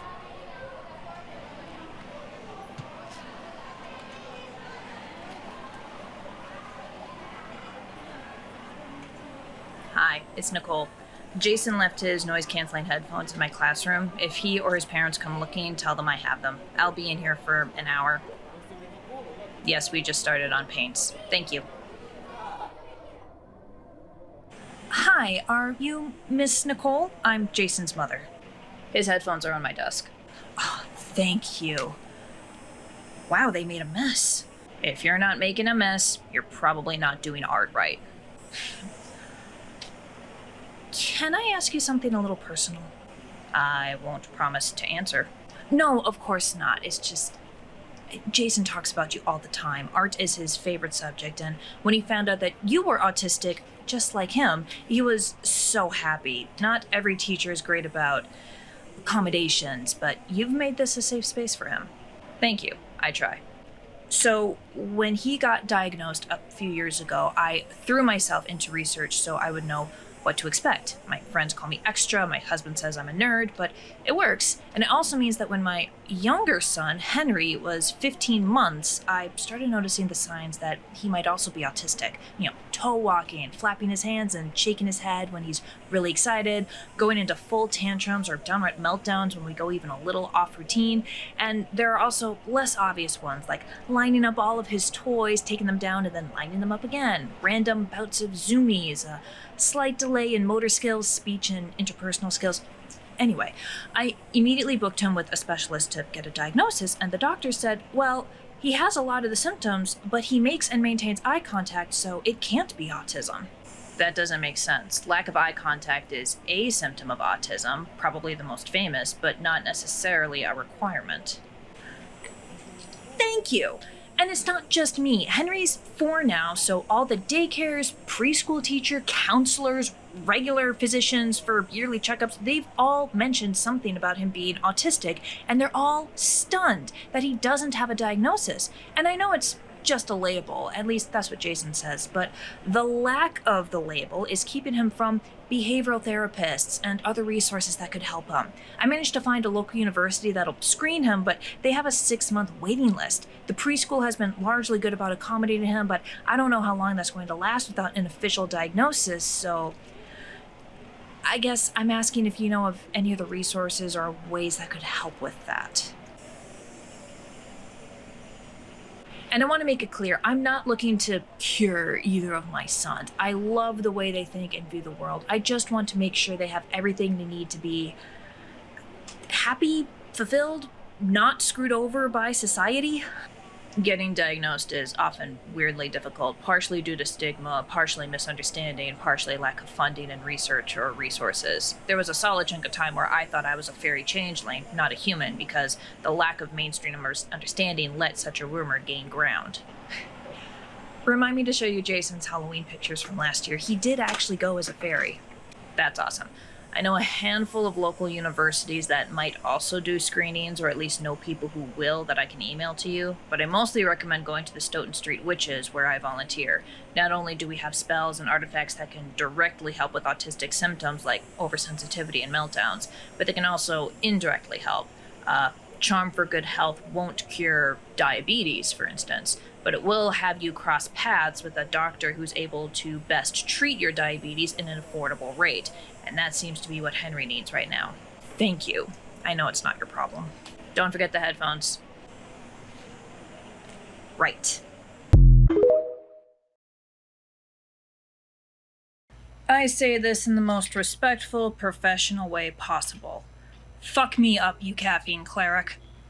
Eldritch Smash or Arcane Blast? Whatever's gonna keep me awake the longest.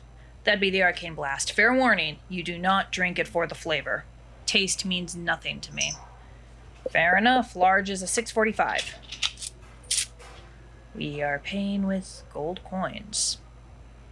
Okay, how much for those caffeine packets? $1, but unfortunately we can only sell 1 per drink for health reasons, so we don't get sued when you have a heart attack. Fine. New total is $7.45. I'll get that started. JC, when you get the chance, we're running low on blueberry muff. Dude! Oh, hey, Blue. I haven't seen you since you were as tall as my waist. Gotta say, love this place way more than the little coffee cart you and the witch used back in the 80s. I thought this place was established in the 1960s. He means the 1880s. And yeah, I know, right? And we don't have to get into a gunfight every other week or shelter from sandstorms or risk dysentery. Oh, but the lemon drop candies peaked back then. Right. Here's the drink. Much obliged. Stay frosty, Blue. Blue? I've only been called Cyrus for like the last year. I had to use something, and my skin and hair are both blue. That is the weirdest thing I've heard all month. So the pumpkin bars have been selling very well. You wanted to replace the flour cookies? Yeah, I'm tinkering with a maple cookie recipe. The only thing I'm on the fence about is whether or not to add frosting. Why don't you make a batch and frost half, and we'll decide. You got it. Hey, welcome to CaFae Latte. Whoa. Hola. Honestly thought the Chupacabra was a myth. My bad. Jennifer Charles, you should know better. In my defense, most sightings turn out to be dogs or foxes with mange. The story's only been around since the 90s, which is younger than me, and the Mexican government hyped it up the media reports to cover their own fuck-ups. Which is why my family had to move here. The government would rather get everyone scared of us and hunt us to extinction rather than deal with their actual problems. Oh, that sounds familiar. And as I'm from another realm of existence, so are they, and the magical portals to their realm only began to form over Central and South America 30 years ago rather than the centuries that many other beings got to take advantage of. Hola, señora Caras, ¿cómo estás? Estoy bien, Dona Violeta. Your baker doesn't know Spanish or proper history. God knows, Abuela tried. Oh, she was Mexican. Half. Oh, same! I'm 1/8, which is not enough for me to claim that heritage. I'm just not connected to it. Except for the food. The most important part. Dona Violeta, it's Hispanic Heritage Month. Do you still promote our groups for our months? I do. Do you have a promotion? Coupon code right there. And Mama wove this table runner for you in gratitude. Oh, that's lovely. That's going right over the counter. Oh, cool. What do you guys sell? We run a sheep and alpaca farm, family business. I'm second generation, although my wife's working on the third. A sheep and alpaca farm? Really? It started as a way for me and my mother to drink the blood we need without harming anyone else's livelihoods. And my father grew up on a farm in southern Mexico, so that worked perfectly. Oh, you didn't want to go hunting for cats and dogs? Don't be racist. That's Haitians, not Mexicans. My bad. But of course we had to shear the sheep and alpaca to keep them healthy, so we might as well sell the wool or spin it into yarn and sell that. The yarn granny down the street, she's one of our best customers. Oh, that's a hell of an endorsement. You should have that on your card. I'll keep this up through October 15th. Did you want a drink or a snack while you're here? Donna, didn't you tell us not to accept food and drink from Fairies? Not for free, and the food is made by our human baker. Do you have one of those maple cookies you were talking about? I actually do. Let me grab one from the back and you can tell me your thoughts. I see we're missing both fairies and our usual witch in the corner. Must be a pagan holiday. I think it's called Mabel or something. My understanding is it's New Year's mixed with Thanksgiving. It's Mabon, you uneducated hick. Use Google. Hey, I am a ghetto brat, thank you very much. I've never worked a farm a day in my life. Raythu's gone too? Cyrus invited them. Patrick and Janine too. A Jew, a vampire, and a werewolf go to a pagan party.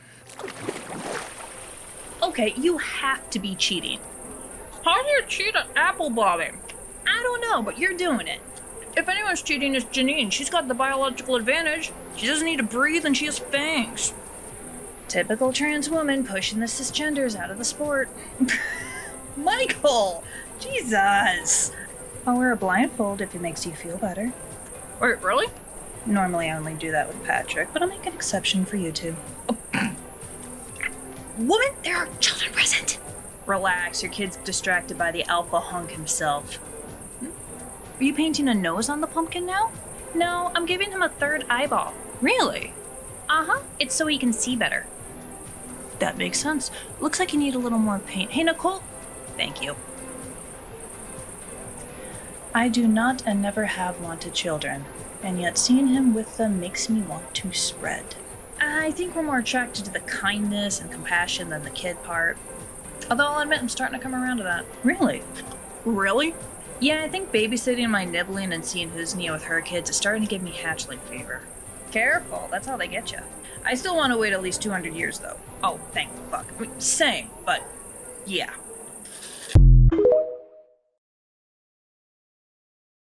Hey, so we should probably talk at some point about the kid thing. You kind of mentioned it randomly yesterday, and I just want to make sure we were on the same page. Yeah, definitely. I mean, I know it's the tropiest thing in the world to have the person go from, I don't want kids, to, well, maybe I do want kids. But, I mean, I get it. People do change their minds. I've been in the I want kids, but only when I'm at least 500 years old camp for a while. That's what I'm thinking. I mean, you and I just started dating. I'm not financially stable. Also, this realm is destroying itself via climate change and possible nuclear annihilation. And since we're two different species, we'd have to go the adoption or IVF route anyway. That sounds nice. I mean, Batman was always one of my favorite superheroes, literally because he built himself a horde of adopted kids. My God, you're such a geek. You love it, though. Yeah, I do. What are we talking about? Plans to revisit in a couple of centuries. Okay. Maple cookies, frosting or no frosting? Frosting. Not helpful. Kelly? What's wrong? Are you armed? Okay, I'll be there in a minute. What's going on? My sister's boyfriend is being an abusive ass. Raythu, I know you're not a taxi. You can get on my back if we bring Cyrus. He'll keep you from falling off. Boss, we're mounting a rescue. We'll be right back. Wait, so your sister's a sugar baby? Yeah, and she's usually really good at picking decent guys, but this is not the first time I've had to help her out. I thought Nicole gave her good luck charms. She did, which means either we're the luck or the situation's already foobar. There, it's that ugly house on the hill. He has a private golf course? Ew. Who are you? Kelly's my sister. Where is she? I ought to call the police on her. Look what she did to my face. Looks like she had a nice right hook. Move it, Barry. If you want to bring the police into this, I'll insist on a truth potion. Are you hurt? You need a doctor? No, you're not taking that Chanel bag with you. Yes, I am. I earned this bag, and you gave it to me 2 days ago. Okay, look, the police chief's a friend of mine, and I'm the only one here bleeding, so if I say you all attacked me, dead men don't lie or rape, and you don't have security cameras. Yeah, guys, sorry, I probably should have clarified. We're not here to rescue Kelly. We're here to prevent Kelly from getting charged with murder. As in prevent a murder or cover up a murder? That depended on how fast we got here. Fair enough. I'm gonna turn my back for deniability. Same. Oh look, ducks! I've already got a police record, so I'll be prime suspect no matter what I do. Might as well enjoy the show. Keep the bag. But don't think you're gonna get your claws into anyone in this town ever again. Oh, yes, please tell your creepy friends about this so I don't have to deal with this problem again. You sure you don't need a hospital? Nah, the worst he did was push me. Well, first he tried coercion, then guilting, then pushing. That's when I punched him. I almost broke a nail, too. That would have sucked.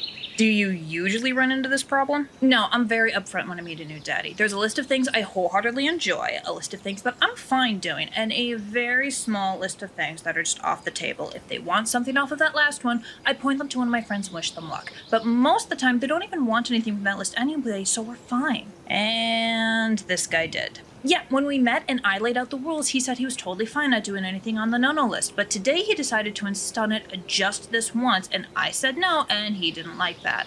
Liked it even less when I made him bleed like a little bitch. Then I locked myself in the other room and called for backup because he drove me. Thanks for coming, by the way. Yeah, no problem. Grab Rithu's number before you split. They usually specialize in helping paras, but, if I'm not available. Yeah, I'll make an exception, what with you saving my nibbling and all. You saved a baby dragon?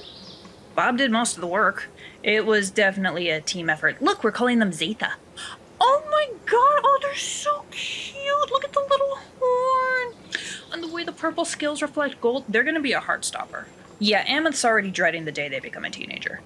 So, Barry mentioned something about him telling his other rich, spoiled friends about this situation. Are you going to be able to pay your bills? Oh yeah, I'll have no trouble finding a new daddy. And frankly, my OF account is already doing some heavy lifting, so I might be able to go full digital soon, but Barry's not going to be able to find a new sugar baby once I'm through with him. My community is very close-knit. We've got a whole spreadsheet of daddies we like and daddies that can go die in a ditch. Oh, let me call Pam. She's not a hooker anymore, but she's still in that community. They deserve a heads up too. Oh, I love Pam. How's she doing? So we've prevented the physical murder, but not the social murder. Do you want to stop the social murder? No, it's 100% justified and way more interesting. Oscar, I've just finished my break, so you can go. Oh, thank you. I've been meaning to check my emails all day. Just remember to eat something, dear. All right. Hi, welcome to CaFae Latte. You look vaguely familiar. I'm JC's sister, just here with my friend Chelsea to get some snacks and chat. Ugh. Ask me how glad I am that I don't have to worry about my figure anymore. These look incredible. Oh, were you a model? I hear the beauty industry is horrible. We're both sugar babies. Well, Chelsea finally graduated college without a penny of student loan debt and landed a good job that does not require her being on her back. That is absolutely worth celebrating. What degree and what job? Computer programming. My husband does something along those lines. Goes right over my head. Give me books over numbers any day. Ugh, literature. Could I get a large dark coffee and the biggest, sugariest pumpkin tart you have? I just pulled those from the oven so they're nice and warm. Hey, Kels. Hi. I'll just have a chai with skim milk. I may be transitioning to OF, but I still gotta look nice. I'll make the drinks. JC mentioned some trouble with your last client? Boyfriend? Are you okay? Ancient history. Already got a new one. If they get rowdy, I just show them my Colt Mustang and call it a day. Not a Beretta? They tend to be more reliable, and some of the models are small enough to fit in the non-existent pockets of your skinny jeans. You're my new favorite. Wow. In the room. See that? Whole thing is why I'm glad I'm out of the business. I lucked out when it came to my daddy. He was great, if a little controlling. But oh my god, some of the stories. Although if I were still on the prowl, I'd probably take a crack at that one in the corner. Who? One of these days I really do need to get reading glasses. Oh, he is kind of cute.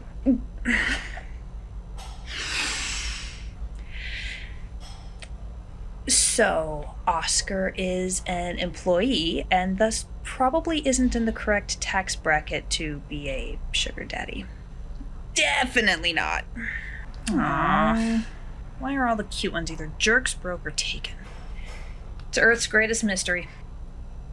Oh, yes! Good news? I got an apartment. Oh no shit, your couch surfing days are finally over? Yes indeed, ironically I make too much here to qualify for Title IX housing, but a friend of a friend runs an apartment building and was willing to look over my less than stellar credit. Congratulations! Oh, you meant broke, not just fast food as a first date broke. Okay. When's moving? Next week, but I'm not going to need any time off. I only have a couple of suitcases and certainly no furniture. Been there, done that. It's kind of depressing, walking into your first apartment with nothing, but still so satisfying. Thrift stores and Facebook Marketplace are your friends, my friend. Oh, I know. And my friend Roger, he's real good with woodwork and home repair and whatnot, so I'll probably ask him for help with any furniture fixing for a few bucks. Oh, you're sweet. Also, I don't want to be that girl, but why are you glowing? Oh, he's an angel. Seraphim is what we call ourselves, but that's the mortal word for us. Sorry if it's a little bright. Oh, makes sense. Oh, no, you're fine. I'll bet your spouse is going to be real happy to hear this. Oh, no. Well, yes, she would be, but I lost her in the early 80s. Oh, I'm so sorry. Oh, it's okay. That's the risk of falling in love with mortals, With me being a seraphim, I have a life expectancy of 200 to 300 years. These days, mortals can only live up to their 80s, and back when we met, they were lucky to reach 70, assuming the wars didn't get you first. She made it to 98, so I count myself very lucky. Oh, anyway, I'm gonna write back and finish my break. I barely touched my sandwich. Oh yeah, no, go eat. Yeah, I know. We all stan Oscar. And your total is $13.52 on the screen. Husnia, could you get me a large iced coffee with dried blackberry, please? Yes. So sorry, I just need to text my husband about picking up the girls. Something came up. Oh, take your time, girl. I've got 4 kids of my own. It's a lot. Thank you. Normally my husband is able to pick them up from daycare since he often works from home, but his car's having troubles and I'd rather they all not die in a fiery crash. That would be ideal, yes. How many kids do you have? 3. The eldest just turned 5 and the twins are coming up on their first birthday. Twins? Oh, my chest hurts just hearing that. It's a lot, and, I don't like using formula. I personally prefer to use what Allah gave me, but I have my limits. Do they bite? Iman does. Basma doesn't. Kuala also didn't. She was the well-behaved one that tricked me and my husband into thinking more children would be easy. Rookie mistake, I know. So, I'm sorry, I'm unfamiliar with Arabic names. Kuala is a girl, and Iman and Basma are also girls. Oh! Well, once they get weaned, you better get started on a boy, huh? No, my husband and I are perfectly happy with 3 children. We don't need a 4th, or rather 5 with the risk of twins again. But boys are so much easier to raise. No, they're not. Not if you're doing it right. They are just as likely to fall into tantrums and disrespect and arguments, arguably more so than girls given how sexist our society is. But doesn't your poor husband deserve a son? Asif has repeatedly said that he doesn't care about our children's gender just as long as they are happy and healthy. We leave the rest up to Allah. Sure, he says that, but most men don't mean it. I am not in the habit of marrying dishonest men. Your iced coffee. And your dessert. Have a good day. That did not seem severe enough to warrant a curse. No, but it's not the first time I've heard those arguments. One time I had a woman say that to me in front of my eldest, who of course is just now old enough to start internalizing that kind of sexism. One would think we were still living in an age where only those with penises could inherit property and family titles. Seriously, and obviously it's worse in other parts of the world, but it still throws me off. Just last year, one of my coworkers told Asif that he needed as many sons as daughters, and was straight up pressuring him to divorce me if I didn't deliver. What did you do? Nothing. What did your husband do? Officially? Nothing. But, it's unwise to anger a professional hacker when you have private messages berating and objectifying other coworkers on your laptop. I see the CIA hasn't stopped its habit of hiring idiots. I pray for the day. And the world prays against you. Oh, I saw Oscar at the food shelf the other day. I am so happy that he's found an apartment. He sent pictures to the cafe crew. It's a studio in a, frankly, concerning part of town, but it's better than nothing. We're gonna help him furniture shop once he gets settled. Old men shouldn't be sleeping on the floor, even if they are angels. Oh, is he on the other side of the train tracks? Mm-hmm. Ooh, okay. No, I was going to offer to enchant the AC and heater to ensure that they actually work, but now I'm thinking a protective charm might be the way to go. JC's already offered to pay for the protection, so I have that covered. Oh, awesome. Hi, welcome to Stoughton Street Coven. How can we help you? Hi, this is a really weird question, but do you guys ever talk to ghosts?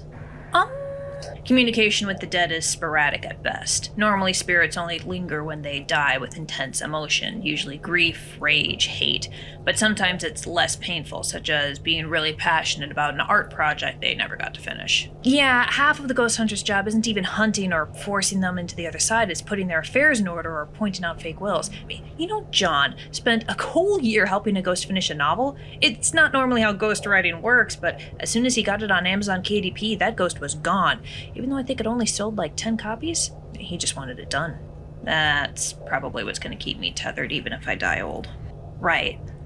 Well, I recently lost my dad. Cancer. We all saw it coming. Plenty of time to say goodbye. But there's a psychic who works near where I live, and I got curious. Is the psychic certified? You can get a certificate for that? Oh, yes. Our understanding is that there are state, national, and even international boards or panels that essentially test a psychic's abilities and give them official certification if they're legitimate. Not having one in the window or on the wall is a major red flag. It's like seeing a doctor who doesn't have a medical degree. Oh. But the psychic said some things that only my dad would know. That's usually possible due to cold readings, being able to guess the answers to questions based purely on your body language. A hot read would involve researching you and your father beforehand, usually on social media and other public records. How many times did this psychic give you the wrong information?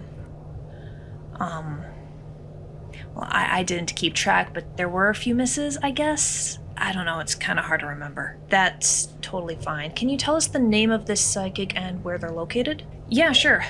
God, I feel like such an idiot for even considering it, but it just felt nice to talk to my dad again, Being emotionally manipulated in your state of grief is not your fault. It's the jerk's fault. Do we get to curse someone for doing this? No, we let the professionals handle it. The professionals being... Ghost hunters hunt more than just the dead.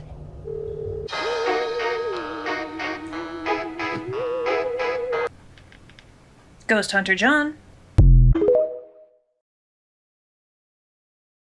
I am so sorry I couldn't give you more time with your late husband. No, you've done so much, I get it. The whole ghost thing is weird and tricky. That should be my new professional motto. But with Halloween so close, the veil is thinning. Perhaps next week we'll have more luck. Of course. Be sure to schedule and pay in advance online. I wouldn't want your slot to go to someone else. Bye-bye, dear. Hello, are you my 2 o'clock? I am. I saw on your website that you don't accept walk-ins. My schedule gets so crammed. This is the best way to do it. Right. $100 a pop, too. It takes a lot of skill to contact and channel the dead. Oh, I know. I was hoping you could contact my late wife. All right, let's have a seat. I wasn't sure if it would work, but I brought over one of her bracelets that she used to wear. Oh, that is lovely. And this? There's some strong energy coming off of this. I should be able to make some sort of connection with her. Your children enjoyed playing with this, didn't they? I can feel little hands. Ellen is trying to cut through, but, well, your daughter likes the shiny. I'm fine talking to her, too. Let's see. Little Lily says she's been practicing her ballet. She thinks she's got a handle on the, pirouette. That's what she's trying to say. And she kept falling over every time she practiced at home. I swear gravity was her worst enemy. She's been trying to get her sister to dance too, but Nancy? No, Nadine is a bit too little. Well, she was very young when she died. 4 months. That must have been hard. Yeah. Well, the hardest part is the silence. You know, you come home after a long day at work, and it's just so dead inside the house. It drives me to the point of insanity. Ellen's back. She says she's so sorry she crashed the car. She didn't see the ice, but she wants you to know that she is so proud and that you're so brave, and she'll keep telling you that as often as you need to hear it. Or as long as I keep paying. Huh? My wife's name was Marian, my daughter's name was Jenny, and she was a tomboy through and through, hated ballet, loved frogs. And while my youngest was 4 months old, upon their death, his name was Mark. They died because of a drunk driver, not ice. But those don't match the names and details you found on the social media pages you found using the fake name and fake email address I used to schedule this session? Yeah, those are all fake too. Can't have you going to my real account. The second you saw that my job was ghost hunter, you'd refuse. Okay, look, there's no law against claiming to be psychic. No, unfortunately there isn't, but there is a law against lying to customers about a service you're providing, or in this case, not providing. You're a con artist, plain and simple, taking advantage of other people's grief to line your own pockets. I am helping people. Help? You are hindering their grief. You're not letting them move on at their own pace. You are a fucking parasite. You're right. I'm sorry. I'm just trying to pay the bills. You can pay the bills without hurting other people. Easy to stay on a ghost hunter's salary. Please, I barely make more than the living wage. Well, maybe I can make that easier on you. Huh? I mean, I'll stop doing psychic readings, but no one has to know about this mistake. How much can a fake psychic spare to fix a mistake? $5,000 seems more than reasonable? It does. Unfortunately for you, this has a wire and the police have been listening the whole time. Police, you're under arrest. Better luck next time. A fake psychic. That's deplorable. I know, right? Nicole says that John was real pissed about the whole thing. He got her for fraud and attempted bribery, whipping up this fake dead family based on his actual dead family to catch her in the lie. He used the memory of his deceased loved ones for a sting operation. So that was my reaction, but apparently his late wife was a private investigator, so I don't think she'd mind. Well, your mummy brownies have been selling exceptionally well this week. I assume that recipe is going in the cookbook? I still can't believe you're making me write a cookbook. It'll be an excellent product for the upcoming holiday season. Bob? Shh. Someone's outside. Tell him to come back in the morning when we're open. That's not a customer. Would you be quiet? You want the whole street to hear you smashing pumpkins? Who cares? These decorations are dumb. I thought this place was supposed to be run by a scary witch. Oh, please. That sounds like something my little brother would say. She's a fairy, not a witch. And as long as we're outside her domain, then we're fine. What are you writing? Just some pentagrams and shit. Just about to leave my signature. Gentlemen, you have a decision to make. Bitch, let me go or I'll spray you with paint. You do that. Now, since I and my security cameras have caught you destroying and vandalizing my property, you can explain all of this to the police station and have it on your record. My dad will freak! Or, your other option is to come here tomorrow morning at 5 with the rest of my staff to work off the damage you've done. 5 a.m. I'm assuming you both have school around 7:30 or 8? The choice is yours. I'll take the morning shift. Yeah, same. Excellent. And... did you just take some of our hair? Yes, you're not within my domain and I don't know your full name, so this will have to do. You will both be flaming hot pink from head to toe until you each either work off the damage or confess your crimes to the police.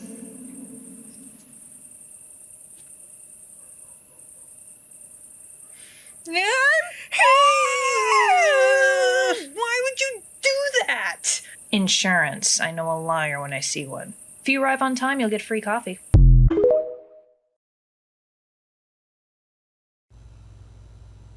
Why is there a flaming pink teenager and a grumpy-looking parent knocking on our door an hour before we open?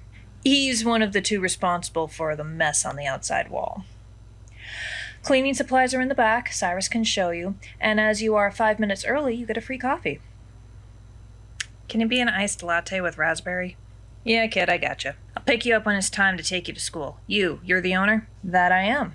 I am so sorry about this. If he doesn't get the work done before he has to go to school, then he can come back immediately after to finish up. Oh, come on, Dad, I have football practice. Not while your mess is still here, you don't. Here, it's my phone number and email. Call me if anything happens. Will do. See you in a couple of hours. One iced raspberry latte for the raspberry kiddo. Let's get you to scrubbing. I don't think you want to go to school like that. Beats going to school hungover. Try listening to an economics lecture with a pounding headache and no sleep. Weren't there two of you? Yeah, I don't know where Alex is. Well, that's not your responsibility. Wait, what if I do all the work? Will he go back to being not pink? No, the conditions of the curse apply to each of you. I don't think he realizes that. That would be his mistake. Hey, so the wall's all clean. I brushed the leaves off the sidewalk. I'm no longer pink, and I've got to leave for school in like 10 minutes, so... Excellent work. Have you had breakfast? No, ma'am, I wasn't hungry. Jennifer Charles? Yeah, I'll whip something up. I've got fresh scones coming out of the oven unless you want something else. Blueberry? Yes! And, sorry again about the mess. Ugh, compared to the crap I used to pull at your age, a little light vandalism doesn't even crack the top 10 dumbest things done. Come back when you've got 3 DUIs, possession of fairy drugs, stealing family members' jewelry to pawn for said drugs, and gang shootouts on your resume. Oof. Just maybe find yourself some new friends, and talk to someone about those anger issues instead of taking it out on the poor pumpkins. Yes, sir. Ma'am. Bam? Bam. I'll accept bam. Alright, that's better. He caused you any other problems? None at all. He was the perfect gentleman. They gave me a scone. You gonna share it? No. Fine. Let's get you to school. Don't spill crumbs in my car. So, I guess the other kid decided to take it to the cops, huh? Possibly. Or not. Where is the manager? Ah, crap. You have some nerve, Missy, cursing my baby boy. Your son is a teenager, not an infant, and he vandalized my property. I don't care. You had no right to curse him. Look at him.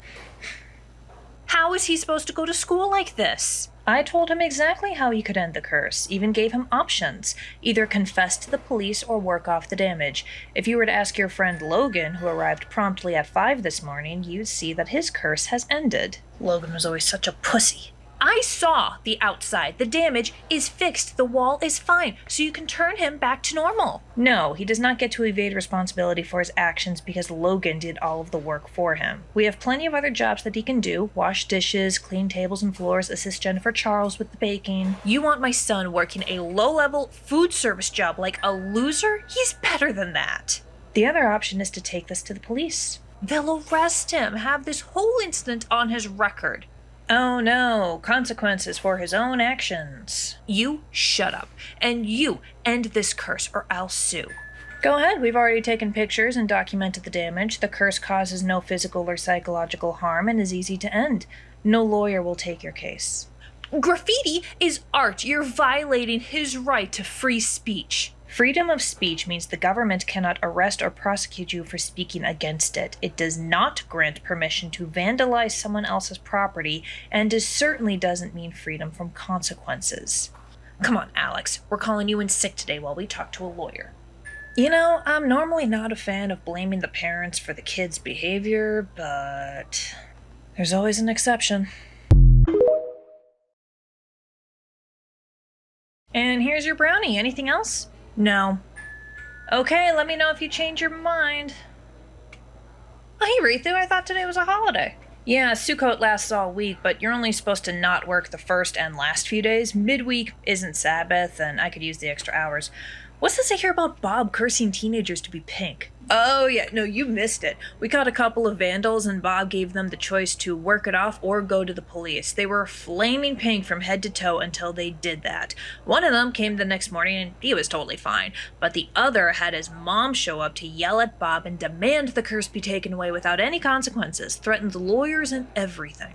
Oh, how'd that go? For her? Not well. She hasn't been back, but Drex heard from his friend still in school that his dad finally talked the mom into going to the police, and only because they're rich enough to get a really good lawyer. Last Drex heard, the kids got a date with juvenile court, and I think Bob got contacted by the police to hand over the evidence, but he's probably only gonna have to pay a fine, if that. He's still pink? Can't confirm, but if the rumors are true, then probably not. So what's with you? You guys are celebrating, what was it, Sukkot? Sukkot. It's one of the more cheerful holidays. It was originally a fall harvest deal, and now it's more about how we got to bail out of Egypt. The big thing is having meals in what's called a sukkah, which is this temporary wooden hut, and if you have a baby dragon, you've got to fireproof the whole thing. How the hell do you do that?